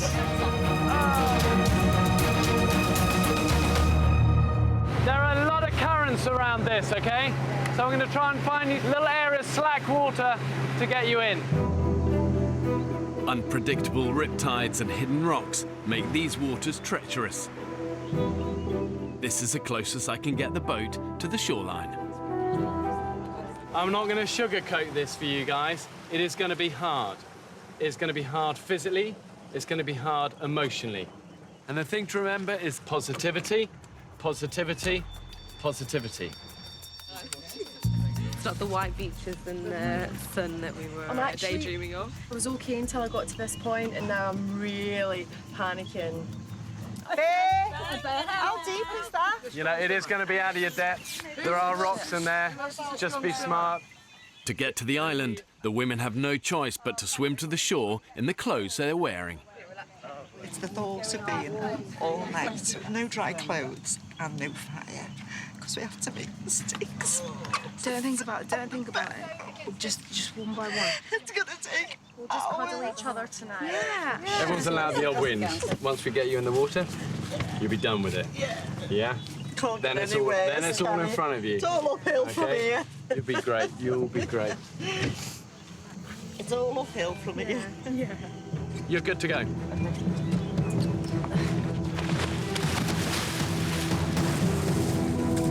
Let's go for it. The women take with them bags and cases containing their filming equipment and medical supplies. This is croc territory. Let's get you out of the water as fast as we can. Okay, let's go.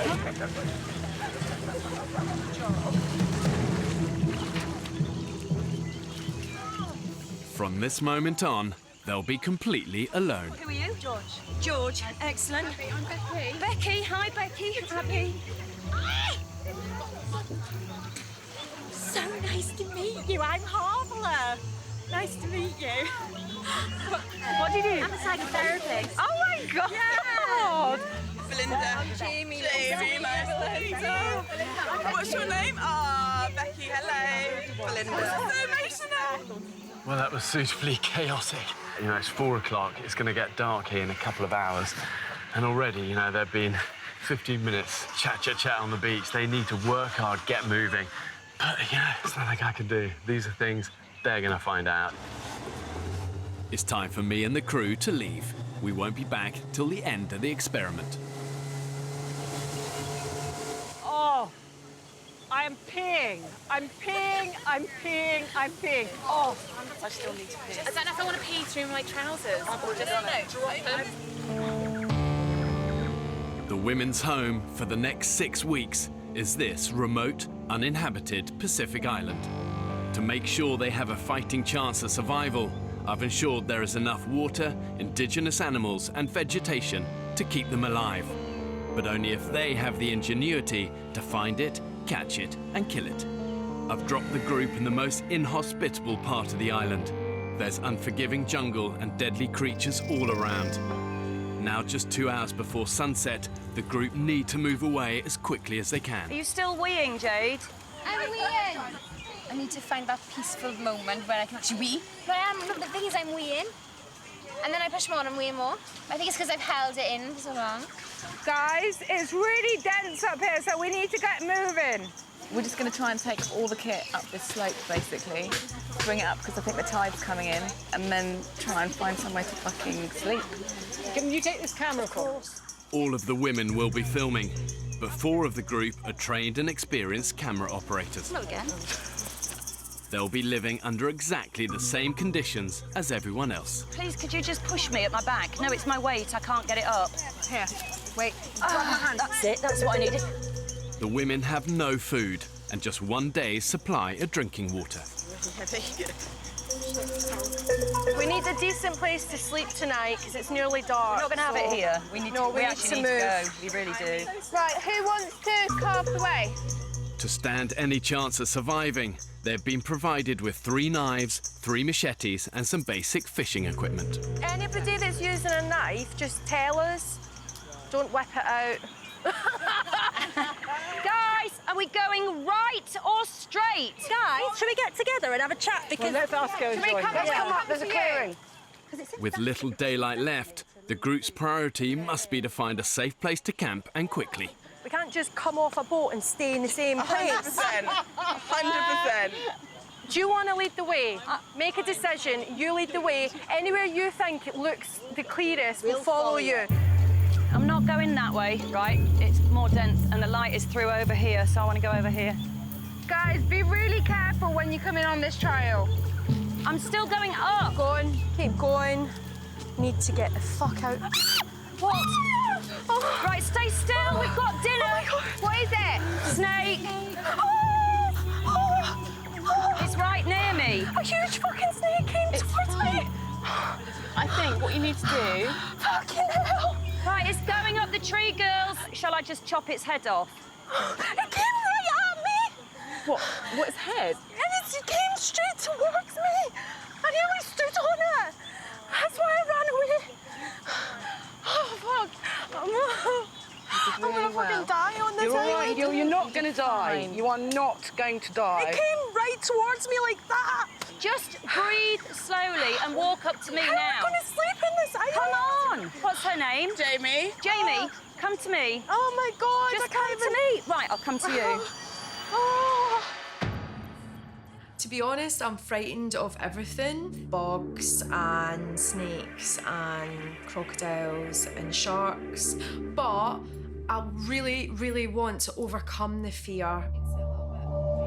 Materialistic things really shouldn't matter, but unfortunately they do matter a lot to me. I can't imagine what it's going to be like going back to complete and utter basics. It might change me into a new woman completely. I have no idea. Oh, I was on island for 2 minutes and a snake attacked me. Fuck me. I don't want a snake coming towards me. Take a deep breath, please. Okay, Just okay. in. Just stand still and breathe in. Right, and breathe out. It's not going to get you. It looks like it's bloody It's bloody not. Stop fucking looking for it. So basically, the whole place is crawling with snakes. Go on, move on.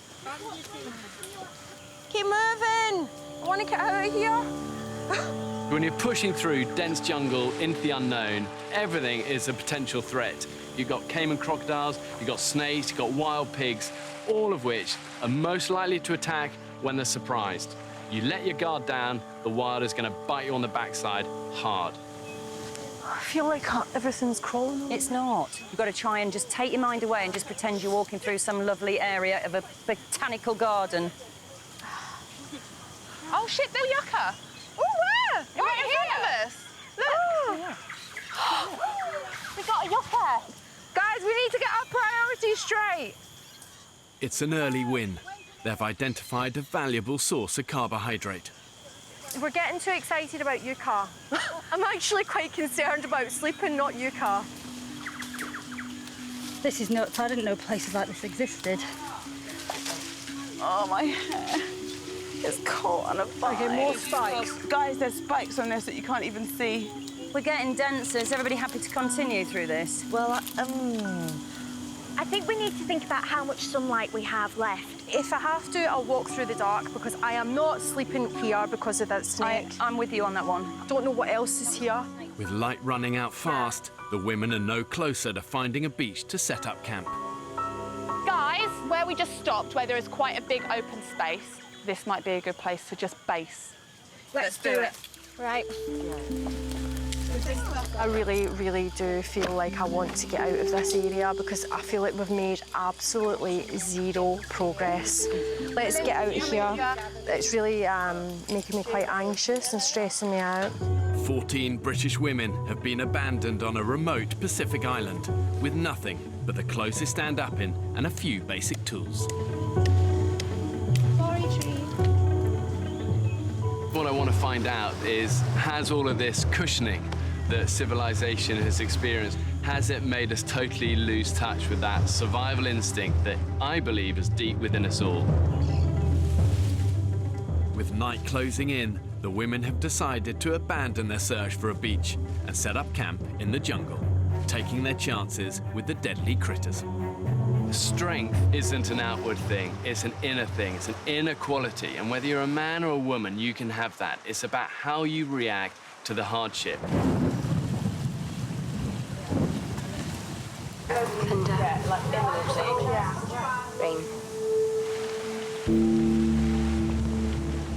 Rain, rain, go away, come again. When we get off this island. Just got changed and now it's raining, so I've only got my normal pants. If the women are to survive, they'll need to live through 6 weeks of the tropical storm season. At its worst, the torrential rain can dump up to an inch of water in an hour. My current knickers and trousers are wet through, so I feel like I've wet myself a bit. I'm wearing a shitty nappy. I have dry socks though, which are in my bra, keeping even drier. Yeah, that's a good idea. Without shelter, the only protection the women have from the elements is their raincoats and ponchos. It's absolutely hideous. It's going to get dark soon. And that will mean that there's no heat at all. So we will go to bed cold and damp. And we'll have to sleep on a cold and damp jungle floor.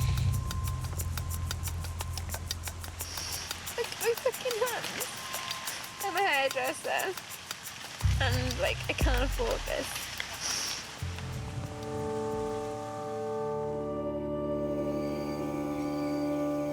Do you want to see the water coming out of my socks on film? Don't worry. 7 p.m. and the women are determined to get a fire started. If you can find another tree with some of that, great, but that'll burn very, very quickly. It's cold and it's horrible. I'm trying to actually not even think about it. That's what I'm trying to do at the moment, just focus on what's going on and not focus about the dark. Because if we don't get a fire and we sit down, awful. After just 2 days survival training, Becky, Georgina and their team have made a bow and drill. And we move this really slow and low, Becky. I like it long and I like it slow. Spinning one piece of wood against another should create enough friction to produce a burning ember. I mean, honestly, who'd be a bloody caveman?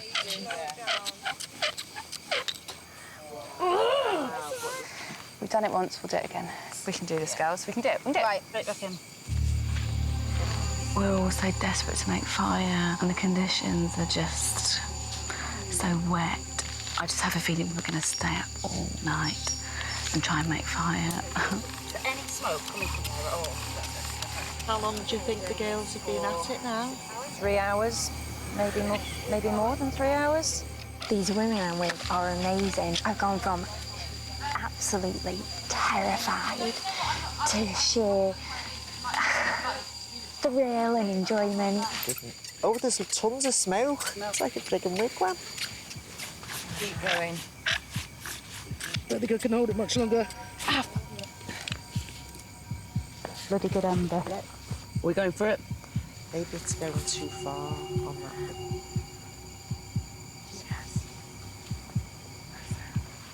Very nearly there. Here we go! Oh my God! Wow! Let it get just pull me out. Oh my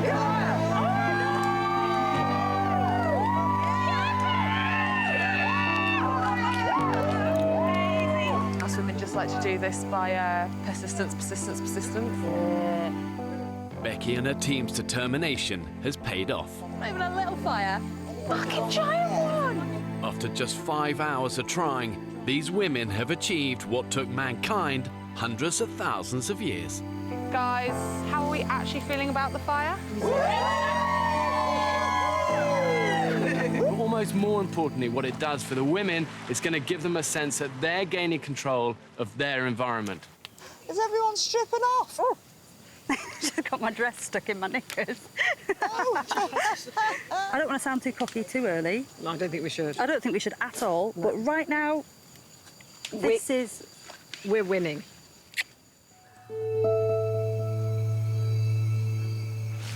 Oh! Jesus, Jesus, Jesus. Fuck me. What the fuck is that? What is Please it? tell me that's not a spider. It's that big crab over there. Can you see it, Jules? Oh my God, there's no way I can sleep here. Can you see it? Hell! We're not staying here tomorrow. We're all going together and we're going that way, and we're not going to stop until we find a framing beach. Oh, no. Lady's got crabs.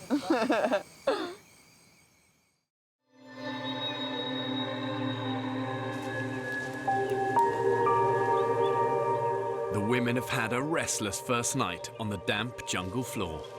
I tried to have some sleep, but the noises in the night and the crabs that were creeping up on us, I just couldn't. I just sat up all the time with the torch, the head torch like that. I did. I woke everybody up with my fart. You did about 5 or 6 big loud ones. Yeah, well, no, they weren't loud. Oh, no. You just decided to sleep where I party. This is that yucca, and it's a bit like a potato. Despite lack of sleep, Julie's playing mum and has rustled up a little breakfast. We're very excited. We've got our first foods. I think, oh, hang on. Oh my God. Not as nice as normal food. When we're actually starving, it'll be absolutely amazing. The group may have found food, Add to the collection. Whereabouts? Oh, it's swollen.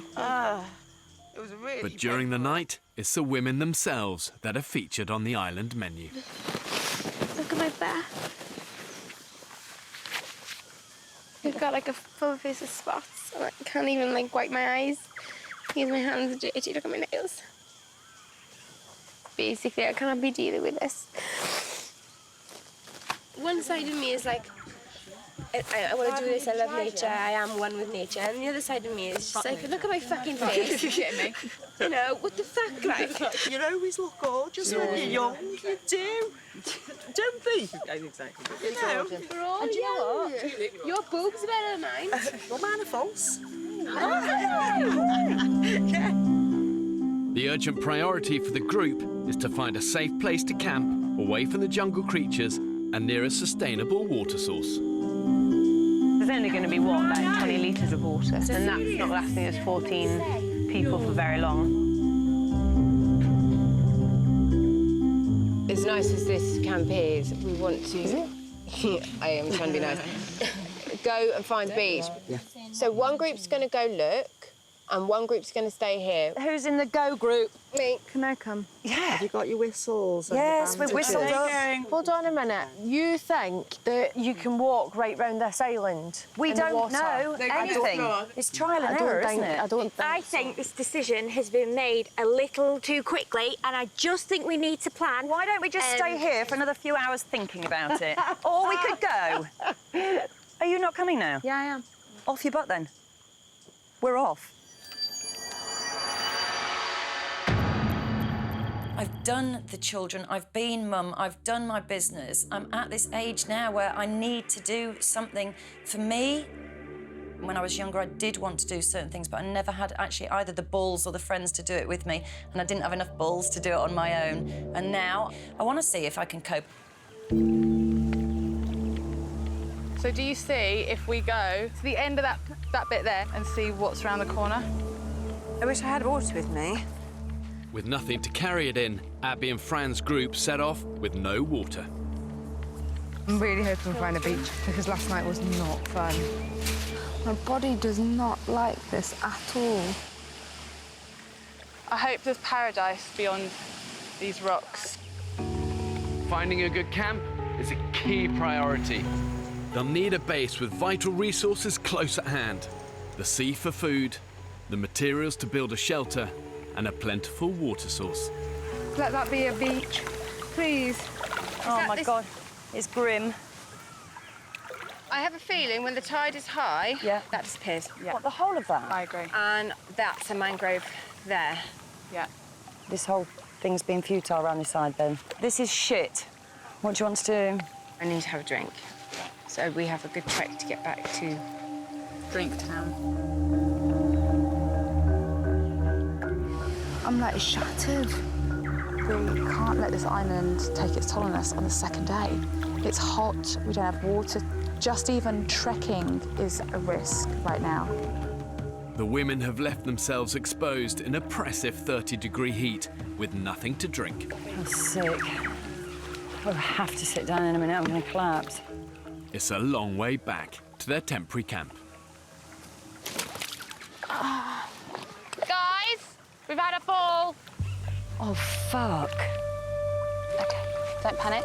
Shit, no, don't, you all right? Moment. Oh, shit, no, wait. Sit forward. Sit forward. Got to sit forward. Okay, there we go. Just put your head down low. Don't headbutt anything. So sorry, I know. Just stop apologising. In temperatures like this, the women have got to drink a lot, between 2 and 4 litres of water a day. If they don't, they're finished. Come on, friend. Let's do a little walk. My parents were Iranian, like, very overprotective, and I have literally lived such a sheltered life. All of the decisions in my life have been made for me. All they ever see is just study and get married. I want to prove that I can be independent, that I can survive, and that I can make decisions for myself. Yeah, go back, get drink. That's it, I just feel like I'm on a bomb.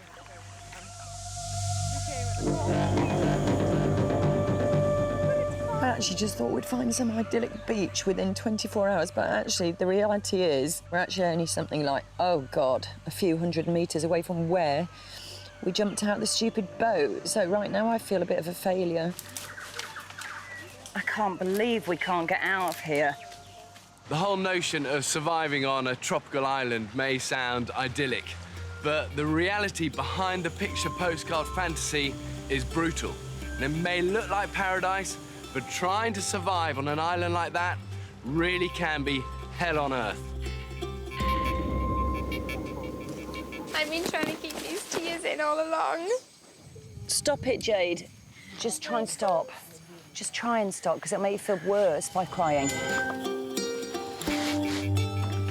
It's not great. It's not great, I'm not gonna lie. Day 3 on the island. The women have been forced to spend another night of misery in the jungle after failing to find a safe place to camp with a water source. Everybody just needs to find that bloody beach, because I'm not staying here again tonight. No way. Stop with the tears, because it isn't going to do anything. It's not going to change anything. I think Jade's really struggling with just getting used to, like, island life, as we all are. I know that sounds really harsh, and I'm not being a bastard. I'm trying not to be, it's the but truth, yeah, I get it. I understand what you mean. I sometimes, with my children, have to just say, shut up. Do you know what I mean? To pull them round. Or can't you channel your anger through somewhere else? Yeah, I'm angry with Bear Grylls. Yeah. Go with that thought. Yes. Just go with that thought. Yeah, I'm really angry with Bear Grylls.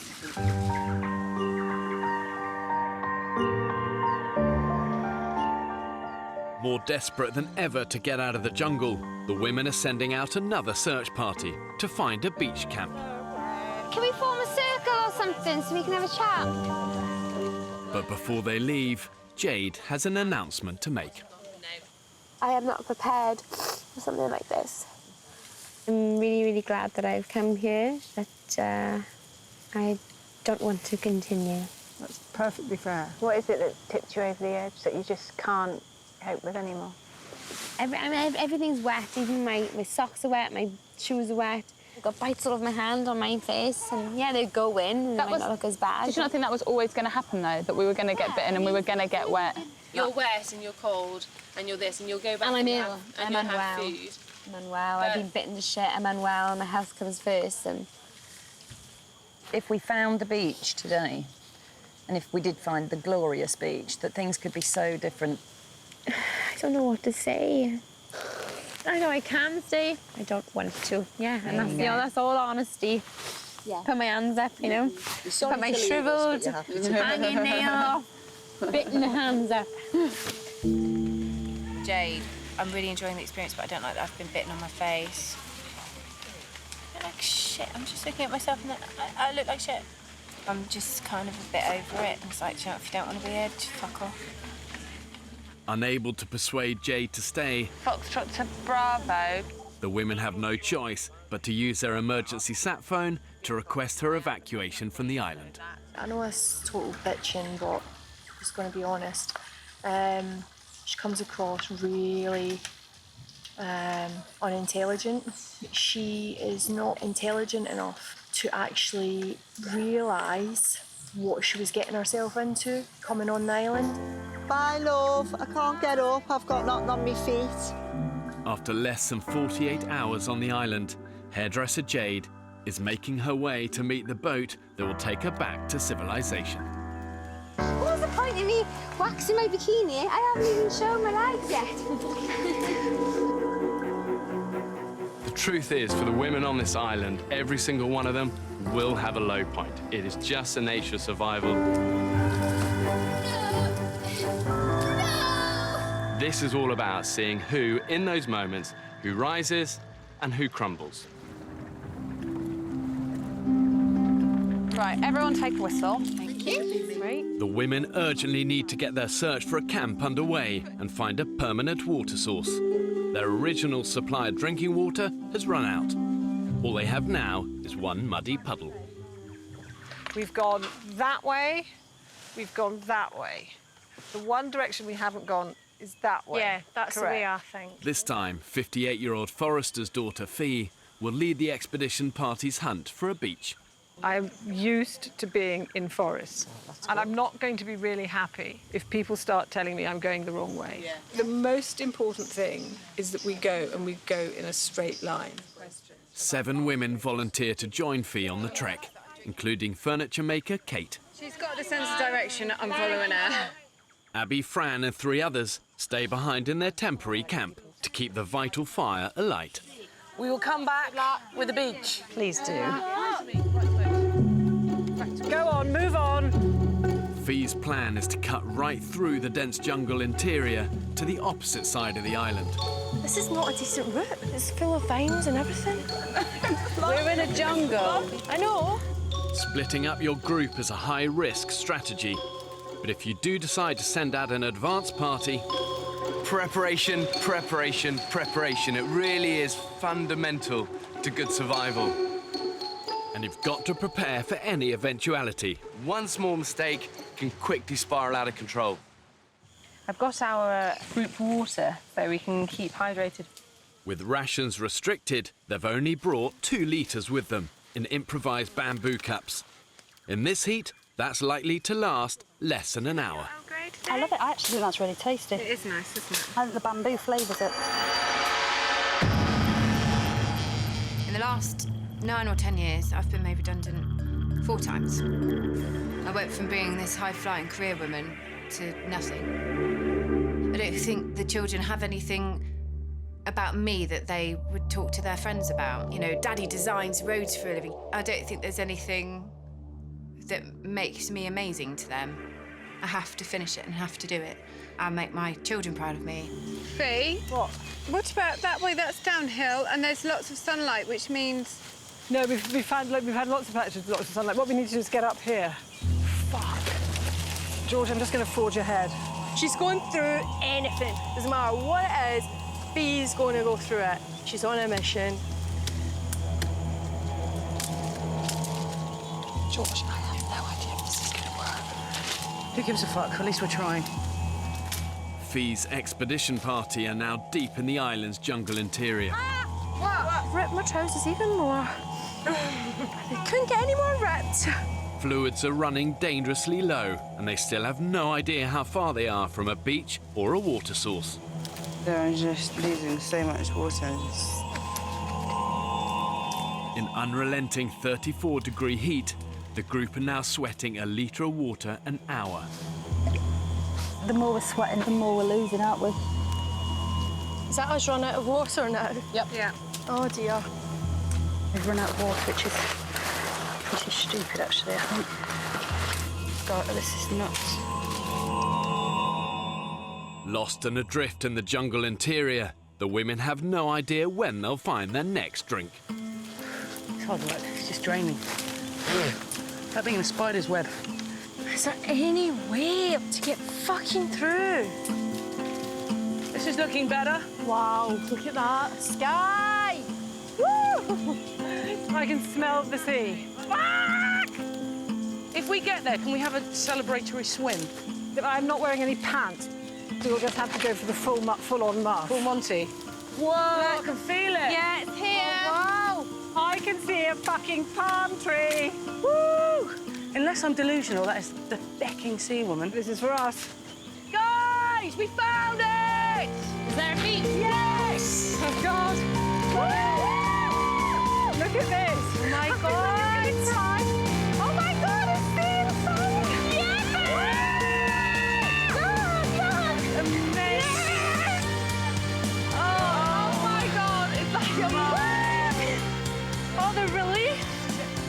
Did you ever think we wouldn't make it? I honestly didn't. We did it. I know I'm gonna cry. Come on. Oh. This is the most beautiful beach I've ever seen. And you know, if it was the most disgusting beach, this would still be the most beautiful achievement. Because that in there is horrific. We're going swimming now in that cool Pacific water.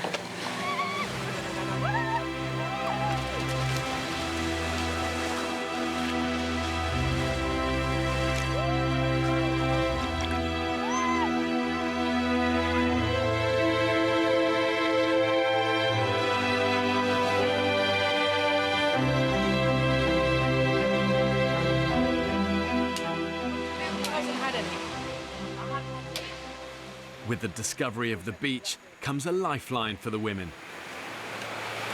Honestly, I feel so dry, dehydrated. Based on my mouth was feeling like Gandhi's flip-flop. No energy. Oh. We can clean our teeth and we can comb our hair. And I found some flip-flops. The expedition party have discovered a beach, but they're yet to find a permanent water source. It looks like it might rain. So we might actually be showered on all night tonight. Shit. Going down dark, we have no water, we have no fire, the sand flies everywhere. So, you know, there is potential for it to be amazing, but right now I'm just thinking, oh my God, how are we going to get through the night? With night drawing in, the women have no choice but to sleep here and return to collect the others in the morning. I can actually smell myself. Yeah. I completely hum. Yeah. My armpits. The worst thing is our feet. With no shelter, the group will have to take their chances with the elements. And the frustrating thing for me is we all bloody knew to go be prepared. Oh my God. 3 a.m. and the heavens have opened. Shivering, freezing cold. I don't like this. The women's expedition party discovered a beach to base their camp, but haven't yet found the key to their survival, a sustainable water source. We huddled under about, well, all of the palm fronds that we found for our bed. They're soaked through, stranded and dehydrated. What the good thing is about getting this wet is that we can wring out our shirts and suck them, and I'm really not joking. At the minute, we are barely coping with the situation in which we find ourselves. Barely. Are we? Hardly, actually. Barely. Because we didn't prepare properly. No. That is the bottom line. And now we're sitting in the fucking rain again. Incredible. In the height of storm season, the weather can literally change in the blink of an eye. You know, 1 minute you're going to have scorching sunshine, the next thunder, lightning, torrential rain. And in these sort of extreme conditions, even the thickest jungle canopy is going to give you precious little protection.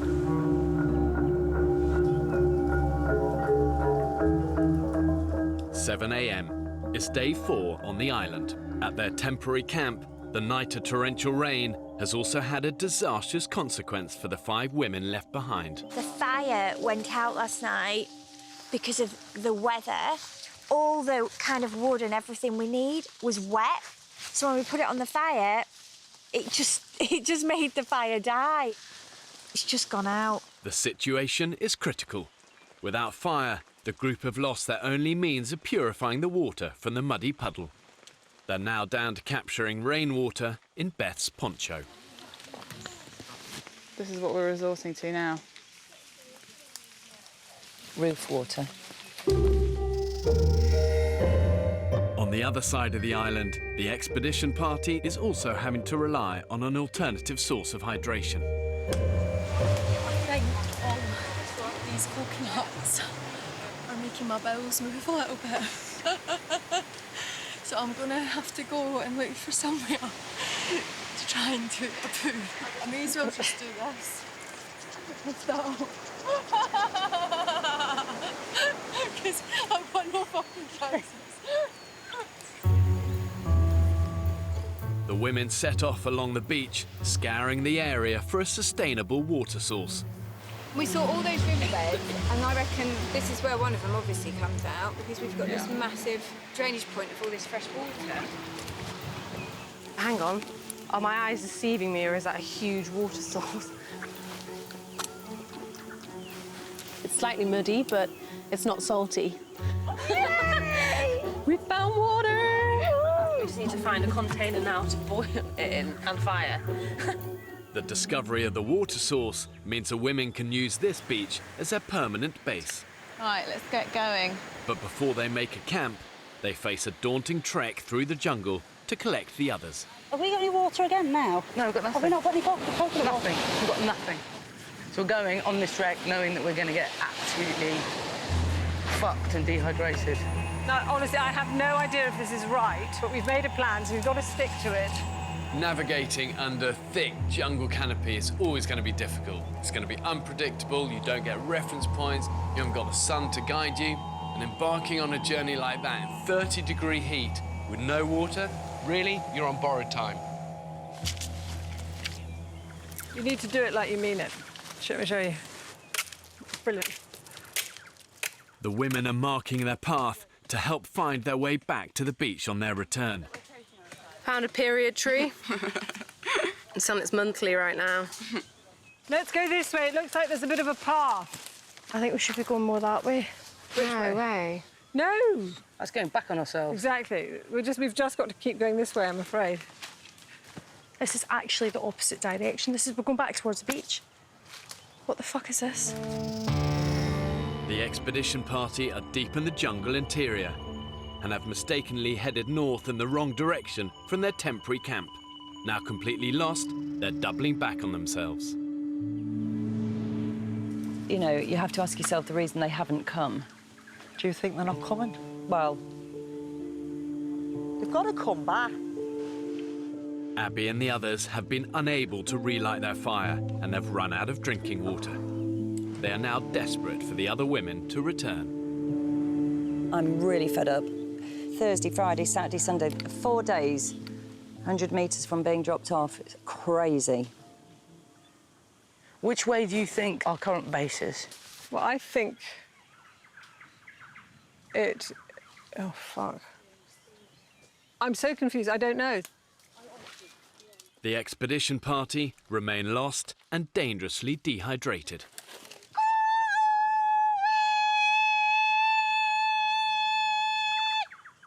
What just happened there? I was just calling so that hopefully the base camp will be able to hear the hello and make a sound back.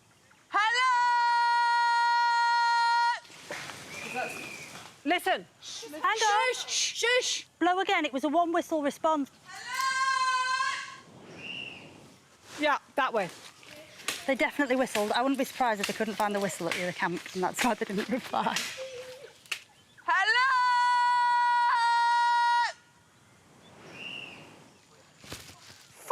That's a bird. Bird. It's a minor bird. So it's this fucking birds. I think it's birds, yeah. Fucking birds. We got a bit prematurely excited. Right, where the fuck do we go now? Moving through jungle, you get wall after wall of dense undergrowth. And what happens when everything looks the same, it's so easy to lose your bearings. And then you get that rising sense of panic. So that big tree there, it's got all my slash marks in it from the way we came. I think you're getting really confused with the directions because if you go up that hill, that is where we just came from. Except we came up from a beach there. We did not come from there, Fee, because I've been marking trees all along that route there. I tell you, no, there's a much clearer way of saying it.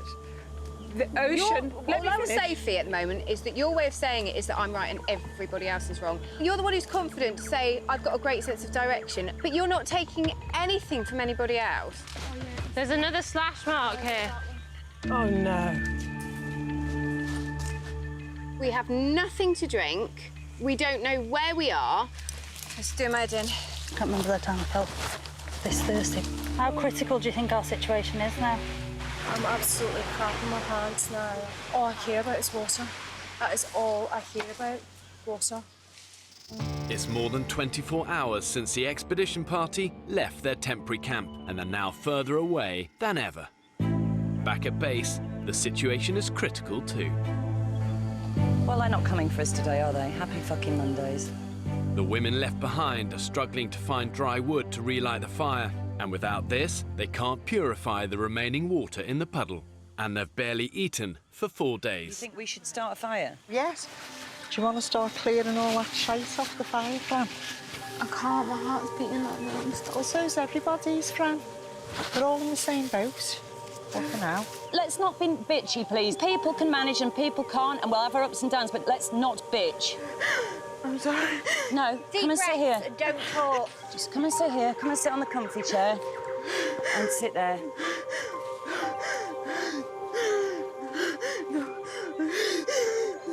Right, don't let anyone fuck you off. Breathe in slowly, please. I've got a problem with her crying. I've got a problem with her sitting on her arse saying she doesn't feel well and not doing anything.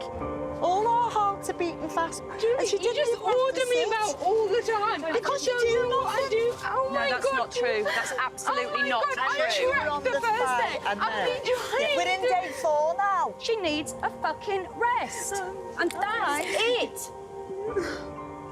Thank you. Just remember to how you felt when you felt shit, okay? Yeah. And leave it there. Tension in the camp are really high. Oh my gosh. It's just so hard. And I'm not going to leave this, so I've got this bit. I don't know how many days. Next time on the island. I think that's genuinely shitty, walking away and letting the rest of us die in a big way. We need to find food. That's the big issue in the camp. Woo! Yeah! Get it, get it, get it, get it! This island either wants to decompose you from the outside in. Ah! We nearly got killed, actually. Or eat you alive. Everything around us is trying to kill us. Ah! Yeah, it's a scorpion. We're dropping like flies. We've not even started yet.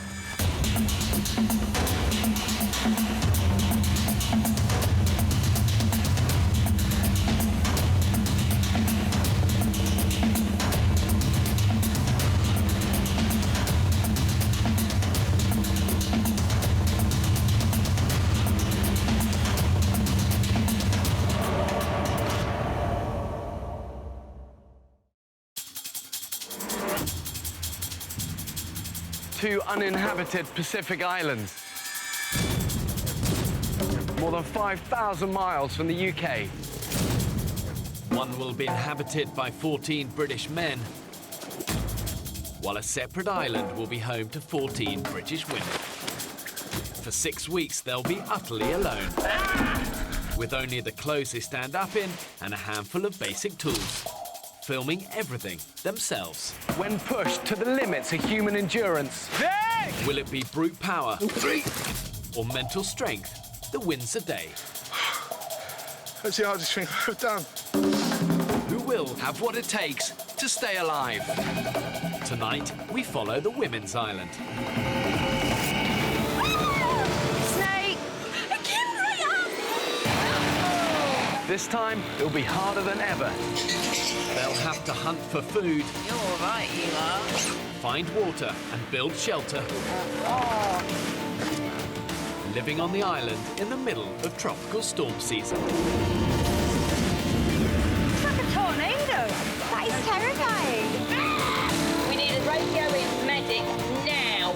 When pitted against the extremes of nature,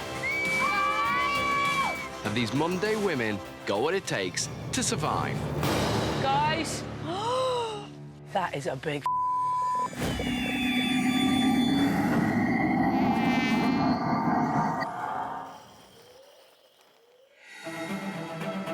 4 days ago, 14 British women were cast away on this remote, uninhabited Pacific island. Snake! Already, one woman has left the island. I need to go. It's like, if you don't want to be here, just off. Who's up for this? Some of the group stayed behind at the makeshift camp, whilst an expedition party went in search of a permanent base with a sustainable water source. It's not salty. But with no idea how to get back to the others, I've ripped my trousers even more. they are now lost in the thick of the jungle. And are completely out of water. We have nothing to drink. We don't know where we are. The women left behind have just rainwater to drink. Their fire has gone out and panic is setting in. Julie, you just order me about all the time. With both groups now starving and critically dehydrated, their time on the island could be over before it's really begun. It's day 4. The 5 women left in camp have been waiting for over 24 hours for the others to return from their expedition. I feel dreadful. Honestly, I feel absolutely dreadful. I never thought I would be so desperate for food and water. We all want to get out of this camp, but we know the other group are coming back for us. We can't set off because we'll lose them. The women are trying to relight their fire to purify water from a muddy puddle, but their wood is damp. That's it. It's moving. And, Oh, every time. What the hell are we doing? It's actually just another Groundhog Day of the same shit. It's like the best camping ever, isn't it? The best camping ever. Mind you, I've only ever been camping twice. I didn't like it. However bad your situation is, you have to dig deep and find that inner strength to stand any chance of surviving. You know, simple principles that really make a big difference. And one of those is positivity, positivity, positivity. I might as well, honestly, I might as well have gone and sat in my horse's field for 5 days and not eaten, but just sat in the muddiest part of the horse's field. But the difference is I might have had a horse for company. I don't actually mind, because I love extremes of weather. I like roaring wind and lightning and torrential rain and... Oh, lovely. I'm pleased for you. Seriously, I'm really chuffed for you. I've always wanted an adventure. And I think, God, I haven't done that much for myself over the last 55 years. Should have done more. Should have seen more.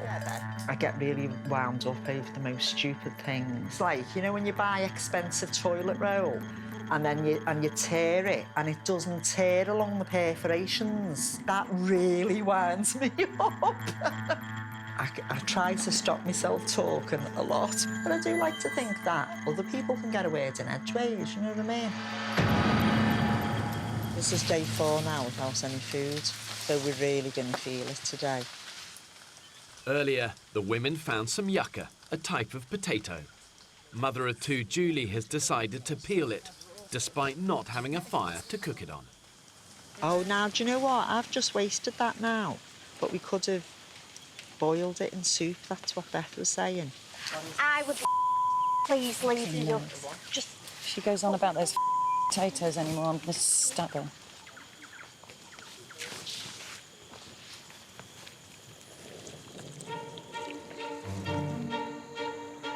After 24 hours without a drink, the expedition party are dehydrated, hopelessly lost, and wandering directionless. Walking is painful now. Physically and mentally. I just hope we can find a drink. Oh. I can't remember the time I felt this thirsty. Careful here, guys. It's really slippy. Oh, shit. Hey, you all right? Super slippery. It's really slippy. Oh, God. Oh. Hey. Who was that? That was me. Oh, my God, there's a caiman. That is a big... Oh, yes, I can see it. Straight ahead. Shit. Oh, my God, that's Yeah, it's enormous. It's watching us, though. We actually, I just can't, I literally must have walked past his nose by that much. Didn't spot him. Do we throw things at it? No. Though potentially deadly to humans, a crocodile of this size could provide tens of thousands of calories for the women, who have barely eaten in days. Billy Big Balls, that. That is serious Billy Big Balls. Not going for that one for dinner then? Yeah. Not tonight, not without a fire. I wouldn't tackle that. Not as we don't have a sharp knife on us. We'll be back for you, man. Sleep with one eye open. With hunger and dehydration sapping their energy, and with hunting equipment left at camp, the women decide to walk away from this potentially life-saving feast. Right, let's get out of here. Yeah, it's nothing easy on this. Hey, it's all right, it's all right. It's all right. That's it. Well done. As we know, caiman can take off a leg, an arm, drag you into the water, drown you, eat you. Not great, really. So we all want to be out of here as fast as possible. And as an exit operation, we're doing quite well. Oh, Dawn, you did Yeah. Too late. Too late, baby. It's too late. For these women to succeed, they've got to have faith. They've got to persevere and reunite, because there's power in numbers. My mantra is leave no man behind. It's that sort of attitude that's going to make the critical difference for them. I've got a beach on my left. Let's get on there. Let's get an orientation. The women have been trekking through the jungle for 2 hours, but instead of finding camp, they've stumbled upon another beach on the north of the island. This is so hard. No one knows what the right decision is. So thirsty. I've never been so dehydrated in all my life. I'm thinking about drinking seawater. I know you can't, but I'm not. The women scavenge the area and strike lucky. We found coconut. Oh my God! It's just enough to keep them going Come on, let's go, let's go. Let's do it. as they head back into the jungle to try and find the others once more.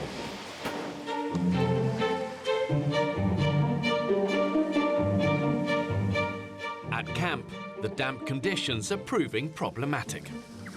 I was looking forward to trying to start another fire. It's finding the dry stuff, but there's no sun. We can't see the sky. Oh, babe, look at your little hands. My hands, I'm like, look. It's just from the wetness. They're gonna crack. I'm in agony. I've achieved everything I wanted to in my profession.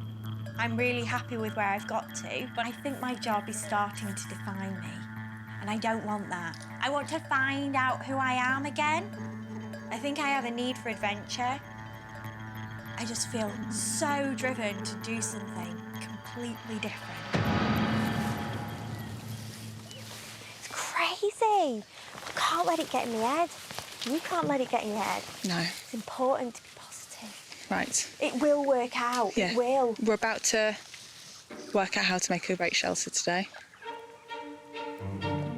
Unable to make fire without dry wood, a shelter will protect the women from the elements while they wait for the others to come back for them. Push it down. Push that down. No, this the top one. Push that down. Tell you what, there really is strength in numbers. You really feel that there's so much more work and so much more pressure on you when there's just a small amount of you. Oh, shit, that's it. There we go. Now, with just 5 of us, feels pretty lonely, actually. Half an hour later, and the shape of a shelter is almost complete. It looks pretty good. Oh, fuck's sake.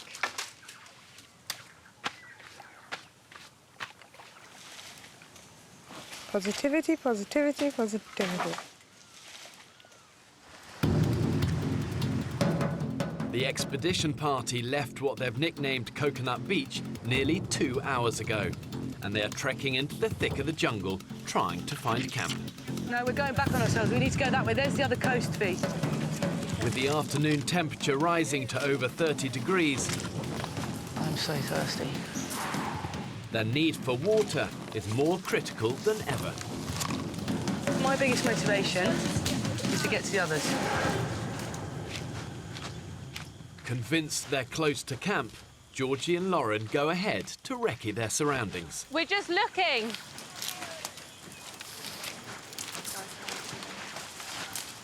back to where we are? No fucking way. Can't be. We are. No, we can't be. We haven't done one massive... Yeah. Really?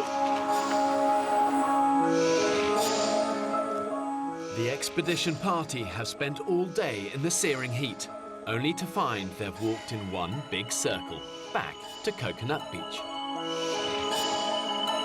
Guys, do you want to come down? OK. Without a GPS or visual landmarks to guide us, human beings are naturally prone to walk in circles, even when we're convinced we're going in a straight line. Put dehydration into the mix, which slows down brain function, and the women find themselves in crisis. OK, so there's some bad news. We're back where we were. If the women don't find a proper water source soon, their time on the island will end. Bad news is we fucked up and we've just done a massive circle and we've wasted a load of energy for nothing. How the fuck did that happen? All too easily. We're in the jungle. Got no fucking We have reference no points of reference. And we're tired and dehydrated. I vote we bed in for the night. I think I'm going to cry, George. I think I'm going to cry with you.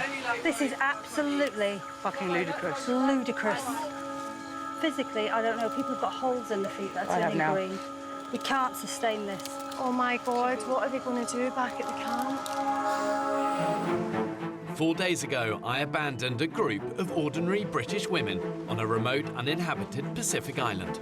After separating over 24 hours ago, the expedition party are desperately trying to get back to camp. But disorientated by the jungle, they remain in the north of the island. The women left waiting at camp have no fire to purify water and are also worryingly dehydrated. We're drinking water from a roof like wild animals. Mum of two, Julie, has been down at the rocks washing the women's muddy underwear. There's only 5 of us here at the moment. The other group have got lost. We've no idea where they are. A couple of our group are just moaning all the time. I mean, for God's sake, it's supposed to be survival. It's not supposed to be a holiday. You know what I mean? We knew it was going to be tough. Facing a second night isolated from the others, Fuck. the claustrophobic jungle environment is testing the women's mental strength. But it's very difficult to stay positive. I don't feel we've got anything to look forward to. I just feel like we've been dumped. Can I say something positive? No, fuck off. I don't feel too bad, you know. And I just think it can only get better. To be fair, Julie, you really haven't gone on any expeditions to get anything. You kind of conserved the energy by staying in camp the most of the time. You are good at talking the talk. Let's do this, let's do that. But actually, actively doing it is a different story. Maybe that's why you're feeling so good. I appreciate everybody is really fucking pissed off. All I said was a bit of positivity. I've spent fucking hours rearranging wet knickers and washing all around this camp and squeezing it out and hanging it up for you. I've been biting my tongue all the time. You don't want me to do it? Personally, I feel that constantly wringing out people's knickers that aren't even here in other clothes is futile. The group dynamics of these 5 people is not working.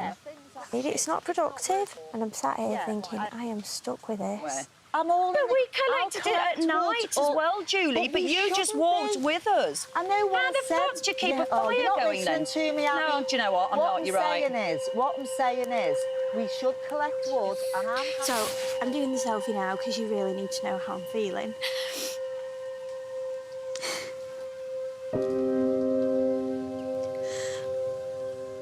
It's really hard.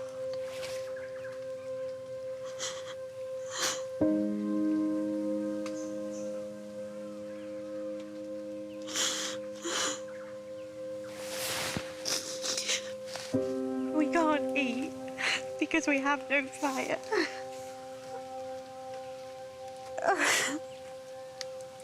We have nothing to drink because we can't boil it to purify it and sterilise it. I don't know where everyone else is. The other group have gone missing and I'm really worried about them. But I'm just questioning, like, How on earth are we expected to survive in this?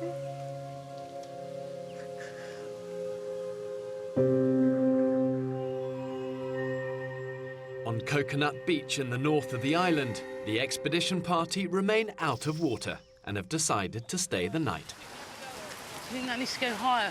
Yeah. They're building a makeshift shelter. We've basically spent 2 days walking for 4.5 hours. That's 9 hours in total we've spent walking around this bloody island trying to get back to where we started. Everybody's very dehydrated. We've not had actual water for 2 days. It's just, it's ridiculous. It's absolutely ridiculous. And then the other side would go like that. Yeah, brilliant. After spotting a storm on the horizon, the women scavenged the beach for containers to collect rainwater, their only hope of rehydrating. We're going to have to support the bottles in this polystyrene thing so that they're upright and don't spill. And we may have to keep it behind this log so that the tide doesn't wash it out. Finding fresh water is so important. That combination of very oppressive 30-degree heat plus the humidity, at over 90%, can easily mean the women get through a litre of water an hour. That is a lot. Unless they find water, I reckon the women only have one more day. As night draws in, the women abandoned at camp are attempting to light a new fire to purify their muddy rainwater. All we're doing there is trying to make a hole. Out, it's out. Oh, fuck's sake. So we thought we'd get a fire going tonight, but it hasn't happened.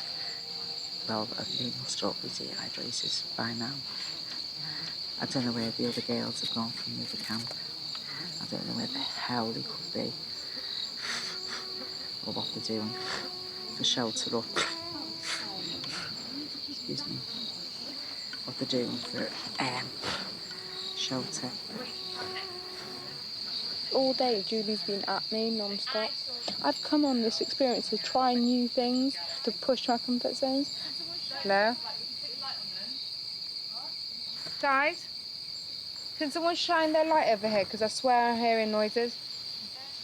Please, it's like a... It's... Someone moving? It's coming close to me, please! It's Julie! It's Julie! Oh, fuck my life.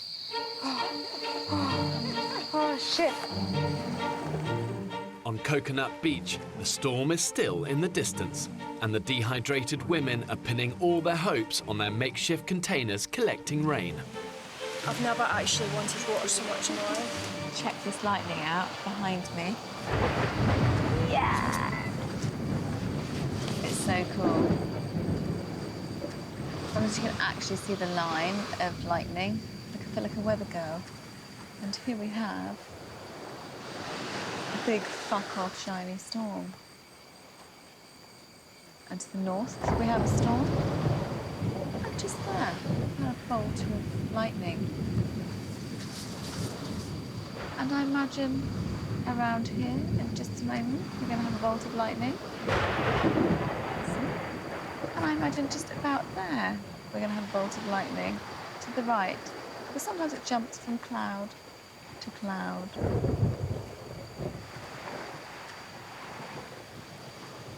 In a moment, we're going to have a strong northeasterly bolt of lightning right there. Hang on, we're having a few technical difficulties. Thank you, Bob. 11 p.m. With the storm still a way off, the women bed down for a long night under their makeshift shelter. Oh goodness, a moon on the side. All lights off. Nighty night. Bloody hell, have you farted in my face again? Sorry, I did.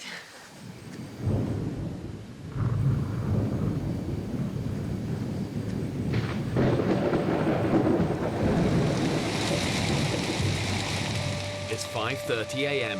and the storm has finally hit the island.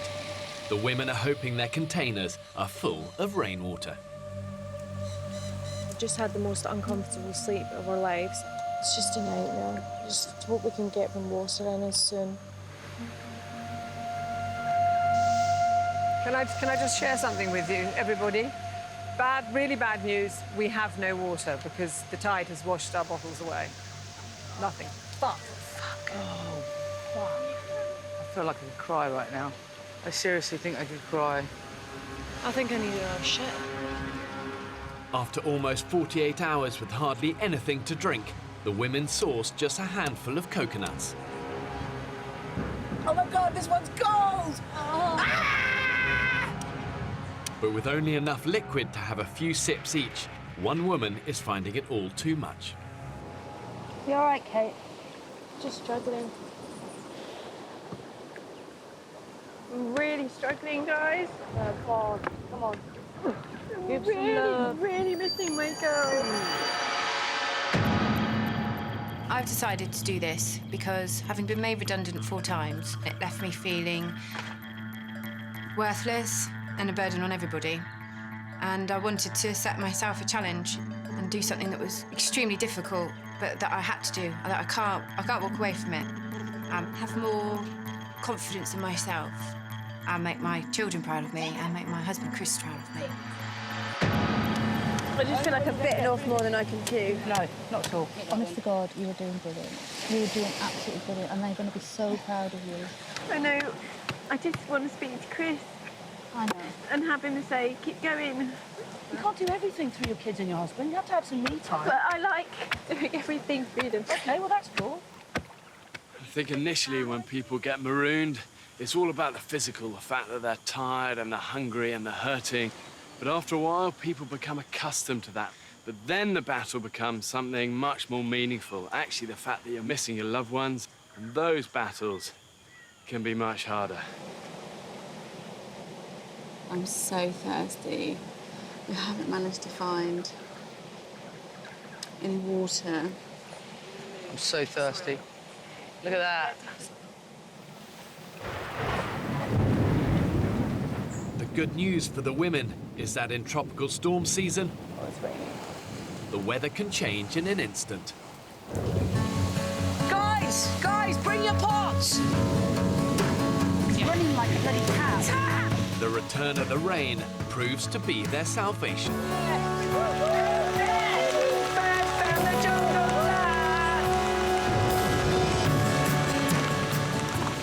Salivating. Wow. Cheers! Oh my God. That So is good. just the best feeling. Yeah, baby. From the most miserable situation to the most joyous situation. Yeah, see? We go up, we go down, we go up, we go down. We were right through the floor down, and now we're elated.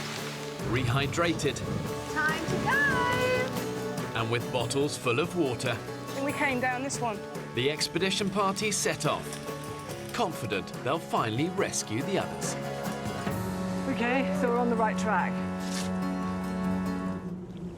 In the jungle. The mighty jungle. The lion sleeps tonight. Oh, Wimbo, oh, Wimbo, oh, Wimbo, oh, Wimbo.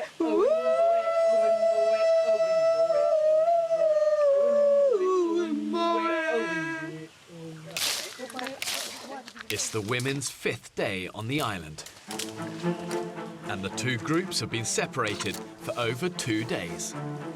Spirits are buoyed with bottles full of rainwater, but the expedition party are going round in circles, trying to return to camp to rescue the women waiting. We want to stay in a straight line. Nobody's disagreeing with you. We will have to make little diversions. No, that way. Mum of 2, Kate, remains desperately homesick, missing her family. Just do my head in. Oh, because I'm not doing another night in this jungle like this. That will be it for me. And I've made that decision. If we don't make it back... strongly about it now? Yeah, and I know the people who matter to me the most won't care if I come home early. To be Kate, honest. calm down. We're going the right direction. It might not be. I'm not talking like to a you. path. I'm talking to George. I know. Fucking attitude and a half. You do. And you can kiss my fucking ass. If these women are going to survive, they've got to learn quickly how to work together as a team. pulling together is paramount in times of crisis. And the truth is, we always survive better when we cooperate and when we don't fight. There's only, please, no negativity. We'll just need to keep on this positively. I know, you've got a really bad attitude, Kate. You know. I haven't, I'm just fed up. You're speaking to everyone with a really bad tone, so... Can everybody please stop arguing, because it's really not helping her. But maybe we should just, for the next 10 minutes, all of us just say completely nothing and just concentrate on walking and following Fee. No, that way. Guys, I think we need to go that way. Hold on, hold on, hold on, hold on. 10 minutes silence. I'm asking a few group of women to keep silent for 100 minutes. It lasted literally 10. Everyone with a good idea. Yeah. 10 seconds.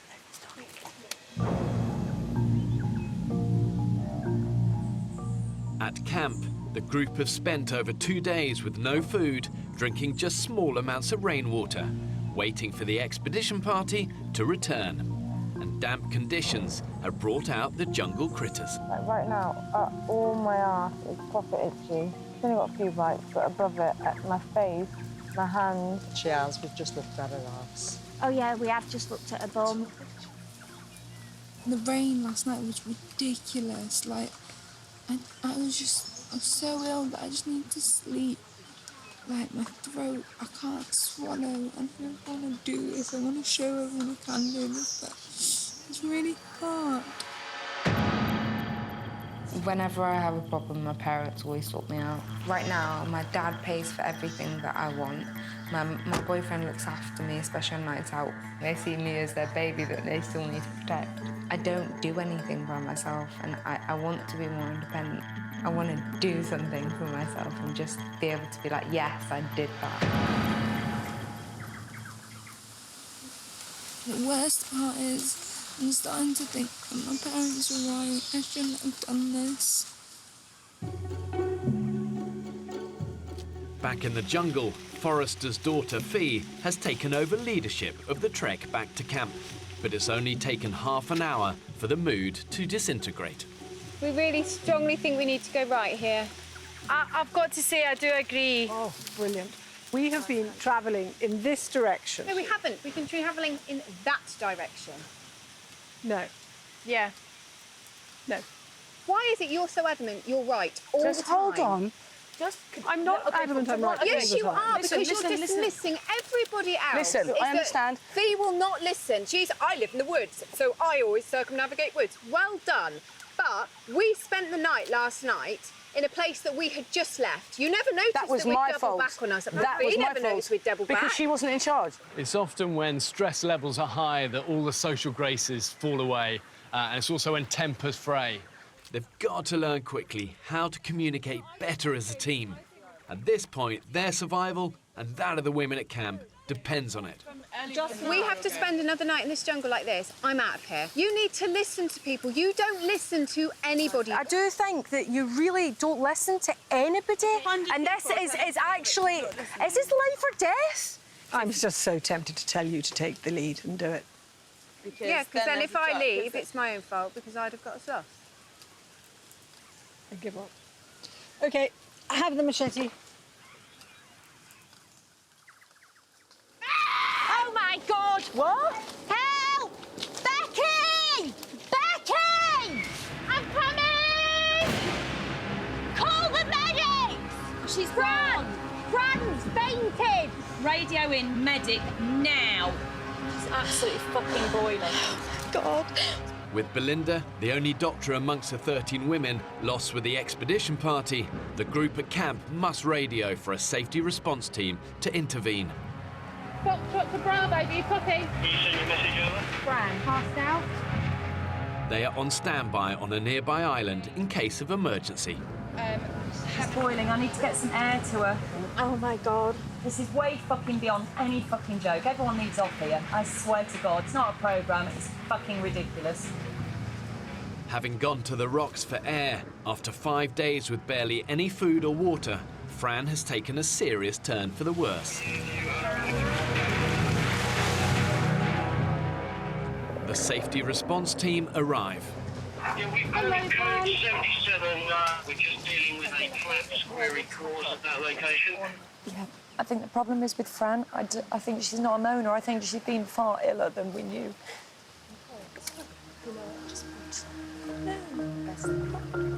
We're going to put her on a stretcher, we're going to take her on our boat, and then we're going to do proper assessment and see what needs to happen from there. With the group at camp a member down and the expedition party lost with dwindling water supplies, the women's existence on the island hangs in the balance. Okay, now.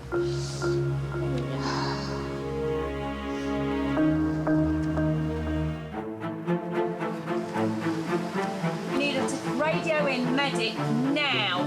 The 13 women have been split apart for 2 days. She's collapsed. Oh my God. And the group at camp are now a member down after Fran collapsed and was evacuated from the island. Another one gone? I knew she was poorlier than we thought. Out at sea, my safety response team are assessing 24-year-old Fran. It says 72 and 146. I don't care how dehydrated or faint I am, the rest of us are exactly the same. I shouldn't get any privileged treatment over feeling a bit sick. I'm just really pissed off at myself. I know I can do this. Till I faint 400 times, you're not allowed to take me off that thing. After 5 days without anywhere near enough water, Fran has succumbed to dehydration. And with the expedition party still nowhere in sight, the other 4 women are equally at risk. So many people dropping off. I'm just worried there's going to be more and more because people can't stand these conditions. Fran's coming back. Fran's coming back. She really?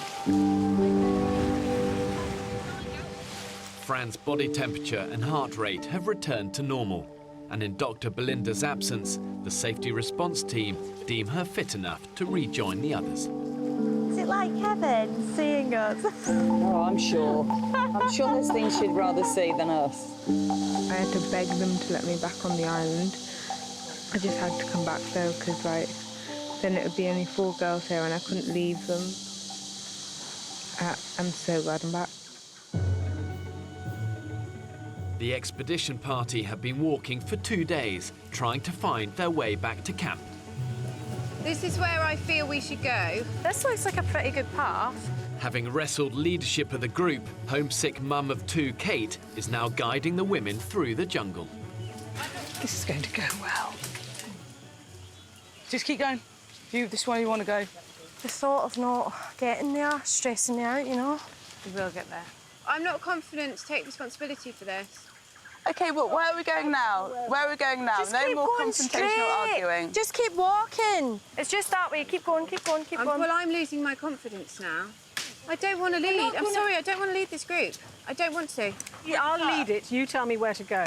Or, do you know what? Or you lead what you think, and I'm just saying another word. No, I'm not going to say another word, because I'm having a complete crisis of confidence in myself. I am so scared. We're all scared. Because you were so confident. Yeah, but that's... I know, but now it's gone. My confidence is gone. I'm sorry, I should just keep my mouth shut. You lead the way, Fee, please. Fuck!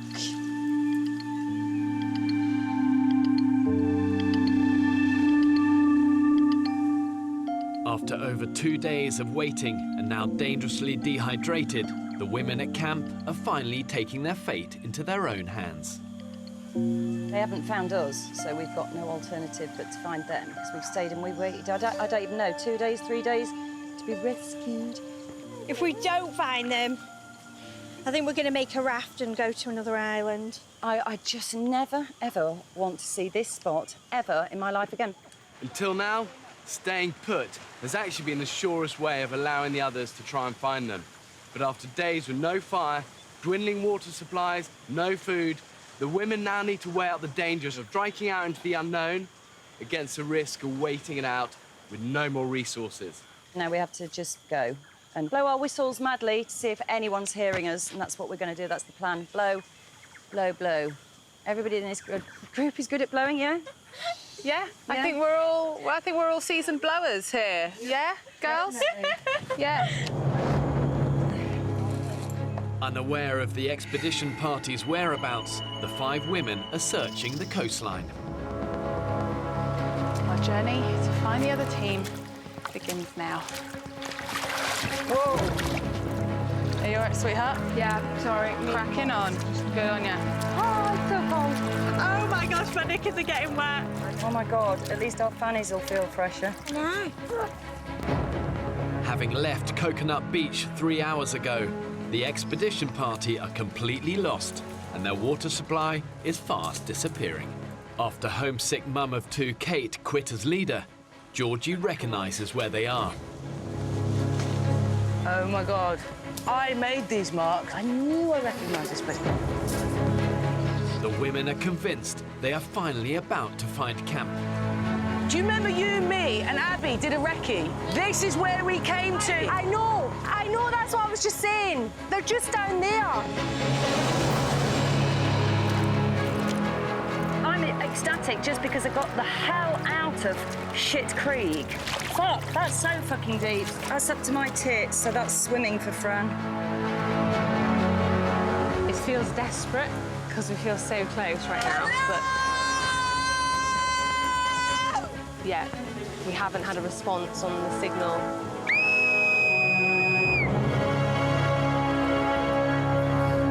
Try and come and help. Along the coast, the group from camp have entered the mangrove swamps. Oh, baby. Oh, okay, okay. Can't do that. I've got you. You can totally do this. 1, 2, 3. There we go. With the sweltering midday sun beating down on the dehydrated women, 55-year-old cashier Julie is struggling. Oh, fuck. It's all right, hold me. Back one's in now. Left and right, left and right. That's it. OK, so feet... I need to leave my boots. No, you're going to need to take those with you. You're going to need them. So we can do it. We'll just take our time. We're in no rush. We'll just take our time. Oh, friggin' hell. Oh, great. Yeah, thanks.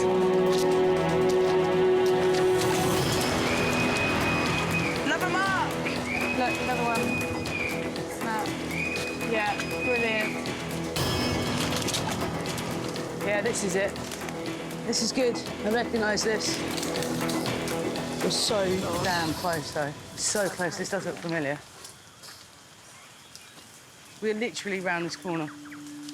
Is that a pink potty down there? Yes. So you recognise it? We're at Coconut fucking Beach. No, we're not. Yeah, we're at Coconut Beach. You're right, we are. What the fuck? Come on, let's get down there. I can't fucking deal with this. The women have circled back to Coconut Beach for a second time. Having pushed through the jungle for 2 days, they're not one step closer to camp. How the fuck is that possible? How is this possible? We kept the sea to our left the whole time. After conquering the mangroves, the group from camp continue north. Guys, it's a beach! Woo! I can't believe we're here. Becky, this is what I've been dreaming of. After 5 days being trapped in the jungle, they remain determined to find the expedition party. I thought we were so fucking close, like 3 minutes away. And it's only round the corner, but we can't fucking navigate.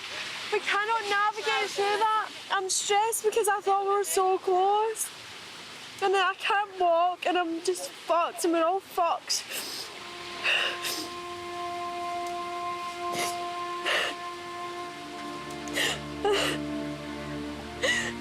3 nights without water, fucking trousers like this.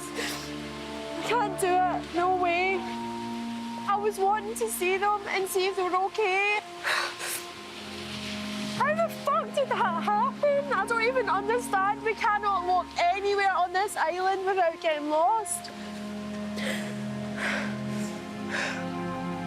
It's a maze. It's the world's trickiest maze. Should we have a 30-second shade break? No. I need to go and see.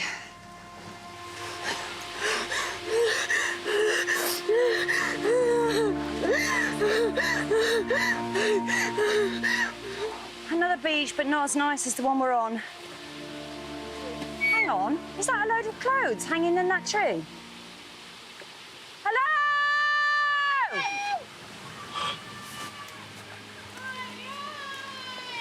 What? I can hear someone!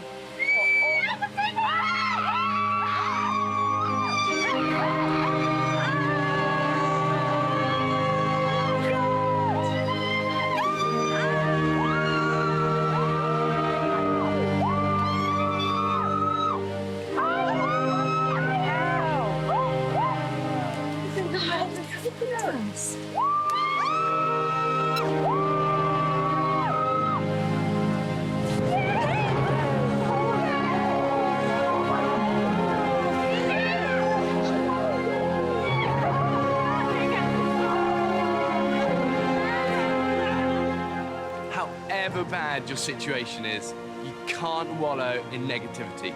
You know, survival is about dogged determination, learning from your failures, and never giving up. So emotional.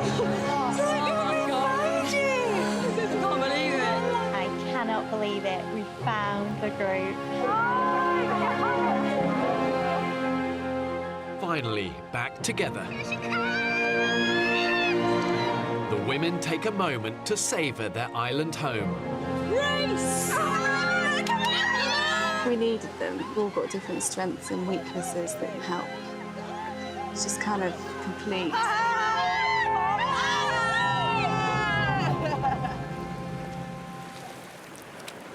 Keep going. Keep going. By evening, with the reunited group, 13 women strong, Come on. Ooh. it's all hands on deck to light a new fire. It's nice and slow. But after being lost for 2 days, island survival has taken its toll on mum of two, Kate. It's just the whole The blunt end. If I'm really honest with you, I can't see it getting any better. I feel really tired. I'm very, very emotional. It's try being part of this group. But they're not the people I need to be with. I need to be with my family. And I just need to be at home. The general feeling is, take me home, please.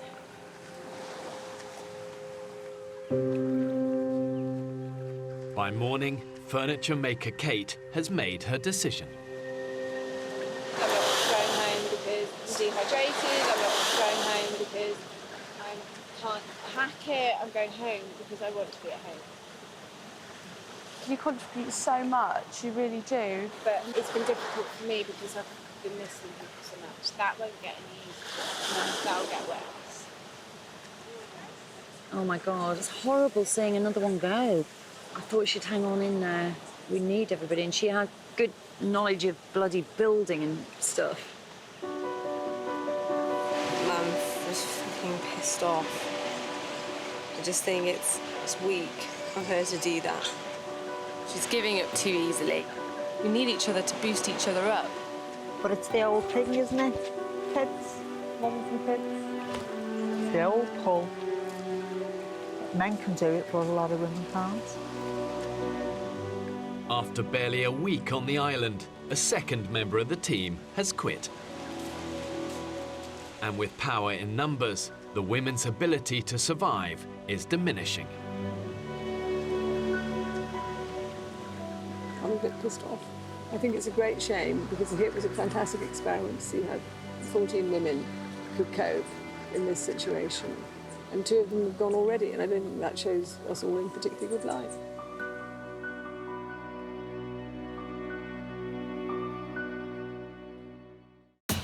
Next time on the island. Sometimes out here can feel like you've been hit by a major disaster. so thin now. All sorts of bones appearing that I haven't seen since I was a bloody teenager. We need to find a solid source food or we could be facing meltdown. Every fucker's bitching and moaning that you're doing fuck all when it comes to wood. I'd say we're 95% sure we've got a caiman in our second trap. Fuck. Look, Sam, get out of the water, mate. Watch him, go now, go now!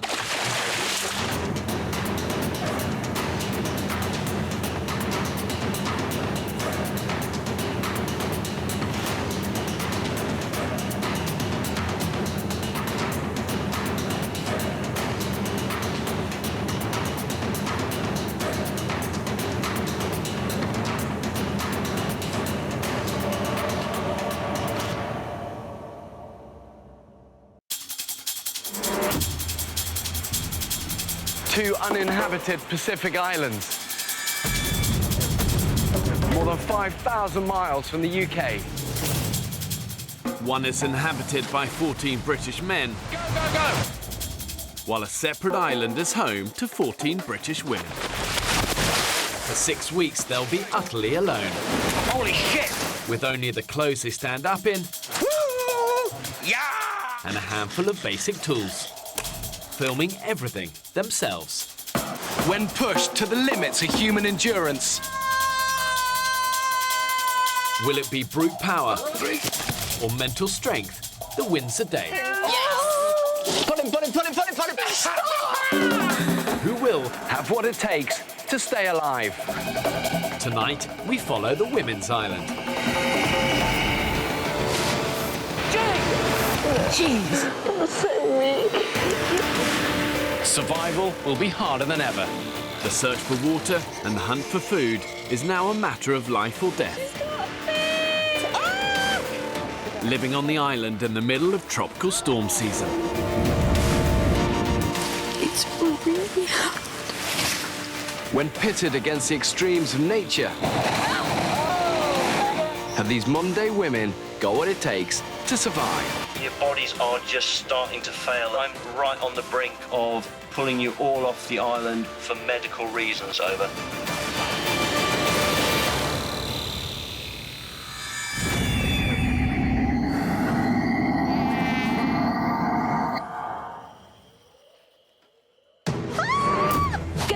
Get the knife! Fuck! 10 women remain of the 14 I dropped off on this remote Pacific island. You are not leaving this island. I don't care if I have to carry you on my fucking back. As they approach the 4-week mark, they're entering a new and potentially dangerous phase of the experiment. I just don't find starvation a sexy way to get skinny. Without enough food and water, their bodies could be in serious danger of shutting down. I think it's about time that we get out there and get a bit brutal. Yesterday, the women finally managed to trap their first big prey. Yeah, it's massive. And ate their biggest meal yet. Anybody watches this and judges any of the girls here for what they've done today, they can fuck off. It's day 26.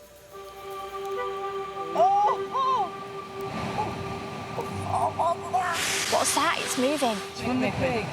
I knew there was things here that tried to pull up into your skin. Don't worry about it. Let me just get it out. A plague of parasites from yesterday's pig carcass has hit camp. Basically, camp is infested with ticks. Oh, Christ. Let's wash down and we'll basically give each other a visual check. Who says we don't have to take our clothes off to have a good time? Hello! She looks a bit angry. He was hungry, it bit me. Turns out I've had a tick right on my bum. It's made a right mess. Oh, it didn't offer. I've got one there, but it's got its head in there. These blood-sucking insects burrow their heads deep under the skin to feed, exposing the women to a host of dangerous tropical diseases. As I went like that with my fingernail, the arse end of this tick came up with its legs moving. Well, oh God, it knocked me sick.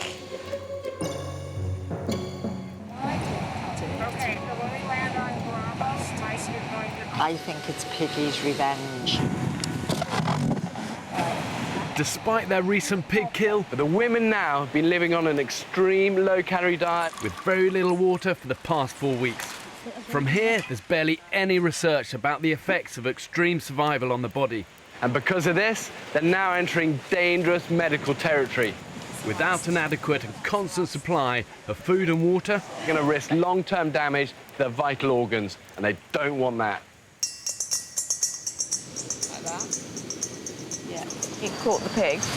We cooked it as well, and now we're staying up all night to preserve it in salt water from the sea so that everybody can eat meat for the next 3 days. Hunters Lauren and Beth, along with Havila and Becky, are working through the night to ensure they make the most of yesterday's pig kill. Oh no, most of the wicked Hey, girl. That's island life. While they're doing that, we are going to dig a hole in the ground to bury the jerry can. So it's going to be a bit like a fridge, but a fridge for like cavemen.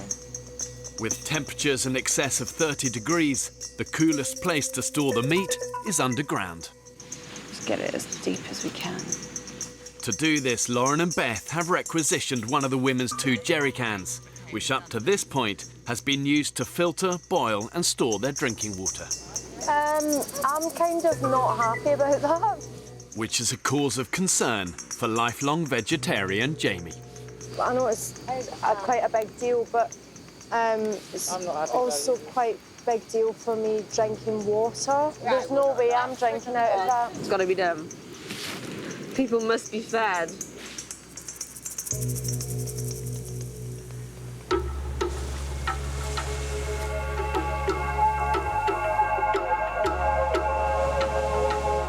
I'm a bit devastated about still being awake at this time in the morning. This is not the same as tottering in at 5 a.m. on a pair of heels, really, really drunk.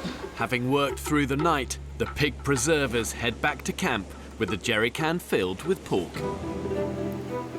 I think people have their priorities wrong. I'm not saying that they shouldn't have done that to preserve the pig, because I also didn't want the pig to go to waste.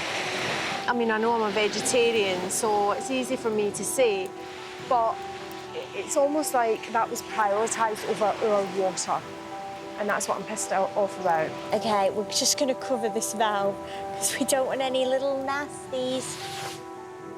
On the island, Jamie's helped establish a successful water purification system, using one jerry can for filtering and the other jerry can as a kettle for boiling. It's fucked up the whole water system. I've been sitting there for days doing it. One jerry can, get it on the boil, filter out another jerry can, get that on the boil. And even then, we're struggling with the water. Now, we've got one shitty jerry can without a lid. So now I'm suffering. Midday. With tonight's dinner stored in their makeshift fridge, the women who stayed up preserving the pig are resting on the beach. You smell so clean. No, I don't. I'm sniffing you. 55-year-old Julie is hard at work, determined to supplement the women's dinner. She spotted her dead fish. But what I'm going to do is, I'm going to tie this up and tie it to my ankle and see if anything else comes to eat it that I can scoop up in my kiddie net. What a lacking talent I make up for in enthusiasm. My mum used to say that. Oh, Julie. 862 altogether. I'm single, divorced. I've bought the house. This is my second house that I've bought. And I've done it all on my own. I think I'm hard-working. Once I start, I'll really give it, you know, till I'm absolutely dropping. So it's like I'm behind myself with a big stick all the time. I don't give myself a break. Just be careful, I don't want a shark taking your leg off. This is the strangest fishing I've ever seen. Julie is killing me. I absolutely love her. I'll keep throwing it out like a distressed fish. I don't know anything about fishing. I could be a couple of hours. I'll give you the shout. Oh, Julie. Further down the beach, Give me a really good tug towards you. Jamie's made a discovery that could make her water more palatable. That is lime leaves, isn't it? Yeah. I've been picking heaps and heaps of these lime leaves and putting it in this boiled water. It just takes away some of that rotten taste. Totally tropical taste. I'm fucking determined we're going to get something out of this ocean. On the shoreline, Julie is still hard at it. No, she didn't. Yeah! Go, Julie! Wow. No, she did not. Fish fell back in the water. I just fucking despair, I do, honest to God. 2 p.m. Julie is still fishing. Have you ever seen anyone fish like that before in your life? I don't think any fish couldn't eat her. Whilst the rest of the women are more interested in sunbathing and relaxing on the beach. Oh, this is why we came here. This bay is an absolute dream, isn't it? Exhausted. Beth and Lauren wake to discover none of the other women have done any work. We stayed up. We cooked breakfast for everybody. We cooked supper for everybody. And then we needed a kind of a little bit of a break today. And because we've had a break, everybody else has had a fucking break and nothing's happened. Do you know what? Sometimes I find this island sends me round the fucking bend. Everyone was agreeing, you know, you guys need to have a bit more of a chill day. Well, everyone seems to have taken that as everybody's going to have a relaxation. So we're back at 4 o'clock in the evening. There's no wood for the fire. Just feel like everyone's taking the piss, really. So infuriating. I mean, in a minute, Lauren and I are going to start cooking again from the preserved meat, and I guarantee you, people that have been doing fuck all day are going to be sitting front row and going, oh, yum, yum, yum, eating all the big bits. And that is just winding my fucking bobbin up.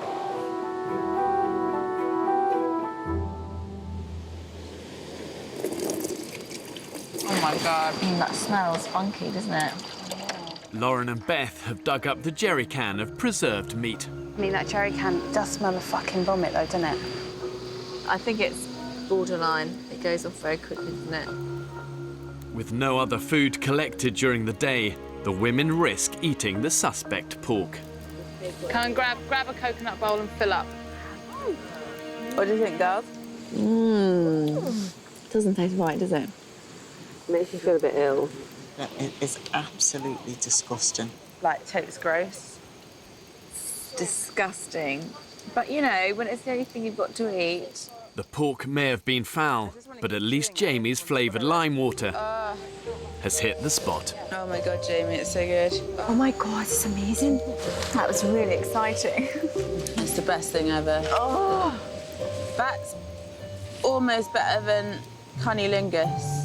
I don't like them being down there. What? I get scared.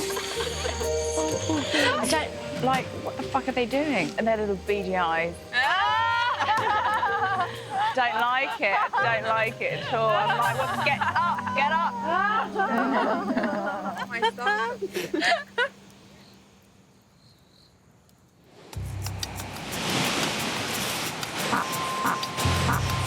Excuse the farting. That fucking smell. I know, it's awful. Last night, the women ate the rancid preserved pork, but it's backfired on them this morning. God, that was awful. I'm going to have to go. Oh no, you're not going to be sick, are I don't know. I don't feel very well. Sorry. Basically shitting myself, and I have no idea when it's going to happen, and I have 30 seconds to go. Basically, then what happens is that you have explosive water, diarrhea coming out of you. Twice now I haven't been able to make it, and I've had to bring back like my soiled pants and yeah, wash them. Harvey, can you take this white? I'll take the head. Can you take the white thing for me? With the preserved pork no longer edible, the women remove the pig's remains and jerry can of putrid meat from the camp. Fuck, it's rancid. Is the head in here? Rotting head. Fucking tick. I think we just ditch all of this shit. Yeah, none of it's coming back. Don't need that canister, we don't need any of this. I don't need this in my life right now. Unconvinced they could salvage a rancid jerry can and use it to purify the water again, the women throw it away. Oh, sorry, the eyes are sort of popping out. I've learned from experience that big disasters are often made up of quite small mistakes, but they have consequences, and it sets off like a chain reaction, and that chain can be very hard to break. Now, with only one jerry can to produce all their water, the women are unknowingly heading towards a dehydration crisis. We've lost half our buckets and half our containers now. Yes. But we'll find more buckets and containers, but we couldn't possibly have brought those back. I mean, they were just rack. In one stroke, the women have halved the amount of drinking water they can produce and have permanently disrupted their purification system. Vegetarian Jamie is unimpressed. I'm not happy. That's how much water I've got left. I had that in this morning, so that's all I've drank today. I'm pissed off at the fucking situation. And I think I've got PMT. Uh-oh. Yeah.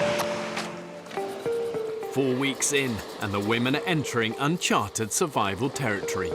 It's fucking hard. Like, it's not a joke. It's really hard. And I miss everybody.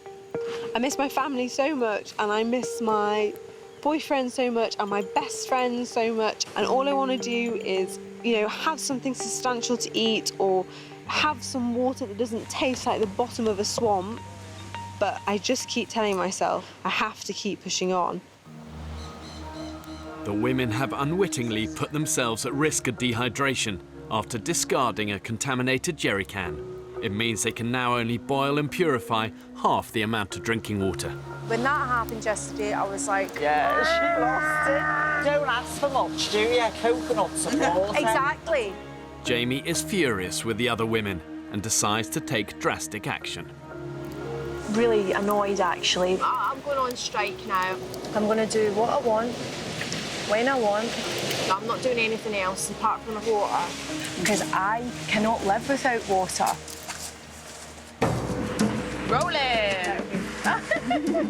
Jamie has withdrawn her labour from the group and will now only do the one job that benefits her, collecting and purifying the water. I'm going to be water bitch, because nobody else gives a shit. I don't understand. Where do you think it fucking comes from? A tap. I work on my own now, so it's quite fun not having anybody to tell me what to do. I don't really like anybody bossing me about. On the island, ideally, I would really like a fun bunch of girls. Anyone that took themselves too seriously, I would find that a bit difficult.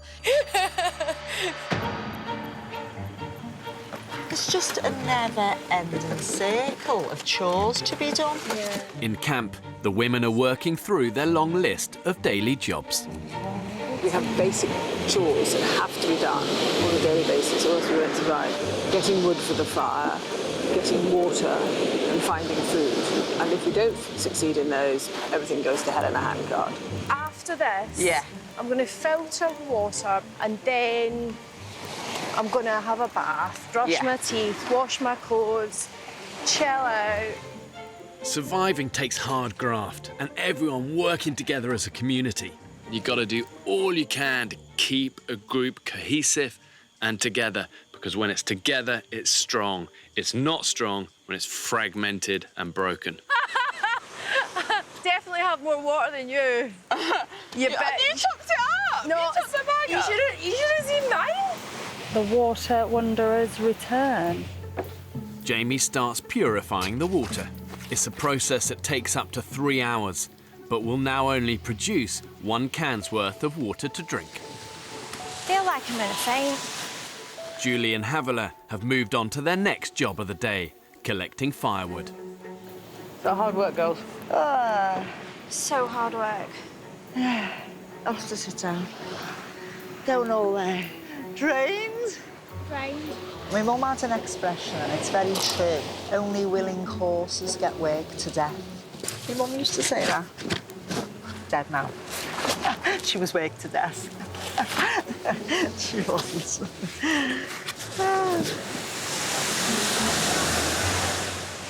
You've got some colour, Janie! Good. I want rid of this Scottish skin. 2 p.m. While the other women remain hard at work, Jamie is relaxing on the beach and it hasn't gone unnoticed.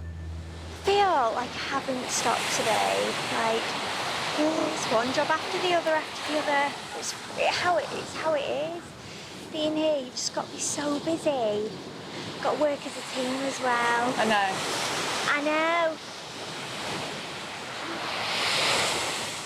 No. So I struggle to understand how some people function on just doing one thing a day. Hey, Tits McGee! Who the fuck thought? Jamie again, sunbathing on the beach. There is a large handful of us that work solidly the whole time. Not for ourselves though, for the whole team, so the whole team can benefit from it. I'm naked here. Stop filming me. And not everyone has that same level of responsibility, and it's a joke. Jamie is so annoying. If she hadn't have gone and got water, then she'd have done absolutely nothing for the whole day. Especially because there's so much to do right now. It just made me really frustrated and angry, kind of a little bit like, where's the fucking team spirit gone, man? Right, meeting.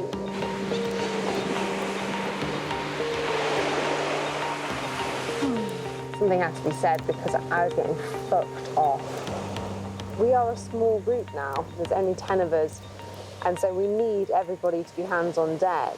And that isn't happening. It's becoming really obvious, like, that certain people are doing lots of things, and sometimes I do feel like some people aren't doing as much. Everybody is knackered. Everybody is depleted of energy. In a way, get over that and accept that everyone has to pull their weight. Does everyone feel like they are contributing the same? That's what I would. Well, I do. I do, yeah, actually. I don't like sitting here and people are making out as if some people are being lazy and they can't and not pulling their weight. It's not just a one-job day. No, This is of my course thing. not. That, you know, the jobs continue. There's certain jobs that I don't feel that I actually need to partake in. What do you mean by that? What do you mean by that? I can help with things that will benefit me. That means anything to do with water. But things that won't benefit me, no, I don't care. Just crazy, crazy talk. It's just the lack of acknowledgement that, in fact, they weren't pulling their weight. How can you be so selfish? How can you not give a shit about anybody else? I mean, it's just complete bullshit. I don't like getting told what to do and when to do it. So if I want to lie down and sunbathe for an hour, everybody else can fuck off. Lauren's upset, Jamie's upset. Interestingly, I've heard them both say that they feel bullied by the other one. I just think they should just hug it out. Hug it out over a nice glass of warm swamp water. With all the infighting, they've not noticed that the water supply is dwindling to a standstill. Realistically, the women need to drink about 3 litres of water a day. At the moment, with only 1 jerry can, they're averaging just 1, and you can't sustain that. Maybe a little drop more, darling. Today, Jamie has managed to boil and filter the 1 remaining jerry can, but water is already running low. Doesn't look very much to me. No, it's not much at all. With not enough water to go round, Julie and Georgina take the last cup before leaving camp to go fishing. There's only so much water in a jerry can, and it just so happens that you are at the back of the queue because you're doing other things and you don't get to fill up your bottle, then there's barely any water left for you. I've got a nice bit of tangled net here, which I'm going to try and get some crabs with. Good, good. Did you get your water? It's in here. Have you got yours? Yeah. Do you want to put it in there? It's all right, I can manage it. Okay.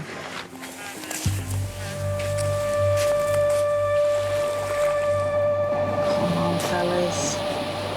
Just even a little one. Clicked Austin, isn't it? Back in camp, Lauren and Becky are getting ready to hunt. They're prepared just in case. We have no water to drink. We're going to have to go, aren't we? Yes, boss. Lauren, Beth and Becky have to leave camp to hunt with nothing to drink. Trying to look for food in around here is like trying to look for a needle in a haystack. I definitely feel like Beyonce in the Survivor video now. Just not as glamorous. Bit humid in here, isn't it? Hot, no water either. the best idea. Without water, the heat is beating them, and the hunting party have no choice but to return to camp empty-handed. Oh my God, that sun is hot. Come on, fishies. On the rocks, Julie and Georgina have now been fishing for 4 hours in 30-degree heat. Oh, here's a boxfish. Bugger off. Look at that. Don't you go any further forward on that rule. Shit. Oh dear, my head just went then. Just sit down. Oh dear me. I nearly hit the deck then, Julie. Oh, Everything right. went white. Oh, fucking hell. Do you mind if we make our way back? I just feel a bit rough. I think the two of us have got sunstroke. With their water intake now down to just 1 litre a day, the women don't know it, but they are Chronically dehydrated. If they don't start upping their fluid intake immediately, their kidneys will struggle to cope, toxins build up in your body, and I reckon within days, their internal organs will shut down. And I'm not being dramatic about this. They're in a lot of trouble right now. Oh, my God. We've been out in the sun too long. How are you doing, Jules? Just exhausted, look. Every time we move, it's like to sit up, stand up or sit down. You know, we go all, ooh. You know what I mean? I feel like we've been stupid to sit out in the sun in that heat with not enough water in the middle of the day. It's so frustrating. It's so frustrating because we could see all the fish there and we desperately wanted to. I'm coming with you next time, Fetch one back. I'm too tired to even speak.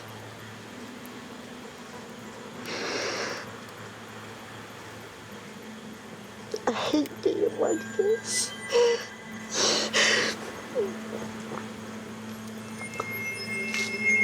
It's horrible. Not having the energy to do anything. Yesterday, Julie and Georgina went fishing without enough water and collapsed from dehydration.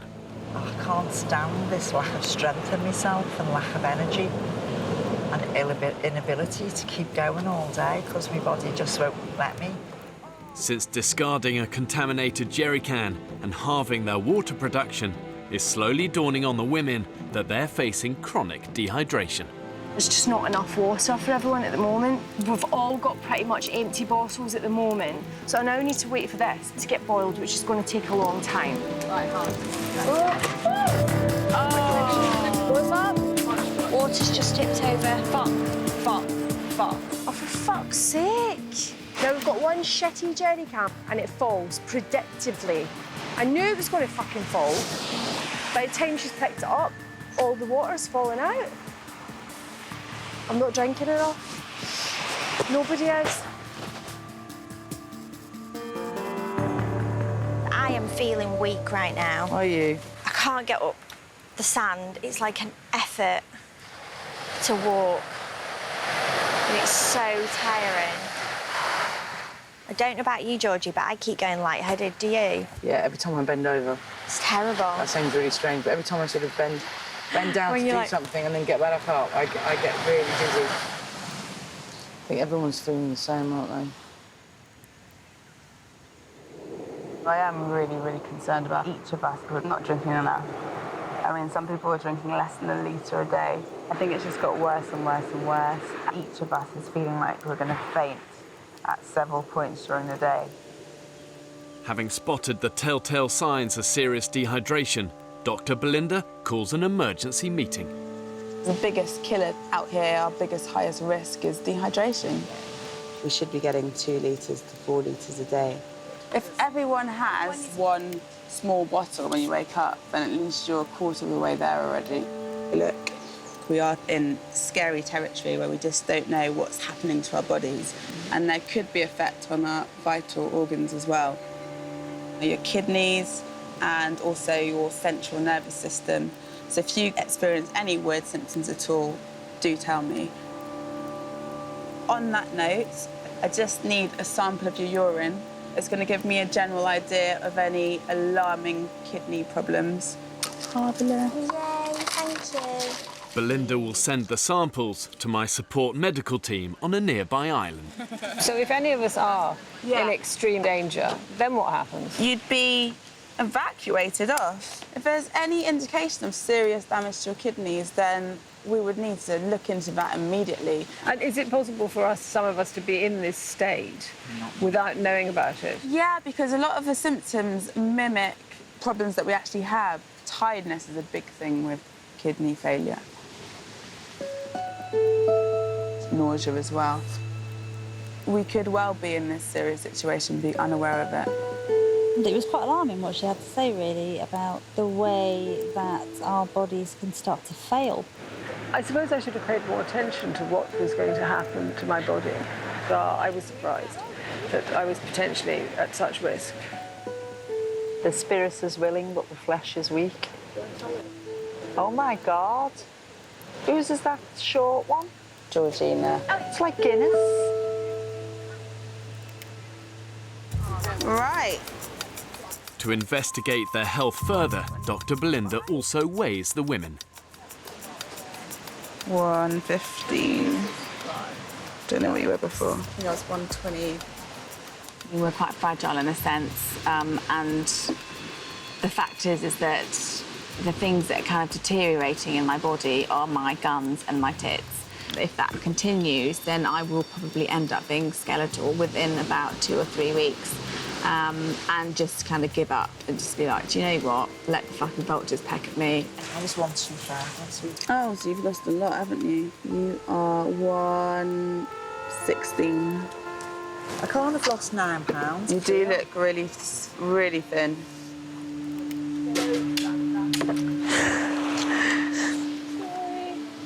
Expected to lose a few pounds each week. Not fucking £9. Bit of a fucking hike, isn't it? At that rate, I'm not. You're going to be fucking carrying me off on a stretcher. You know what I mean? I'm so fucking tired. You're tired because you never bloody stop. Well, You're like a bloody Duracell bunny, Julie. You are. Really not. You are. The women may feel at rock bottom, But an instinct to stay alive really is deep within us all. You know, our subconscious wants us to survive and to thrive. Well, let's have a little scavenge and see what we can find in this shit heap. the group make a last-ditch attempt to produce more drinking water. Having discarded one of the jerry cans, Fee, Julie and the others forage for a second suitable container to boil water. Oh, what's that there? Basically just a load of shit. Nothing very useful, I don't think. Metal is something that really is important. I haven't seen any. It's all plastic, and you can't obviously boil them. I am so thirsty. If we don't get the things we need, we won't survive. It's as simple as that. Plastic bottles, plastic cans, basically plastic. And that's it. Oh, we don't want that. They've failed to find any metal containers, but Julie is not giving up. So we have to find something. Desperately dehydrated, she hunts further afield to find a second container. But the tide will be high again in a minute. Julie! Julie! Julie! Jesus. Julie! Julie! Oh, fucking hell, Jules. It's day 35, and 55-year-old Julie has collapsed from dehydration. I'm so weak. I'm so weak. Get B and get on the blower! No. George, no, don't bring anyone. I'll get her out. No, you won't. No, you won't. Just stay. Babe, Julie's passed out. Stay there, Jules, stay there. Go ahead, Foxtrot. We've got a situation here in that Jules has passed out. With Dr. Belinda away from camp collecting water and out of reach, my emergency medical team on a nearby island is immediately scrambled. How you feeling? I think it was just It's all right, just precautionary, OK? What we want to do, Julie, how do you feel about trying to sit up for me? How's it feel? Just need to keep hold of your pulse while you're sat out there. Yeah. What about drinking today? I probably haven't had a lot today, to be honest. You need to be constantly hydrated to do the smallest tasks here. And it really does go to show that just in one little moment here, it can all change. Yeah. I'm happy you're bright enough. Everything's fine. Honestly, go, please. I'm so embarrassed. Right, well, she's dehydrated. You're all dehydrated. If you can just keep an eye on her. You put a whole load of fit soldiers on an island like this for weeks and weeks, and they'd struggle with it as well. No, definitely not again. Oh, you're awful good to me. I don't think I'm a drama queen, but I think I could have just closed my eyes and drifted off.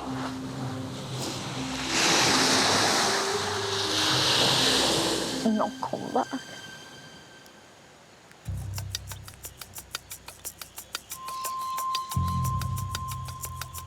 Even the strongest women are slowly dying of thirst. I might need to lie down again. For nearly 5 weeks, the group has been subsisting on barely any food, and they remain down 1 jerry can, producing half the water they need to survive. Basically, I think I either almost fainted or very briefly lost consciousness. The signs of chronic dehydration really are now starting to show amongst women. And to give you an idea, just losing just 5% of your body weight in water leads to irritability, headaches, lightheadedness. When you get to 8%, the lack of water causes fainting fits. After that, delirium and hallucinations set in. And when you get to 15 to 20% of your body weight lost, you're dead. It's literally just our minds now getting us through it. It's literally just people being like, I am going to finish this, I am going to finish this, that is keeping us going. Like you yesterday. No, it isn't like not going home. Not going home. Exactly.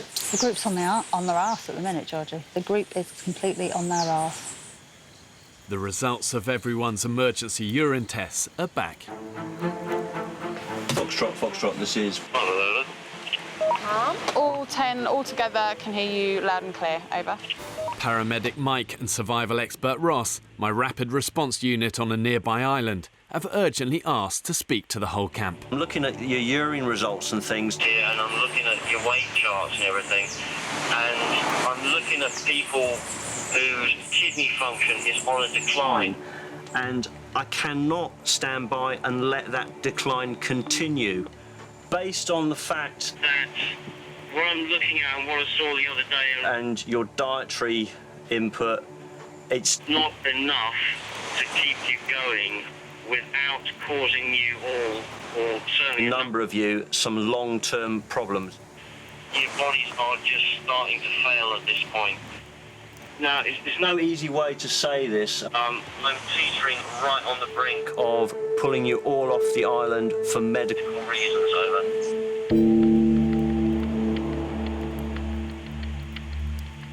Bloody hell. Yeah, I think everyone really understands. Over. The solution is... use the other jerry can. I can't say it any other way. You need to be drinking, at a minimum, 3 litres of water per day.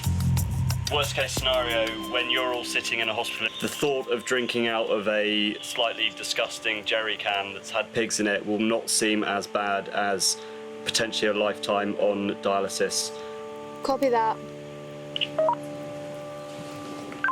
If you do not get control, in 36 hours' time, you're coming off the island. Over. There you go. The women have just 36 hours to pull back from the brink. They're not fucking about. We are going to be pulled off this island. I mean, very fucking seriously. I know that we all need water, full stop, and that's the only thing that's going to stop our kidneys failing. Secondarily, let's get some regular food into us. That's going to help with our general energy levels. For us to get to the end of this, it's about keeping our energy levels up and hydration levels up so that we actually survive for the next couple of days and don't go into renal failure. And if we don't, then we're going to be taken off and we're all going to look like massive dickheads.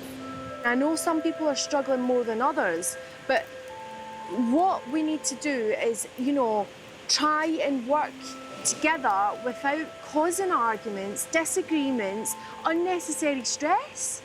Everyone's knackered, everyone is tired, everyone has no energy, hasn't eaten food, we're all in the same boat, but we all need to come together. Exactly. We have to get through it.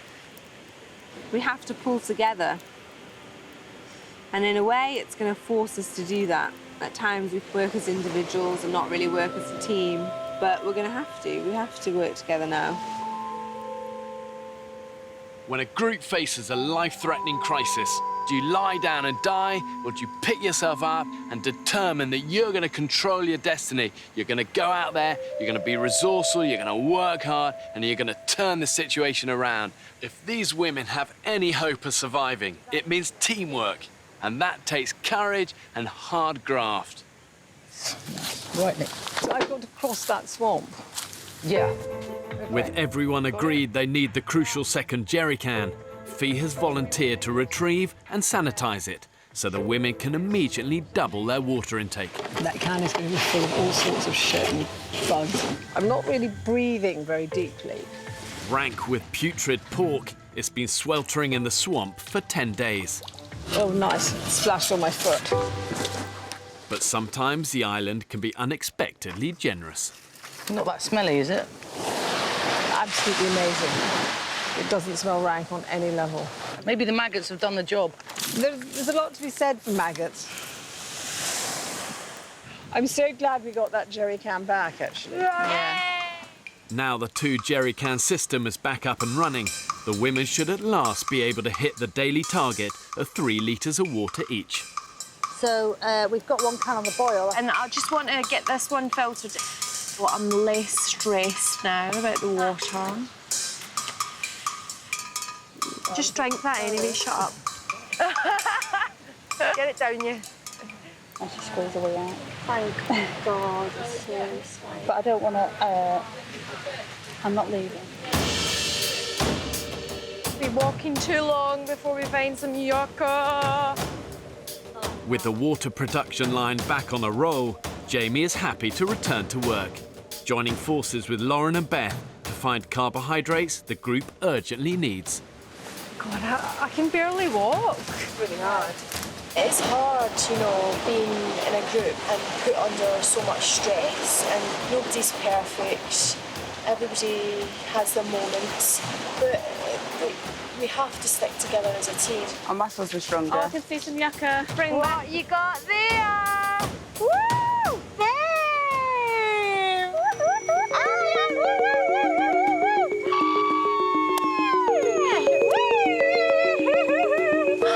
Yeah, we're cooking on gas now, girls. Look, once you see one, you see them all. Hello, small but perfectly formed. Uh-oh, Lauren as always. That's amazing. The girls got yucca. Yeah, we got yucca. Woo! That's amazing, Lauren. Well, yeah, Lauren. Yes. Not just me. High five over there. Yay. Way! Check out my yucca. It's like a piece of my yucca in and around all Please, you're right on the edge. It's freaking me out. It's all right, love. Wow! A rehydrated Julie is with Georgie and Beth, determined to finally land that elusive fish for supper. Okay, another little fishy. And they've come up with a new way to attract fish, a sparkling lure.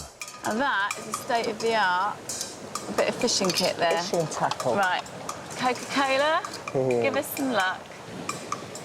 If I get pulled in, I'm going to swim round that way. You won't? I'm so cack-handed at everything. Oh! I can see, like... Oh! Oh! As hard as you can. Oh my God, I can't believe it. Got a fish. Is it alive? Well done,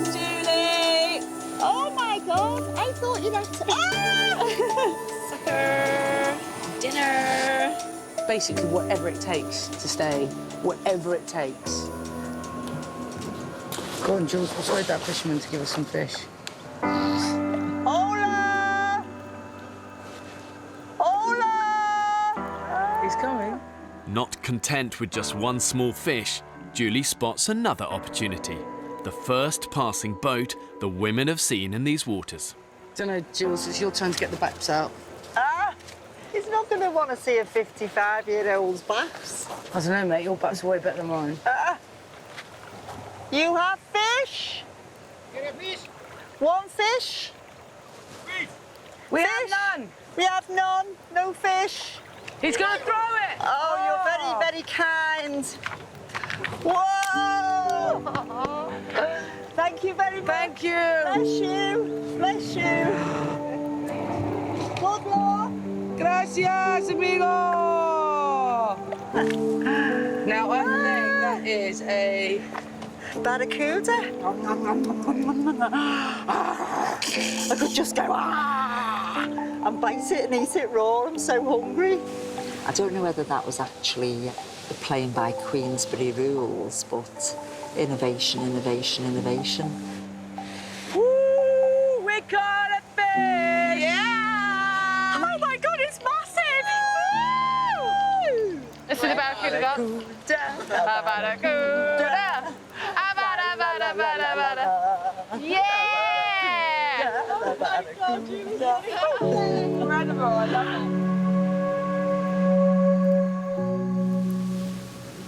Smells amazing. We should have got this place licked. You know, 10 women, hey, this place should have been shipshape. Tragically, not the case. That's the hero of the moment. I don't even want to talk, it's so tasty. But at least we've started now. Not too late. Next time on the men's island. It's little old me. Unfortunately, I don't trust you.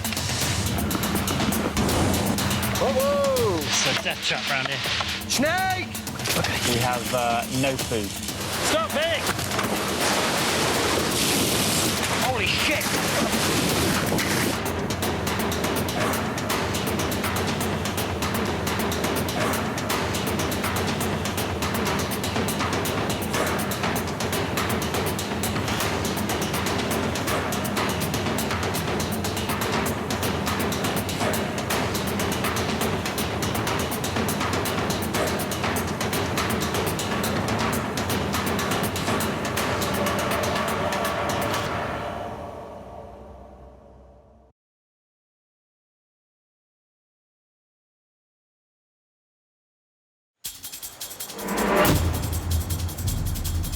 Two uninhabited Pacific islands.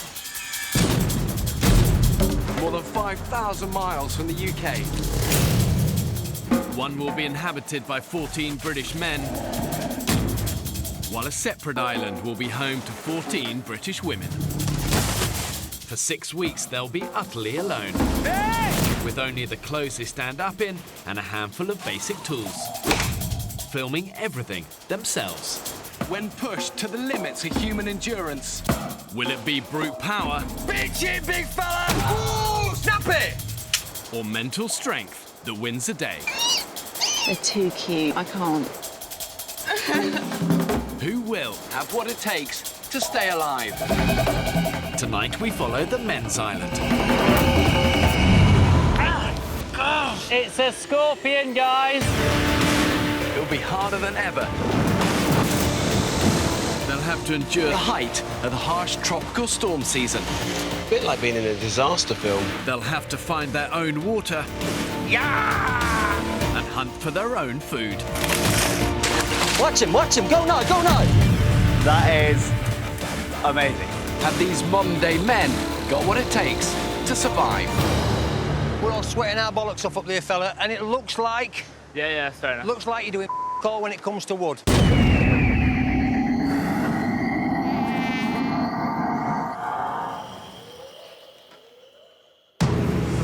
2 weeks ago, 14 British men were cast away on this remote Pacific island. Woo! That the damnedest thing I ever did. But now 3 of the men have quit. Now the dead weight's off, let's get on with it. And the island has taken its toll on the 11 that remain. I've never been so terrified in my life. You finally see why? Having barely found anything substantial to eat, they're now on the brink of starvation. We ain't conquered jack shit. Nothing.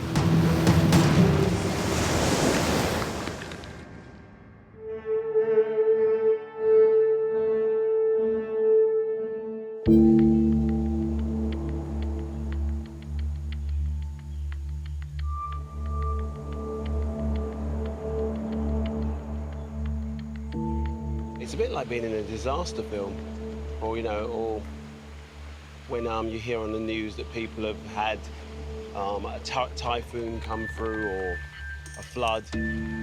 There's no water, there's no electricity, there's no food supply.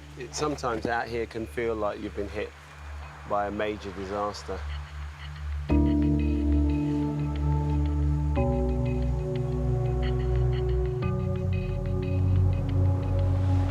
Oh, look, another day in paradise.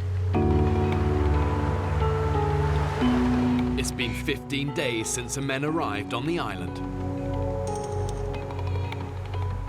And so far, they have survived on a meagre diet of a few hundred calories a day. So thin now, like ribs, all sorts of like bones appearing that I haven't seen since I was a bloody teenager. Oh, hang on. Oh, hang on. Lie down, mate, if you... Oh, it's the nearest I've got to fainting, or what I assume is fainting, having never fainted before, but my vision just went, like, pulsated, in and out, in and out, in and out, in and out. And then before I knew it, I was on my arse. Sort of semi-collapsed.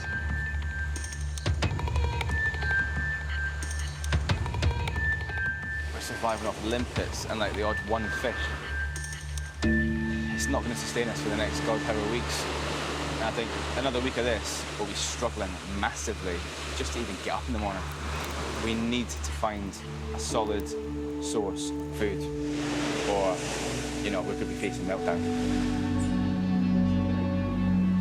We're out of food. The bottom line is we don't have any food other than limpets. We're getting weaker and weaker. I certainly feel like I'm getting weaker and weaker. So my priority is how I feel about it personally is food.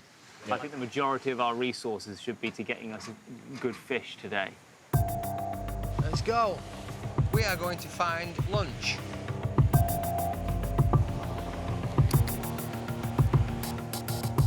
Come on, fishy, fishy, fishy. In a survival situation, you always face one huge dilemma, and that is if you want to eat, you gotta hunt. Hunting burns for energy, and there's no guarantee you're actually gonna catch anything at the end of it. Any glimmers yet, Vic? Oh, I can see fish. Can you? Bastard, you. Every time you go looking for food, you're gambling.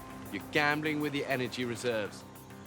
No, Paige, you seem a bit lacking in enthusiasm. Oh, I was dead on my feet. Absolutely dead on my feet. I feel just completely gone.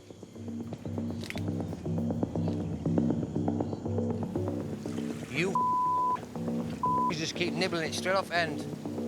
The luck of the gods is not with us today.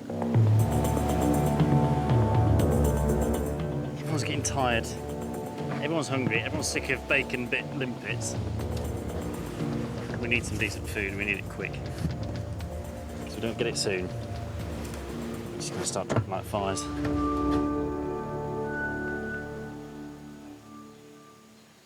Despite the group's desperation, one man refuses to be beaten.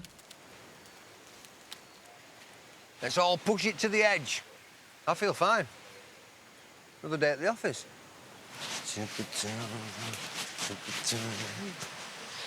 I feel really good, yeah. Vic wants to change tactics and take the hunt to an unexplored part of the island. 1 kilometre from camp is a vast freshwater lagoon where he believes a much bigger prize could be lurking. one that can provide the group with the calories they so desperately need. We are going hunting for Mr. Cayman. Let's go lay some traps, fellas. Let's go hunt some beast. As well as the search for food, the men's survival depends on them having a constant supply of drinking water. They need at least 30 litres a day, which they must collect on a back-breaking 2-kilometre round trip. Sam, when you go past Carl, can you ask him to come and help do the water run, please? He's not shirking, is he? Hey, I'm just saying the water run he's doing, and he's chewing his gums. You do the maths. Right. Let's go. Grab Carl. Kyle, are those Crocs going to be OK for going across to get some water? Is anyone else knocking about to do water? I've done a lot of mileage the last few days. I think I'd rather do something a bit more camp-based today. I've done water 2 days in a row, mate, so this is my 3rd day, so... Yeah, you know. appreciate. Well, we've got 11 people here. But they're not here now, mate. Yeah. Carl, white mate, just sit here and tidy the camp then. I'll do it. That's no problem, mate. Cheers. Cheers, thanks, Pierce. Right, off we go. Just sat in the office in front of the screens. I know there's more to life than that, so I just got to a stage where I wanted to break away from it, step away from the screens and just do something different. I like to think I can step up to most challenges. I like to see myself as someone who will see things through to the end, so if I was the person who was struggling in the group and was the useless one, that would be a big knock to my confidence, big knock. I was a little disappointed in Kyle. It would have been nice if he just stepped up to the plate and said, you know what, I'll step in, but he wasn't in the mood to do that today. It's not so much that I'm hungry. The worst thing is just the energy. I never for a second thought my energy would be as low as it has been. Fuck, I can't even lift up my legs.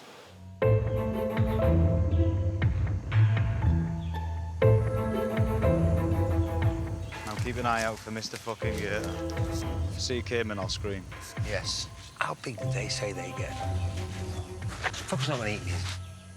6 foot the cayman and 6 meters the alligator. Oh, these are alligators? Yeah.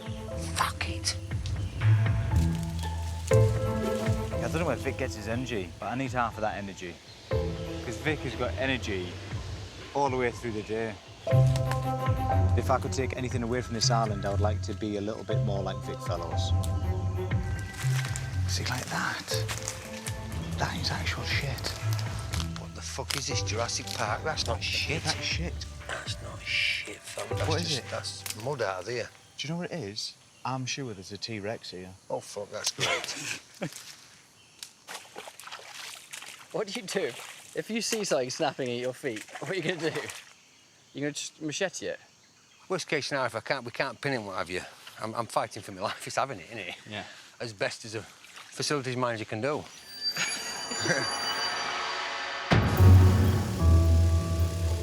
I'm 47. This could be my last crazy hurrah. And what better way to doing it than the ultimate challenge of surviving? I mean, it's the ultimate challenge. Can I provide for me? Yes, I am very excited. It's Boy Scout shit, innit? We're all over it. We get knives and spears and stuff, maybe even a bow and arrow to make. I mean, how good does it get? Excited is an understatement. Yes, sometimes I have to put a lid on it to not let it get like, boom, shit! That kind of excitement, yeah. So just keep quiet, guy, because if there is a croc, we'll see it. Where do caimans live? I don't know. I presume they lived in the water.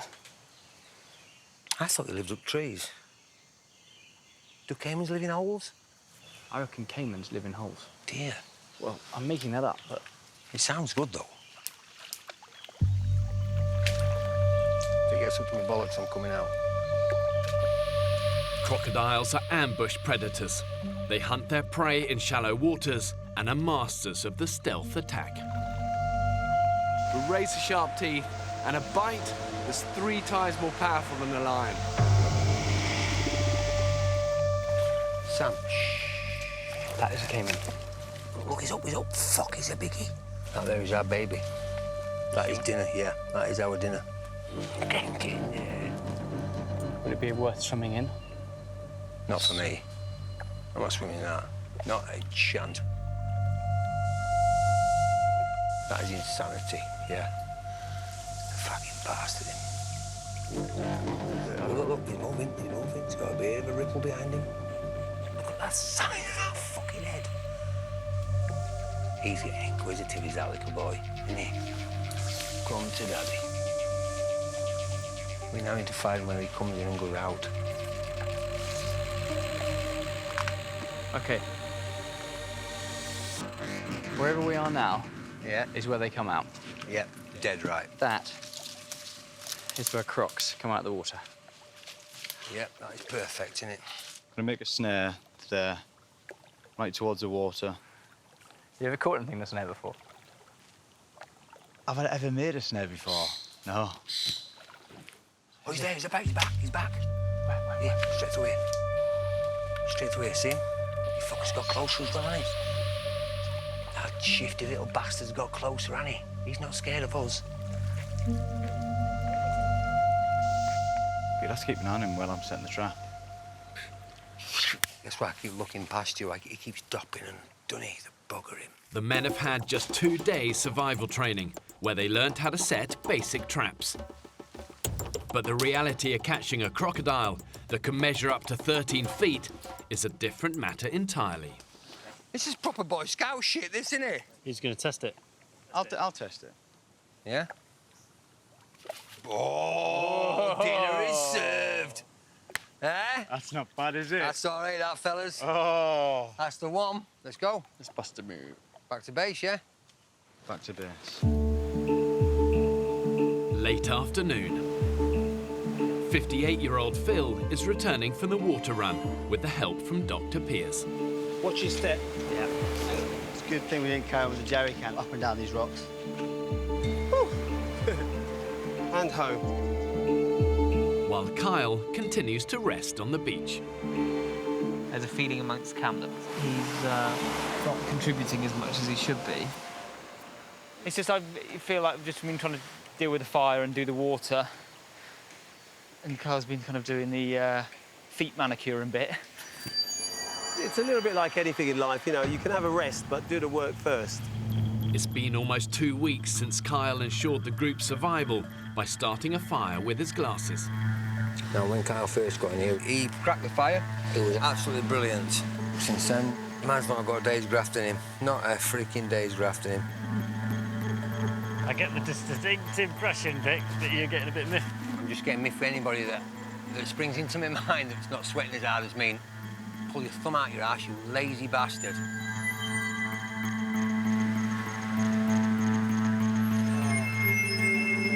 Oh, yeah.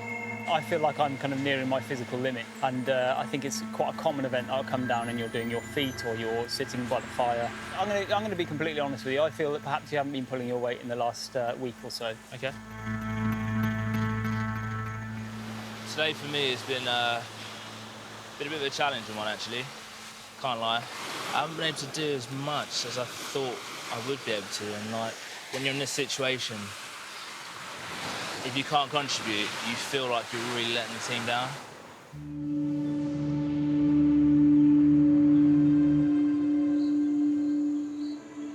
Despite the men's best efforts, it's yet another day with empty stomachs. Bloody hell. Boys, there's no meat on you. You need a bit of cake.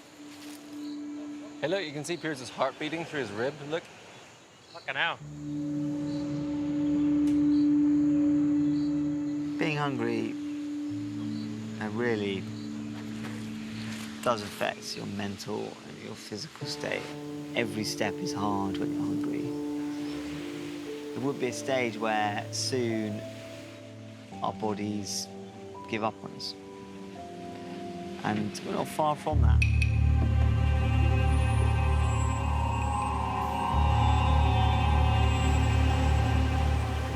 You feeling well?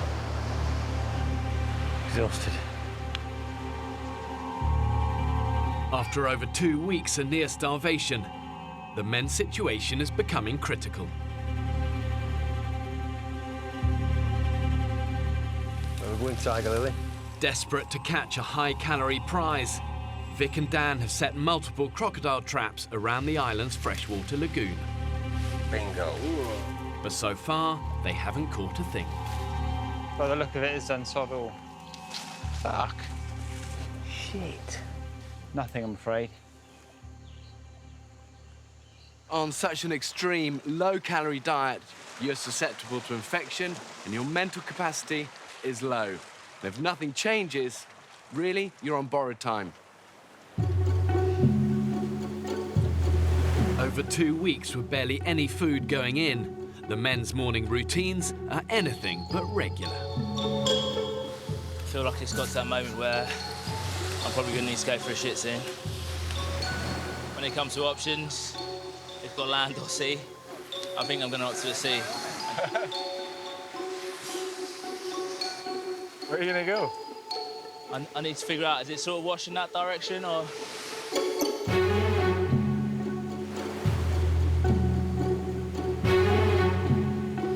He's going for it. Carl's taking a dump in the sea. Good man. Yeah, the most beautiful spot in the world, take a dump in. Have you joined the poo crew? So I'm one for back at home, maybe a 4 to 5 shit a day, man. A day? A day? I'm pretty good. I'm very regular. And I haven't shat until 6:30 this morning, and now I feel enlightened. God. I'm now part of the poo crew. But 28-year-old Piers, the group's doctor, isn't having as much success. How's your Oh, bowels. bowels? Yeah. Any movement yet? Being stubborn. Wow. No poo for 15 days. It'll come.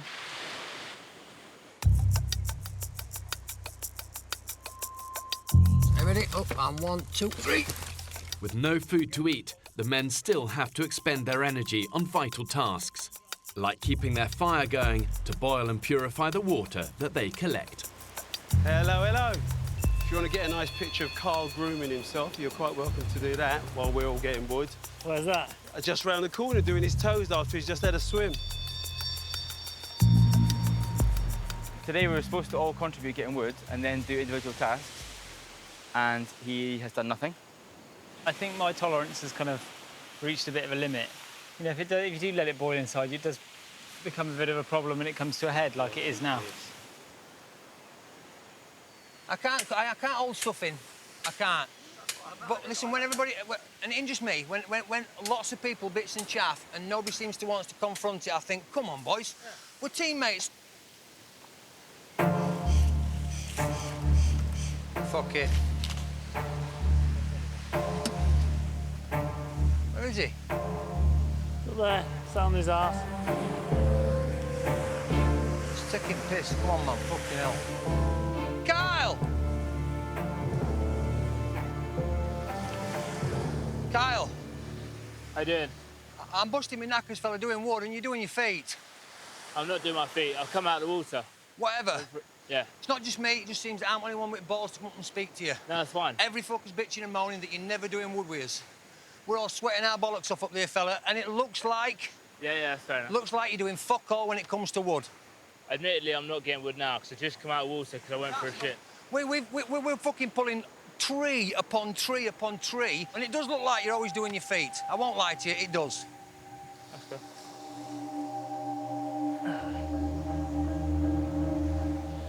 It was almost like a bit of a cheap shot from Vic. He's clearly got stuff which has been bubbling under the surface. I felt like I haven't fitted in with the group, and you know, I've done stuff to try and change that. But sometimes it's just the group dynamics aren't for everyone. People are starting to fray around the edges. Some of them are fraying, some of them are coming away at the seams. We seriously need to find a sustainable source of food. As the men continue to physically decline, the group is becoming fractured, and if members of the group are perceived not to be pulling their weight, they can easily become alienated. And then if those rifts aren't healed, it becomes this downward spiral of conflict that ultimately could destroy the men's community. Oh, hello.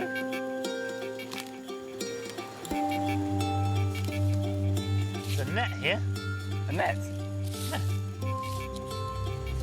Oh, yeah. Mate, this could be big. This could make a big difference to us. Game changer. Could be. Fellas! Look what I found! We've got ourselves a gill net! Woo! Fucking brilliant. It's pretty fucking big! Nice work, Get in there, baby! Nice Stick in the Will. door! Brilliant. Let's get ourselves some tea!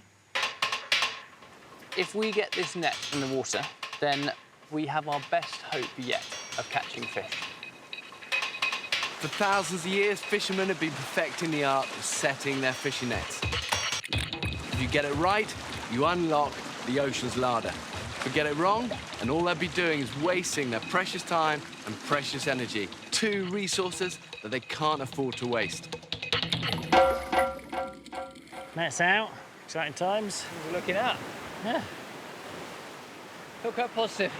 I think it will catch fish. I think it might even catch fish by tonight.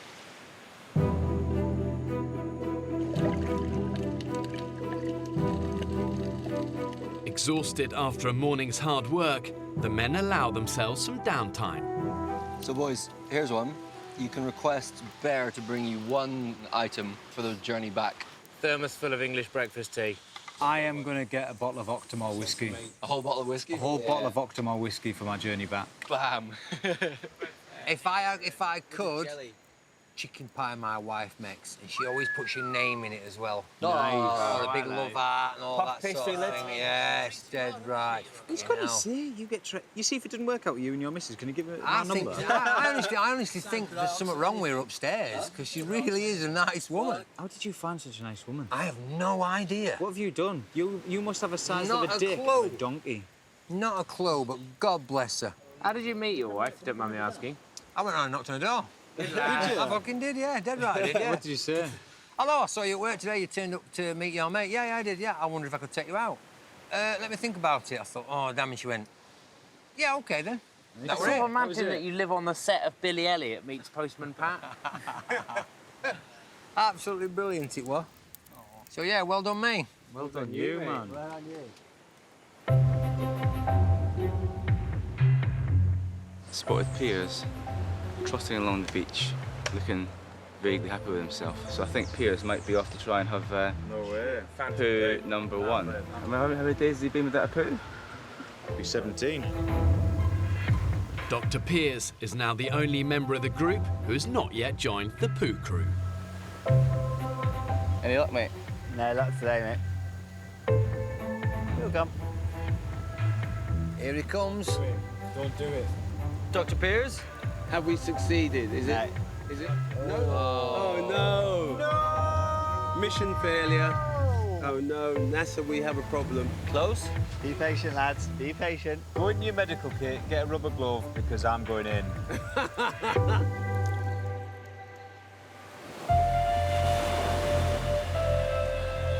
Have fun, boys.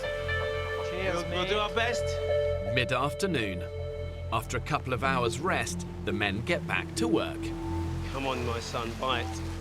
2 weeks ago, they were dropped on the island with 8 fishing hooks. But now they're down to just 2. Shit. Could you unsnag my line? I've caught it on the rock. Oh, shit. No, we've lost another rod there, guys. Shit, we've lost a hook. Further down the beach, oil engineer Dan and Dr. Piers swim out to check the net. What do we think, William? Think there's going to be anything on there? Just saying it. There's lots of rocks. Anything, Barney? No, sadly not. We're hoping for the nets. So I've got to see this moment.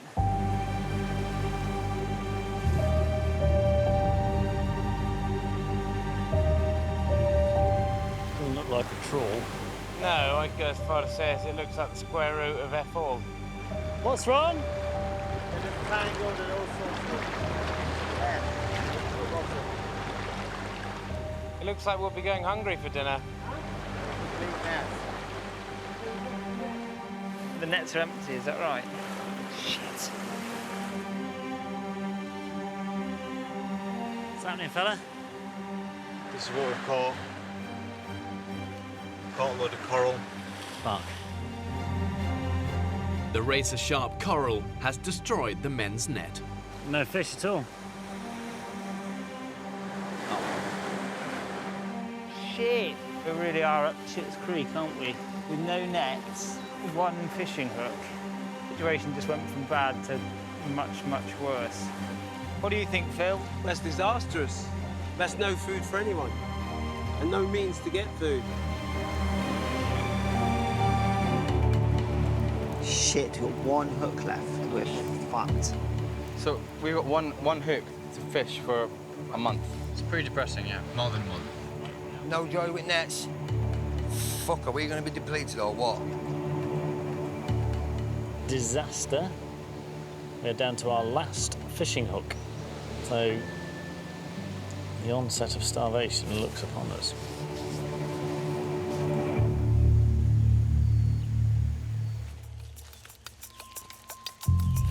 With morale at rock bottom, Barney, Phil and Sam Farmer head out to the lagoon for the daily check of Vic's crocodile traps.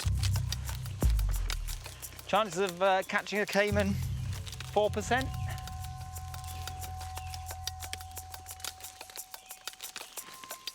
The caiman's definitely been here. How do you know that? Because the trap is destroyed. Gosh, look at that. It's almost certainly been triggered by a caiman. The bait's gone, the trigger's occurred, and it looks like there's been a bit of a struggle, and the rope is firmly in the water. Well, that is incredibly encouraging in one sense. Very. Is there any chance that the caiman could still be on the end? There is a chance. OK. Fuck, he is. Is he? Shit. I think he's under here, isn't he? Is that his way. back? No way. Is this his back here? Come here. We need to be a bit careful about this. I can see scales on the back of that rope. I can see there are crocodile or caiman-like scales just underneath the water.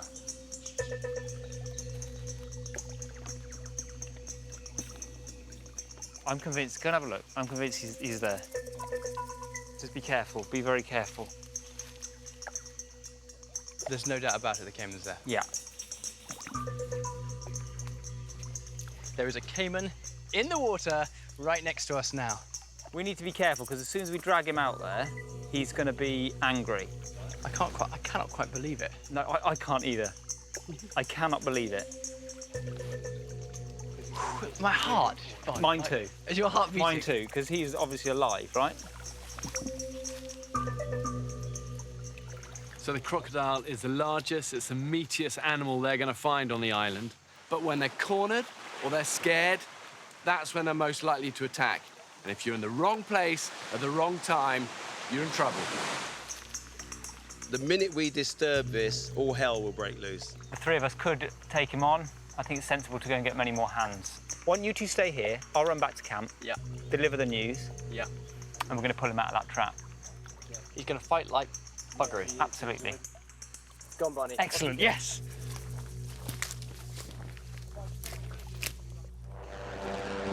Crocodiles can remain submerged for hours before surfacing.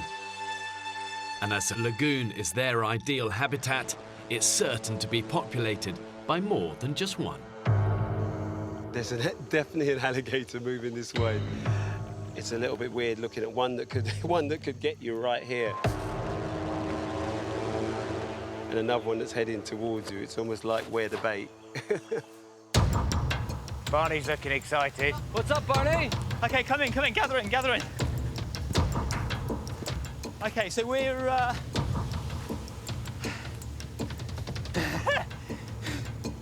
He's running. I'd say we're 95% sure we've got a caiman in our second trap. Fuck off. Let's rock and roll, boys! Let's rock and roll! I think we nailed it. Woo! Let's go. Let's go. Oh, this is exciting. This is exciting. Bingo, big fella. It's either that or a scaly log. A scaly log we will eat. Despite being too exhausted to help with the group's daily tasks, the prospect of a crocodile feast has inspired Kyle to join the hunting pack. Let's do it, lads. Let's go along, hunting. I feel like Gandalf with my giant shaft.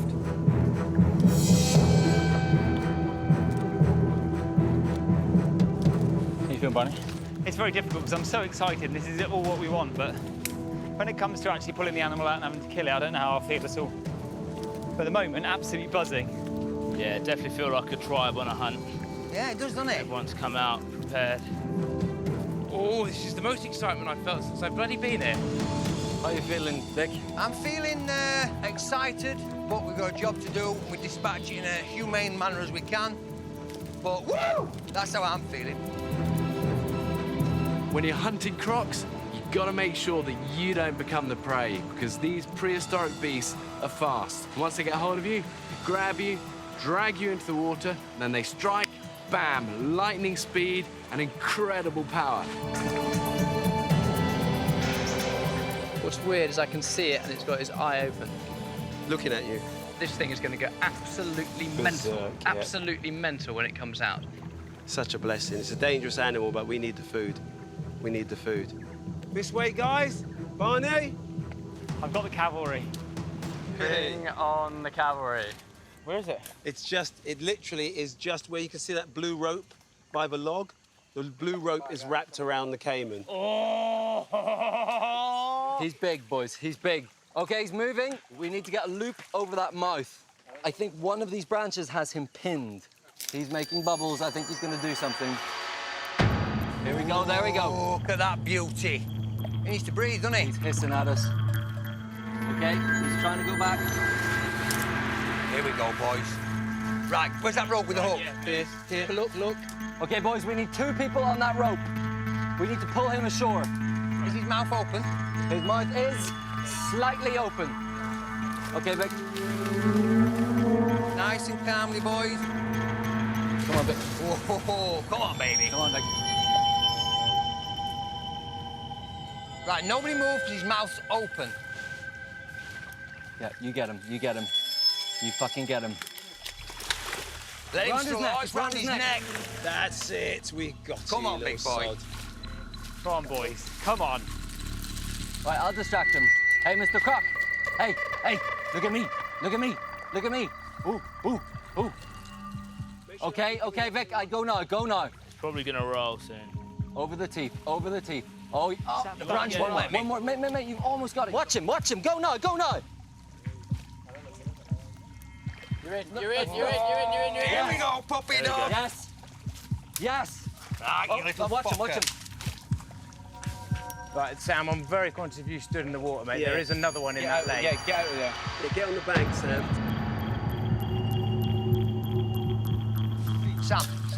Sam, watch his tail. Sam, get out of the water, mate. Mate, I think we're good. No, see, there is another one in this lake. If he came along and nipped your heel. Let's just fucking get this guy. Have we got enough people tugging on that rope? Yeah, Charles has Lovely. got it. There we go. Right, we now have 2. That's it. He can still snap, can't he? Watch his tail on your leg, Yeah. Sam. I'm on it, don't worry. Really I'm staying and with again, the Barney, and again, Barney. No, look what it's snagged on now. Take Right, your time, snagged on fellas. this one. Take your time, fellas. Right, don't cut the rope. Oh, shit. He's growling.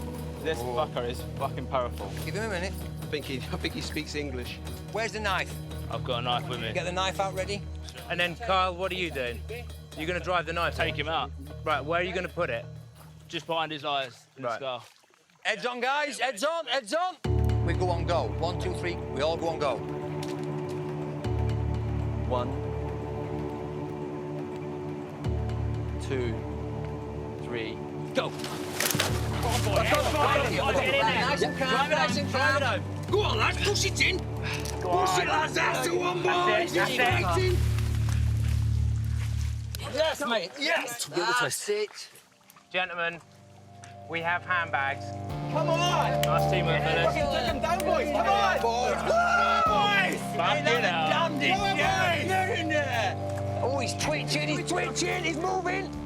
Kyle, fucking killer blow, mate. That was awesome. Get in there, boys! Woo! Actually wrapping up a dinosaur. We just caught a prehistoric animal. Damn it! Amazing. Feels so caveman. It feels so caveman. If Pierce doesn't shit after eating a load of this, he's got a serious problem. And it just.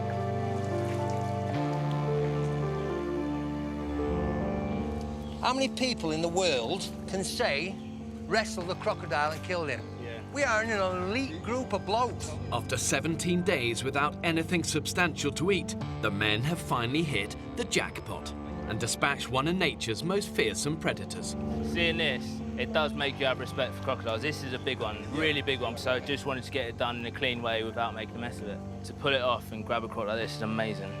Should we rock and roll then, boys? Yeah. 1, 2, 3, up! Kyle. Yeah. What would you be doing in your normal life right now? Back home, it'd be a bit more mundane than this. I definitely wouldn't have a croc on my shoulders. Seriously, look how much meat there is on that bad boy. Fucking awesome. Yeah. Not only have the men proved that they're top of the island's food chain, but after surviving on roughly 400 or 500 calories a day, suddenly they've landed themselves a feast of just epic proportions. Just think of that fucking delicious dinner we're gonna have later, boys. News of the big catch soon spreads around the island. Come on, fellas! Oh my God! Holy shit! Oh my God! No fucking way. You are absolutely shitting me. That is absolutely enormous. That's amazing, isn't it? That is amazing. Yes. Well done, lads. Fucking hell. And roll, roll. Get in there, boys.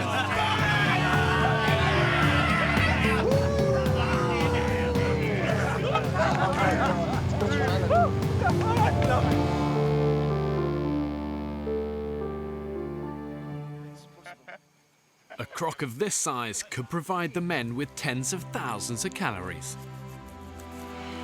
What do you think of that, big boy? That's beautiful. With some respect to him, out of the water, trap, dispatch within 15, 20 minutes. Yeah. That's brilliant. I'm pleased about that. We were very respectful of her. Oh my God, I think I can see a plate of meat coming along. Oh, hello. Look at this, boys, as if you didn't need any more motivation. Today, I managed to catch a bloody crocodile. And my God, was it something. I'm normally at a desk or on a phone talking to clients. I don't kill crocodiles. God, look at that! More meat. Get in. Unbelievable. Wow, look at that. Let the feast begin, boys. Yes. Boys, get stuck in, it's like chicken. That is wonderful.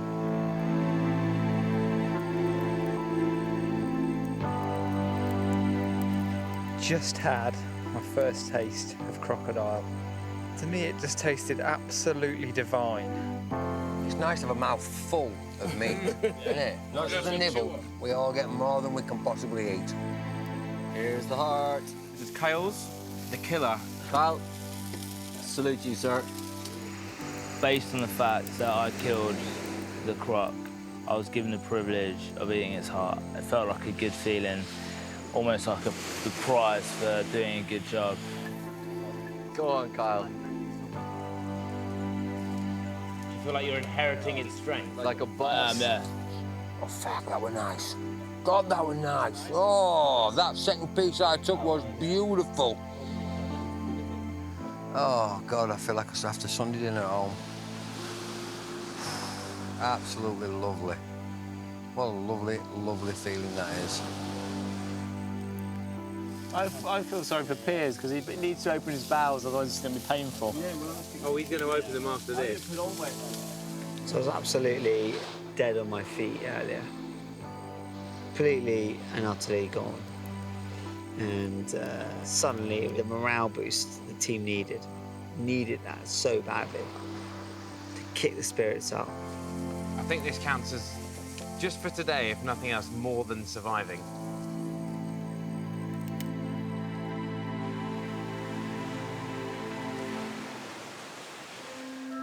"6 a.m. Dr. Piers is feeling the benefit of last night's feast.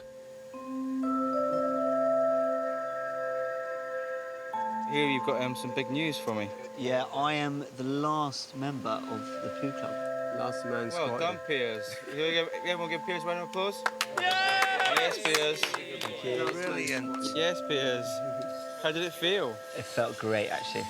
Really good. I thought it was going to be really hard. I thought it was going to be like rabbit droppings stuck together.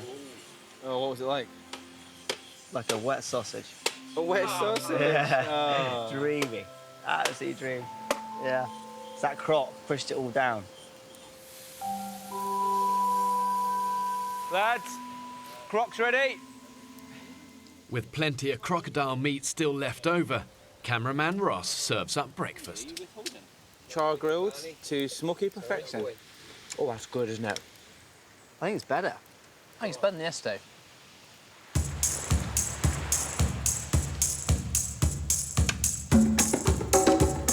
With their bellies full, the men set about their daily chores. Look at that. We have done wood in the same time it took Kyle to get dressed. Tell me that ain't the greatest thing. Right. Team effort, boys. I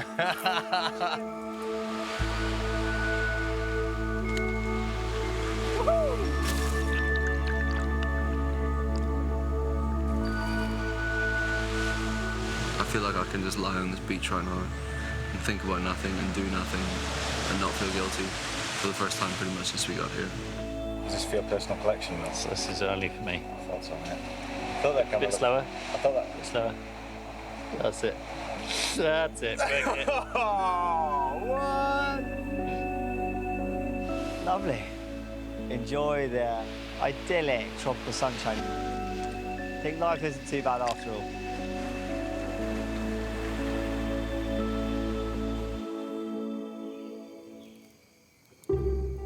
For the second night in a row, the men anticipate a hearty feast of crocodile meat. Does everyone fancy the last of the croc? I would love a bit. As well as giving the group vital calories, the sudden intake of rich food appears to have solved another of the men's problems. Dan, how are your ablutions this afternoon?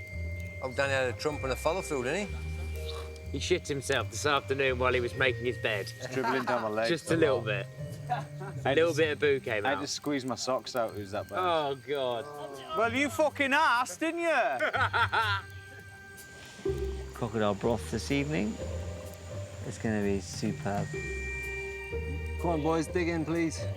Pass it round. How is it, Vic? Oh, it's strong.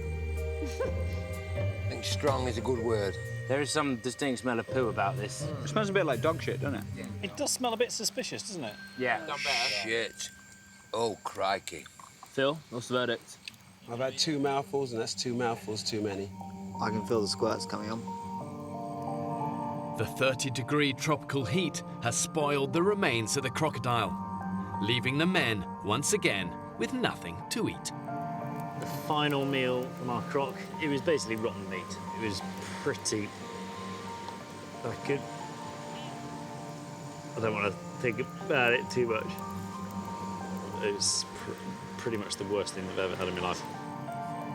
Oh dear. And your shoulder Piers. Yeah? Well, tonight marked the end of our crocodile feast. From now on, we've got no more meat to eat. Now that crocodile is dried up, we need another source of food now. Oh my God, what's that? Is that Andrew? Oh my God. Next time on the Women's Island, Oh my God. thoughts turn to food. I think a bogey just came out of my nose. Eat it, waste nothing. Oh my God, there's 2 piglets. The first thing I thought of was crackling.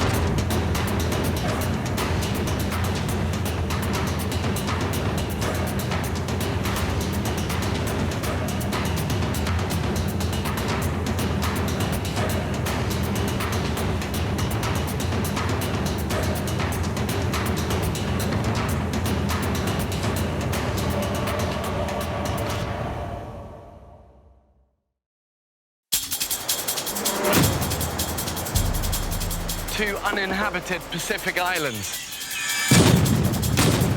More than 5,000 miles from the UK. One will be inhabited by 14 British men, while a separate island will be home to 14 British women. For 6 weeks, they will be utterly alone, with only the clothes they stand up in and a handful of basic tools and fishing equipment. How many fishing lines have you hooked up before Phil? None. Filming everything themselves. When pushed to the limits of human endurance. Will it be brute power 1, 2, 3. or mental strength that wins the day? Who will have what it takes to stay alive? Tonight, we follow the men's island. You dick us every single time. It's little old me. So unfortunately, I don't trust you. Survival will be harder than ever. They'll have to endure the height of the harsh tropical storm season. It's the death trap round here. They'll have to find their own water and hunt for their own food. You bastard! Took the hook and the lot. Have these modern-day men got what it takes to survive? Holy shit!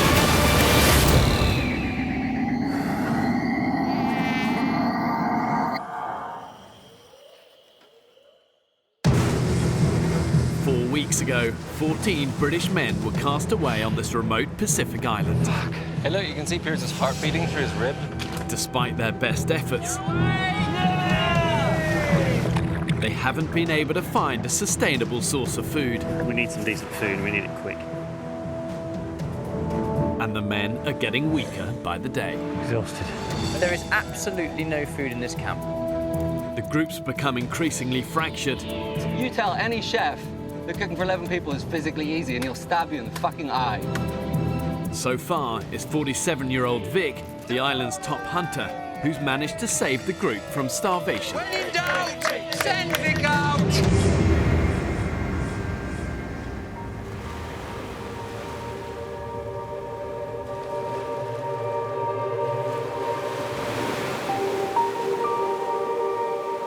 If I laid back a little bit further into the sun, it would feel like I was on holiday. Apart from the fact that later on I'm going to have to walk half a mile for water, fish until we can eat, and chop a load of firewood. Potentially the shittest holiday anyone will ever go on.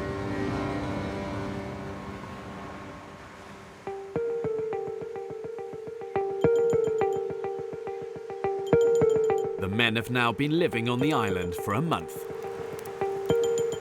Unable to find a reliable source of food, they've had to survive on a meagre low-calorie diet of limpets, coconut and the occasional fish. We are starting to starve. We're not eating enough. I mean, look, I've never seen my ribcage like that since I was bloody 12 or 13. I've got a bloody lollipop head. It looks wrong size to my body. It looks completely out of place. There's nothing to me. After 4 weeks on such an extreme low-calorie diet, the men are actually in danger of entering what's called autophagy. And this literally means to self-eat. Their bodies start to cannibalize themselves, and if they don't find a sustainable food source for the long term, their physical condition won't just be in decline, it will be in free fall.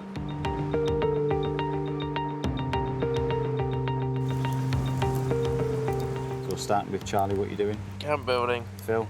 I'm doing water and wood and then chipping in for whatever needs doing. Good man. For the exhausted men, the morning meeting has become a vital way of sharing out their daily chores. Trapping assistant. Good man. Vic's going to do water, wood, and help anybody else doing whatever they need doing. Sam? The hunting is the thing that I'm probably the most excited by. For a personal level, I don't think I've quite achieved my personal ambition yet. My personal ambition would be to catch a vulture or something like that. It's a lot of effort to do, isn't it? So will you be doing wood then? Well, when I get back, I can do wood, but... You've got a master skill at avoiding that wood job, haven't you? If you don't bust a gut getting wood, we're going to run out and everybody's going to know you were on wood, you were a lazy bastard. The group has given Sam his orders for the day, but he's not convinced. Collecting fire was important, and I'll do my bit, definitely.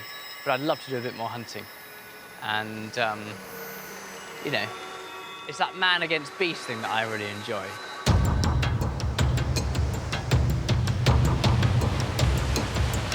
Yeah, this is not dangerous.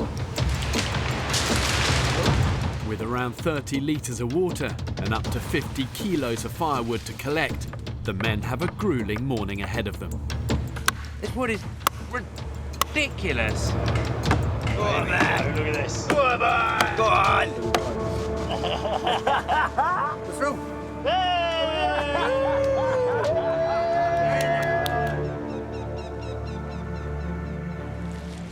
Against the express wishes of the group, Sam has decided to spend the morning bird trapping instead of chopping wood.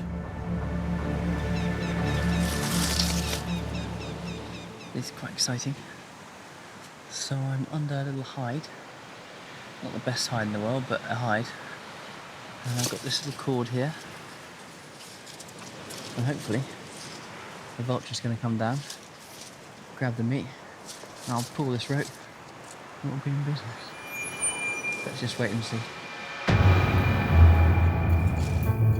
I work on foreign news stories. The problem with news is you always go to some of the nastiest places in the world. I have been shot at, I've had a near kidnapping, but I try to avoid those sort of things as best I can. Now, I'm aware that I'm incredibly privileged. You know, I haven't met the Queen, but I have had an amazing opportunity to meet people from every different sphere of life. I would hope that I'm not prejudiced. I do have opinions, but I've got a bit of grace to me.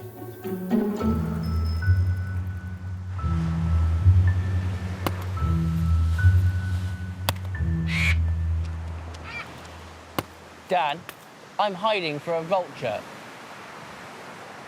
And you're slightly spoiling it. Where are you? I'm hiding here, ready for a vulture. Oh, for fuck's sake.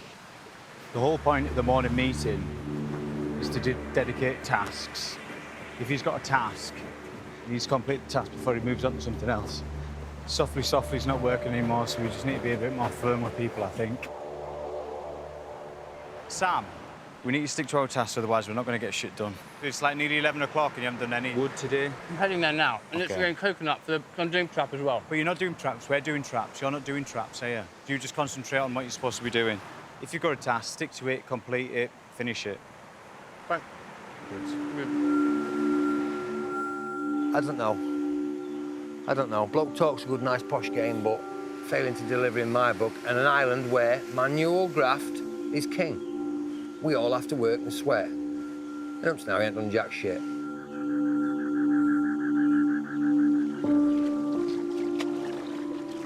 Shall I drop this in then, me old fruit? Sam's reluctance to fall in with the others is starting to affect his reputation in the group. I've given up trying to second-guess Sam Farmer. He's his own man, and he sort of exists in another world. Yeah. He's an airhead, isn't he? And he's like, oh, yes, vultures. Exactly, I must get a bird trap. And I think everyone feels that bird traps are a waste of time. There's a bit of selfishness there. I think... But I don't think it means to be selfish. I just think that's the way it's been brought up. For me, and this is my opinion, if it is something that Sam wants to do, you will work fucking hard for it. Agreed. Yeah. I just think he's had his arse wiped for him for the most of his life, and as a result, he doesn't realise when he's possibly not mucking in as much as he could do with others. And a lot of the guys here are kind of like, I do hard graft, I come from this place, I don't come from that. And with their posh voice and the fact that they went to Eton, I think some guys here just don't relate to him very well. As the men continue to physically decline, the group is becoming fractured, and it's as if they're judging each other not only on their ability to contribute and find food, but also on class prejudices, and that's coming to the fore. An hour before nightfall, a tropical storm hits the island. It's gonna rain. Yeah. It's coming in. Guys, it's gonna rain. When it rains fast, it rains hard. Dude, I'll stop doing that. Look after the fire for me. The men have just minutes to secure the camp before it's washed away. How's the fire, Sam? Just need some dry kindling. Desperately need to protect the firewood. Without the firewood, we're screwed. Oh! Yeah, okay. Yeah, now. It's a death trap around here. Come on, lads! Lickety split! It's amazing because it's pouring of rain. And under those trees, it sort of feels quite dark and it's like kind of panicky. Stand now, go on, get over it, get over it! Yeah. Don't stop, don't stop. And you come out here onto the beach. There's an incredible sunset over there. And it's just glistening on the water. The sun's just glistening on the water. And it just feels really quite peaceful, actually. Really quite a peaceful moment. Split some bamboo and we can make a drain pipe to carry it down to the beach. Heaven's absolutely opened, enough to wash out the entire camp. All hands to the deck. There are certain times when some people need to pull their finger out and start working. Ooh. I have had some monster fucking bogies off this island. Bogies? Monsters. Have you? That must be one of the biggest bogies I've ever had in my life. Eat it. No. Calories. You dirty bastard. I mean, you're quite welcome to it, fella, if you want it. I'm absolutely fine, thanks, Vic. I'm not that hungry yet, mate. It's very tasty. After last night's vicious storm, the men's shelter is in urgent need of repair. I feel like a Shire horse. I see, that might work, yeah. So that one never changes. Piers Dan and Sam Farmer have been assigned the job of weaving new palms for the roof. That looks pretty good. That's not right. It's not. You're bending in the wrong way to start with. But Sam's struggling. It's hard work now.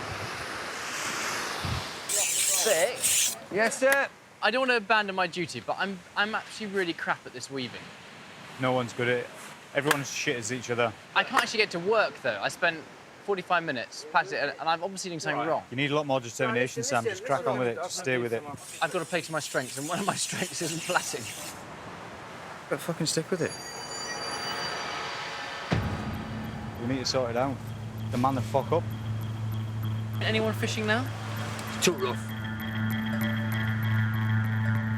Sam Farmer is shirking some of the harder tasks, and it's been noticed by a lot of members of the group. I think some people in this group are working harder than others. I don't want to point any fingers, but Sam. I do have a bit of an issue with Sam Farmer at the minute, yeah. He's getting under my skin. He just seems to potter about the place as if he's looking for his butler. Sensing the group is starting to turn against him, Sam decides to approach one of his critics. I hate tension, and when you can feel that someone's not quite at ease with you, I think it's worth nipping things in the bud early. Sam, can I have a quick word? I feel that you're a bit frustrated with me, and I don't want to make a big deal. A little bit, man, I am. What? Can Why? we talk about it later? I'm busy. Well, actually, Mate, Sam, let's talk about it later, OK? I'm working. Well, there'll be plenty of time, OK? I'd rather talk it out now, because it's in the air, and quite a few people mention it to me. Not now, OK? Not now. Please. Let me finish this later on when we're having 5 some minutes? food. No. Let me get this tree down and maybe, OK? Not highly successful. Never mind. It's not happening. People are having a bit of a go at Sam Farmer, and I'm finding it a bit mean, really. Sam works really, really hard, but he works really hard on things he wants to do. He's getting a bit sidetracked in that regard.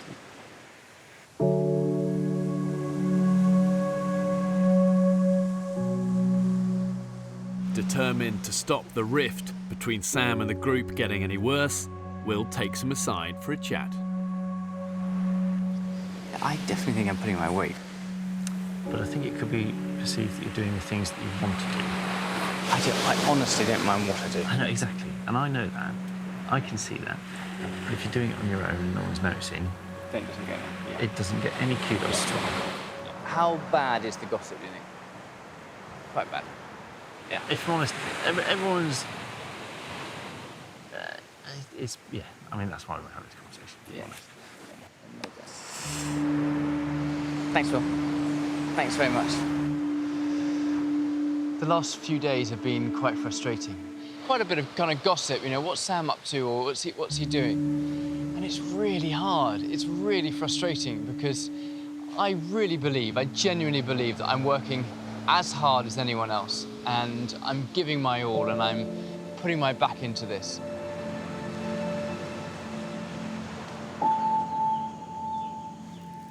Wanting to explain himself to the group, Sam calls a meeting.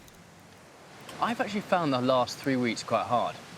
I found the physical exhaustion that comes with a lack of food really hard, really, really, really hard. And I wanted to say thank you, really, first of all, to all you guys for being so amazing. And also for bearing with me. I haven't sort of almost been myself, actually, as much as I wanted to be myself. Back in the big smoke, I dare say that bloke's king of the hill. No two ways about it. How he talks, walks and conducts himself. The great mind's fantastic, but we don't need great minds here. We're cavemen. We need your sweat, blood and guts. And if you're not, then it stands out like a blind cobbler's thumb, doesn't it? Determined to prove his worth to the others, Sam has decided to resurrect the group's old fishing nets. We have not caught one fish in a net yet. If we can get these nets out, I feel that the sea is our larder. But having failed with the nets several times already, the others aren't convinced by Sam's latest idea. These fucking nets waste more energy than anything else. The amount of calories and energy people have expended with no return is unbelievable. I mean, it's just nuts.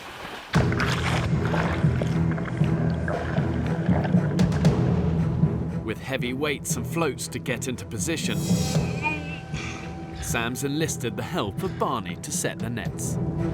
Barney, I'm trapped here. Fuck. Because there are a lot of rocks around here. Dragging heavy fishing nets out to sea, fighting the currents, it's going to burn through hundreds and hundreds of calories. With so little energy in their body, for them it's going to probably feel like swimming through treacle. Okay, ready? 1, 2. Gosh, that was exhausting. After treading water for over an hour, Sam and Barney can finally head back to dry land.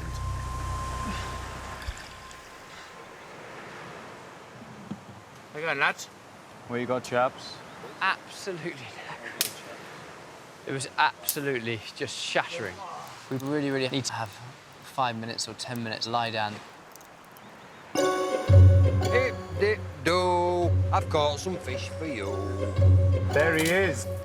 The island's top fisherman, Vic, is returning to camp after another successful outing with his line and pole. Go more! Oh, god damn, boys. You got 3 in a puffer? I have. Oh, my God. You hero. Yorkshire, born and bred, kid. Man's a hero.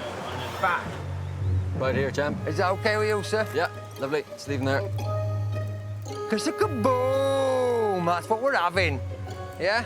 Can I take these horrible fish off my exceptionally good fishing pole? Yeah, stick him on that. Thank you. Oh, dear me. Isn't it nice feeling, eh? To know you're going to actually feel some food in your belly. How's the old nets good, Tiger?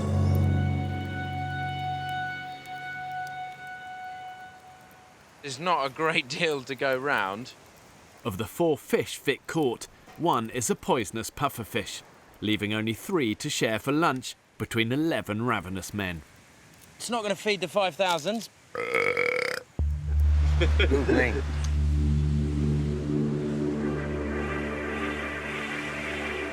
Sam is convinced his nets are the group's best chance of breaking the famine. But he can't man them alone. I actually came out here to grab Barney for the nets. There's wood to be got, and it's not fair to leave 2 or 3 lads doing it. But I thought it was a 20-minute job. What, the wood? Shit! What made you think that? Have you done a full day on wood yet? No, that's why you think it's a 20-minute job. And you know what I think you've done? I think you have rolled them nets up out there and just go for a swim every day.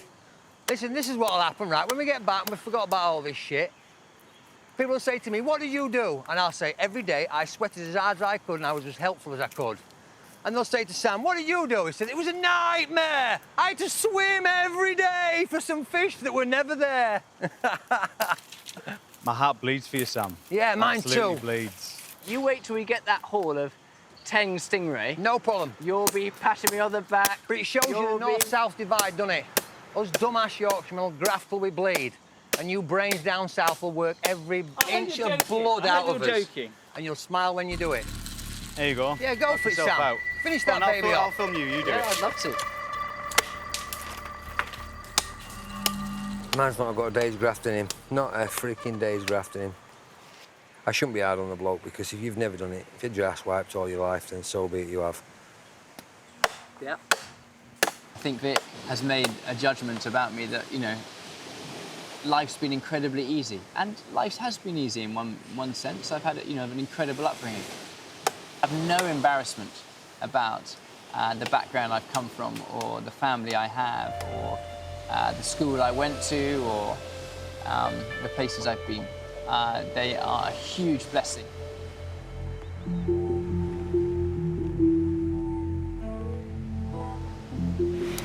Oh yeah, that's disgusting. After just a few mouthfuls of fish for lunch, tonight's dinner is looking even more bleak. Limpets. There is probably 15 each, you'll be pleased to know. And you'll all fucking eat your 15 as well. It's fucking horrible. We're eating barely enough to survive.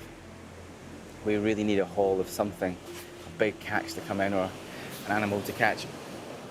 It's so sapping here, and I'm not quite sure how long we can struggle on for without a decent feed. Not too much pressure, but if you don't get any food, we're fucked, yeah, boys? So, yeah, thanks. Now released from wood duty, Sam sets off to check his nets. I'm feeling positive. Despite the group's hostility, Sam's convinced his nets will work. I refuse pessimism to seep in. Absolutely refuse Optimism it is, then. Optimism it is. Sam knows that a big fish haul can mean not only salvation for the group, but would also restore his reputation. It's got a long way out, isn't it? Yeah, it is.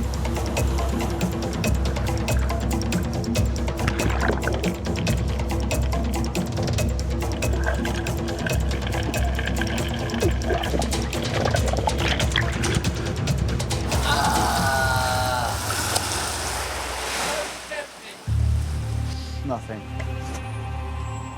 Oh, it's just what I don't want to hear. It's just so depressing. It's just done so much work. Oh. Very predictable. It's a waste of energy, time, fuel, everything. Stop fanning around and start doing something worthwhile. Morning. And what a beautiful morning it is.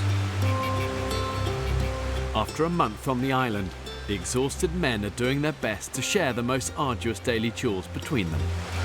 Pete's walking to the kitchen to get a pint of water. Almost there. But yesterday, Sam angered the group by prioritising his fishing nets over firewood. Sam checked the nets, which brought absolutely diddly squat, I'm afraid to say. A big fat nothing. So there's a bit of tension between the rest of us. Pretty good.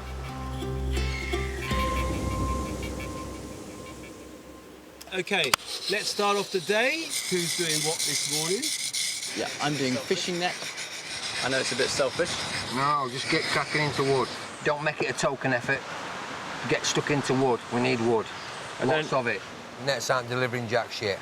We're pissing in the wind with them. I do feel put upon, actually, a little bit this morning, just by the comments. It's just maddening. It's absolutely maddening to be criticised and to be put down. And it's really, really hard. And I had to be biting my tongue. Let's take a bow, actually. You want to talk to him? Yeah, I might have a chat with him. After days of criticism, Sam is determined to get to the bottom of Vic's hostility. Vic? Yo! Do you trust me? I would never trust a stranger. Okay, am I a stranger? Yeah, at first you were. Okay. It's taken me longer to get used to you than it has any other guys, because they sound a little bit like me. You're the first person I've ever met that actually speaks like this. Am I suffering your prejudice because of a bad experience? From where I come from, Yeah. we vote once every 4 years on a government, yeah? Yeah. And the person we vote for speaks like you. And we put every last vestige of trust in that person, and then you dick us every single time. I have more respect for a man who will break through my front door and steal my telly when I'm on holiday than I do that man that tells me that does this and don't point because it's rude and emphasises with hands and got a great speaking voice and Boris and all that sort of shit.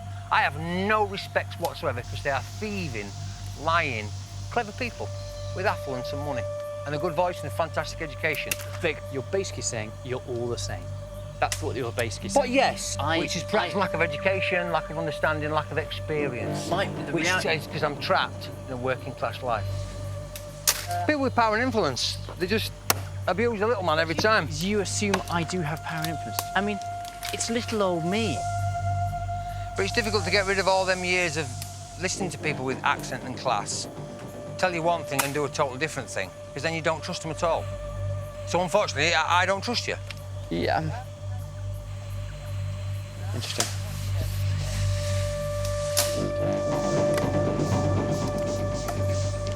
It was hard to hear. I hate conflict. I have a choice, either just to try and ignore it, or I can try and embrace it and show him that actually I'm very different from those that have put him down in the past. And my hope is that he will see me by the end of this experiment. He will see me as a person who's on his side. For centuries, the British have been totally class-driven, almost class-obsessed. And it's like a pathological disorder where people get fixated on where they feel they stand in that pecking order. Are they lower, middle, or upper classes? But if the men are going to survive here, they've got to put aside those prejudices and work as a team.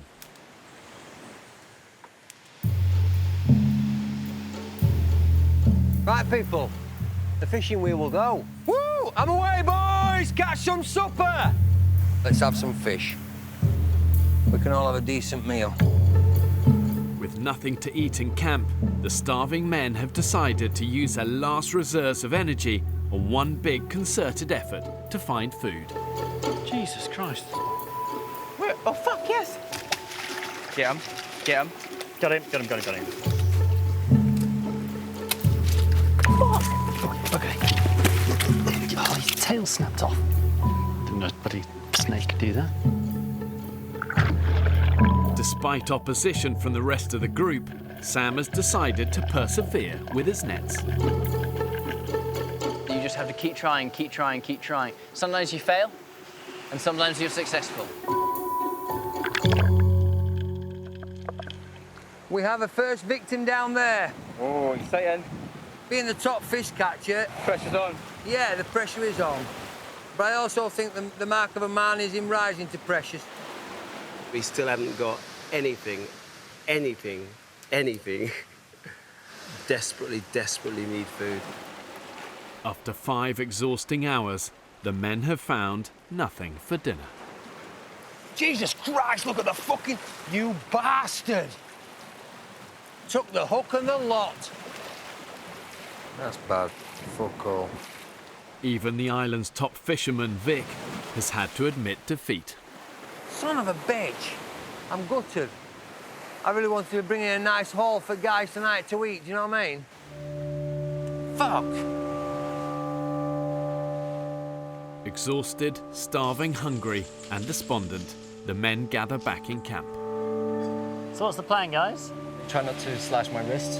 Without a single scrap of food to show for a day's hunting, the group are out of options. Save one unlikely potential saviour. What would you feel about all of us getting the net in today? let's say after this meeting, we all troop down there. I mean, I'm being a bit hopeful. How do we empty the nets? You've got to bring them in. Gonna have to pull them in. Ooh, fucking fire. I think it'd be quite good if we could pull together and get these things done. Yeah, fuck it, count me in. Should we crack on? Fair enough. Yes, I'll come in the water and pull a net. Brilliant. Yeah? Brilliant. Sounds Brilliant. good to me. Yep. Yeah? Sounds good. Ready to go? Come on, boys. Bring home the bacon.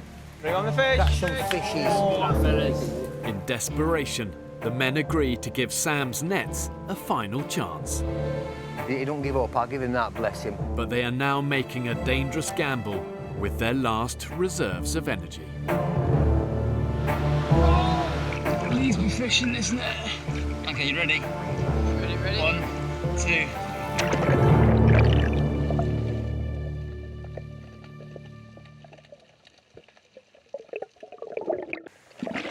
Yes! No way! There's a lot of whooping coming from those nets, people. Where are you going, lad? Fuck me. How many do you think you've got, Sam? I don't know. One here. Jesus Christ. That's one of the hardest things I've ever done. There's the first one, boys. Oh, yeah. Yeah? Oh, there's the second one, boys, and the third, fourth, fifth, sixth, seventh. Oh, God. I'm telling you, look at them coming out.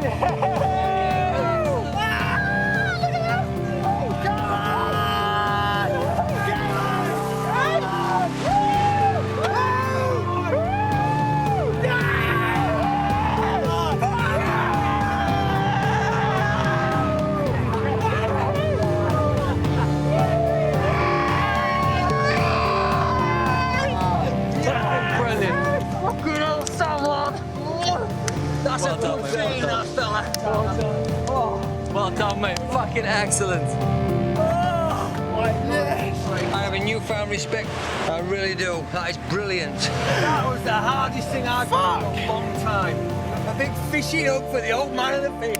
Get in there, boys. Get in there. Thank you, Vic. Thank you. Very kind. Finally, the nets come good. And that's all Sam Farmer's doing. He's been working tirelessly to get that. I think that Sam's going to be kind of accepted as more a part of the team now. Share love. That looks heavy. Okay, guys. The first fish. Second. Hello. Good sight. Third. All I wanted was just a fish. One fish. How many fishes have we got? 20!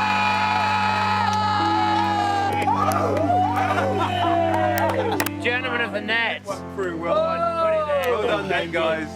21 little fishies for the dishes. Dinner's ready, boys! Nice. It just goes to show the reality is, in a survival situation, it's the ultimate systematic leveler. There's only one class that matters, survival class. Sam's determination's been amazing with them nets. I'm really happy that you can see that. Yes, I couldn't. I won't deny it, I couldn't see it at all. I just thought, well, you're a big city fanny. But the big city fanny's done good. Sam Farmer, my hat comes off to you, sir. Well done you for having the balls and the determination to fix them every time. Because that certainly weren't my cup of tea. At all. Well done him. Thank you. I'd just like to say massive thanks and a raise my going up to Sam Farmer. Sam Farmer! Well done, big fella. Founder of the Fishy Feast. Here, here. Here, here. Long may it last, fella. Last night, the men had a hearty 21 fish supper, thanks to Sam Farmer's nets. But following the feast, 36-year-old Will is the only member of the group who's out of bed. It's 8:30, no one's awake. You're going to make a lot of noise. It's 8:30. The sun's been up for 2.5 hours. Normally I've finished our morning meeting by now. No. Will's worried the men aren't making the most of the energy they got from last night's meal. I take it we're all going up. Morning. I'm glad you woke me up, pal. I'd have slept in. What do you mean? This is a complete one-off, unique opportunity. I want to wring out every last possible experience out of it. I think we need a general camp wake-up call. It was 8:30 and most people were still in bed. We sat around this campfire every night and said, oh yeah, I want to go romping around the island, I want to catch a piggy, I want to get caiman, I want to do traps, I want to do this, I want to do that, doing all these things, but 2.5 hours of daylight's gone. It's a bit, you know, I think it's just a bit of a shame. Oh, are you insisting we get up? No, I noticed you were upset. I'm not I insisting noticed somebody was upset this morning because it was a crescendo of boom, boom, boom for an hour. You can bang boxes and kick and all you want. We're all grown-ups. Nobody's telling me what time to get up. Oh, no, I'm not telling you. I am finished. Nobody's telling me what time to get up. I'll get up when I'm getting up. Vic, you're making it sound like I was doing that on purpose to try and wake you up. No, not at all. Were you? No, of course not. Then why would I think that? But I just laid there laughing, thinking, that's quite funny. You'd be making noises, you'd be wanting us to wake up. We weren't us to wake up at about 8:30. You were banging boxes and making crashing and banging, and I was laughing to myself. I'm going to stay in bed and prove a point. Bit childish. How old are you? 11 a.m. The men finally crack on with the day's business. We've got a fish! Woo! Having been out overnight, Sam Farmer's nets are continuing to bear fruit. What's another fish below you as well? Oh my God, this is awesome. I'll tell you what, we've got enough fish to eat tonight, so that's good.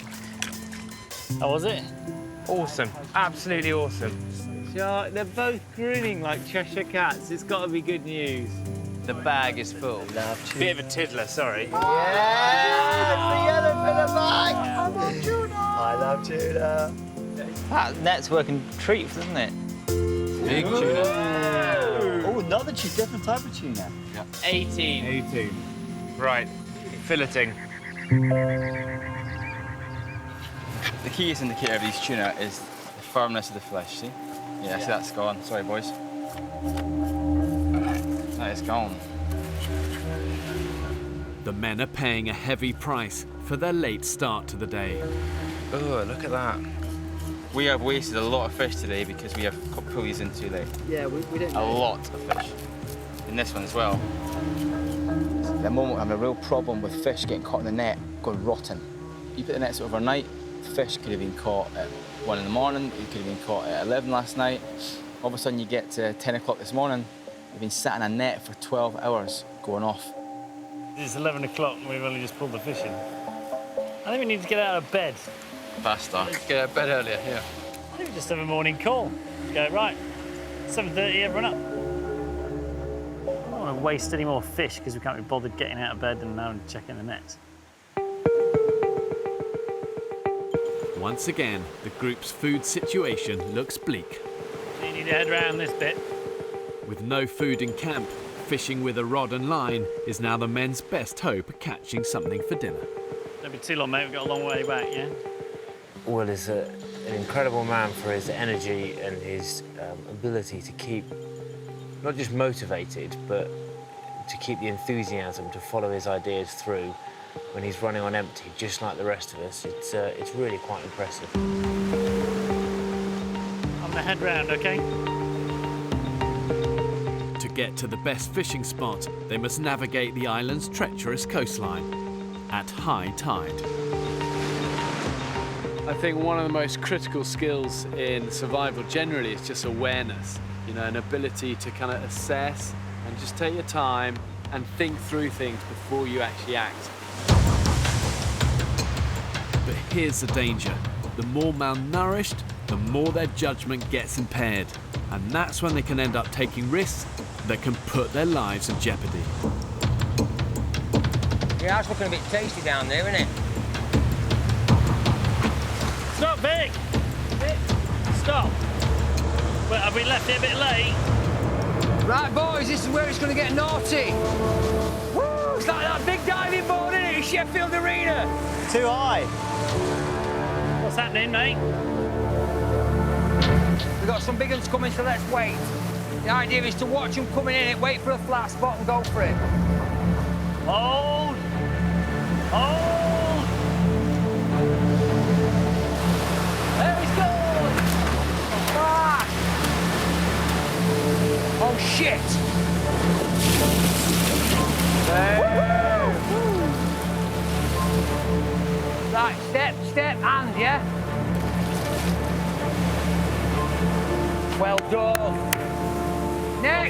Piers.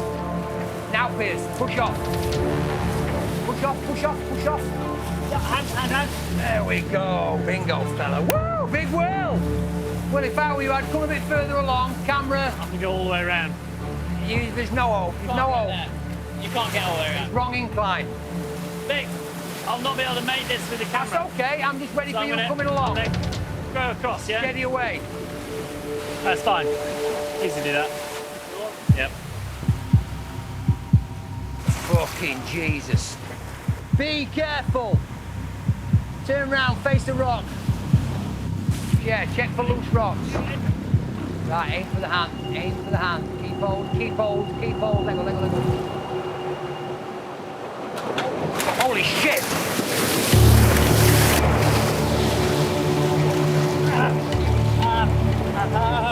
You okay? You okay? Okay, just come on. Get the fucking camera off! I'm trying. Fucking camera off. Stay still. Stay still. Are you okay? Give me. Let's get off the danger area and then assess the casualty, yeah? Okay, that's nasty. Will is losing blood and is in a state of shock. Let's move on before we get stuck again, okay? Yep. Dr. Piers needs to get him back to camp urgently so he can examine the injury properly. Son of a bitch. I tell you what, that was a massive fall. Totally unexpected. To see that cut was pretty scary. Okay, well. Well, dude. It's actually quite serious. Yeah, nice. Oh, shit. Dr. Piers can finally make a proper assessment. What is that you can see underneath it? Is that muscle or is that bone? I think he's severed one of his tendons. It's bad. I mean, I wouldn't be happy just to patch that up here. That needs a surgical exploration in an operating theatre.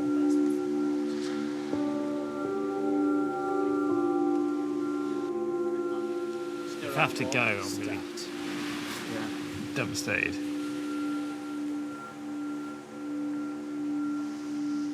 And at the end of the day, Will, remember you're right-handed. It's your livelihood. And we've got to be sensible and realistic. Fuck. Not good at all, this. Okay, guys. Just give me a minute, yeah? Give a minute, lads. He's such a valued part of our team. If he leaves, I would totally feel gutted. So I'm desperate for him to stay with us.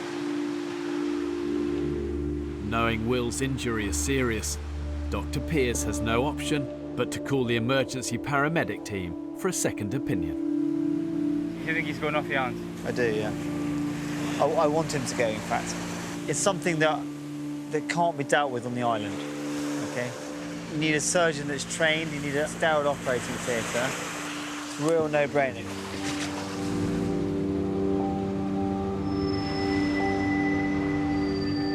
It's gone quite deep. So it goes there. Okay.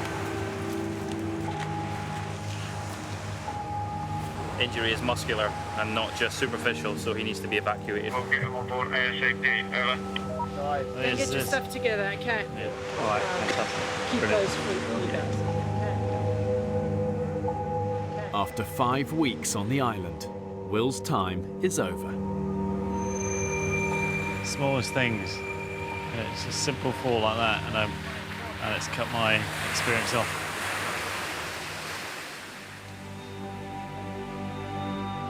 Oh mate, I'm so fucking sorry. You've been a fucking hero, mate, you really have. Guys, we need to go right now. I don't care what anyone says. We've effectively had a leader out here and it's been well. He's led by example. He's led by inspiration. When people can't be asked or don't want to do something, he's done it himself. And he's filmed the whole thing as well. The man's been a machine. I think we'll regress to kind of ape men when now he's gone. See you soon, Will. Oh, he's got a sob on, hasn't he? Bless him. Yeah, I think he's upset. See you soon. Good luck, Will. Good luck. All right, fella? Yeah? No, listen, it's how it works. You did your best, that's how it works. I never imagined that I'd be so gutted, so disappointed, so kind of upset with one of us leaving. Especially in the last few days, I've got on with him so well, and I've really made a really good friend there.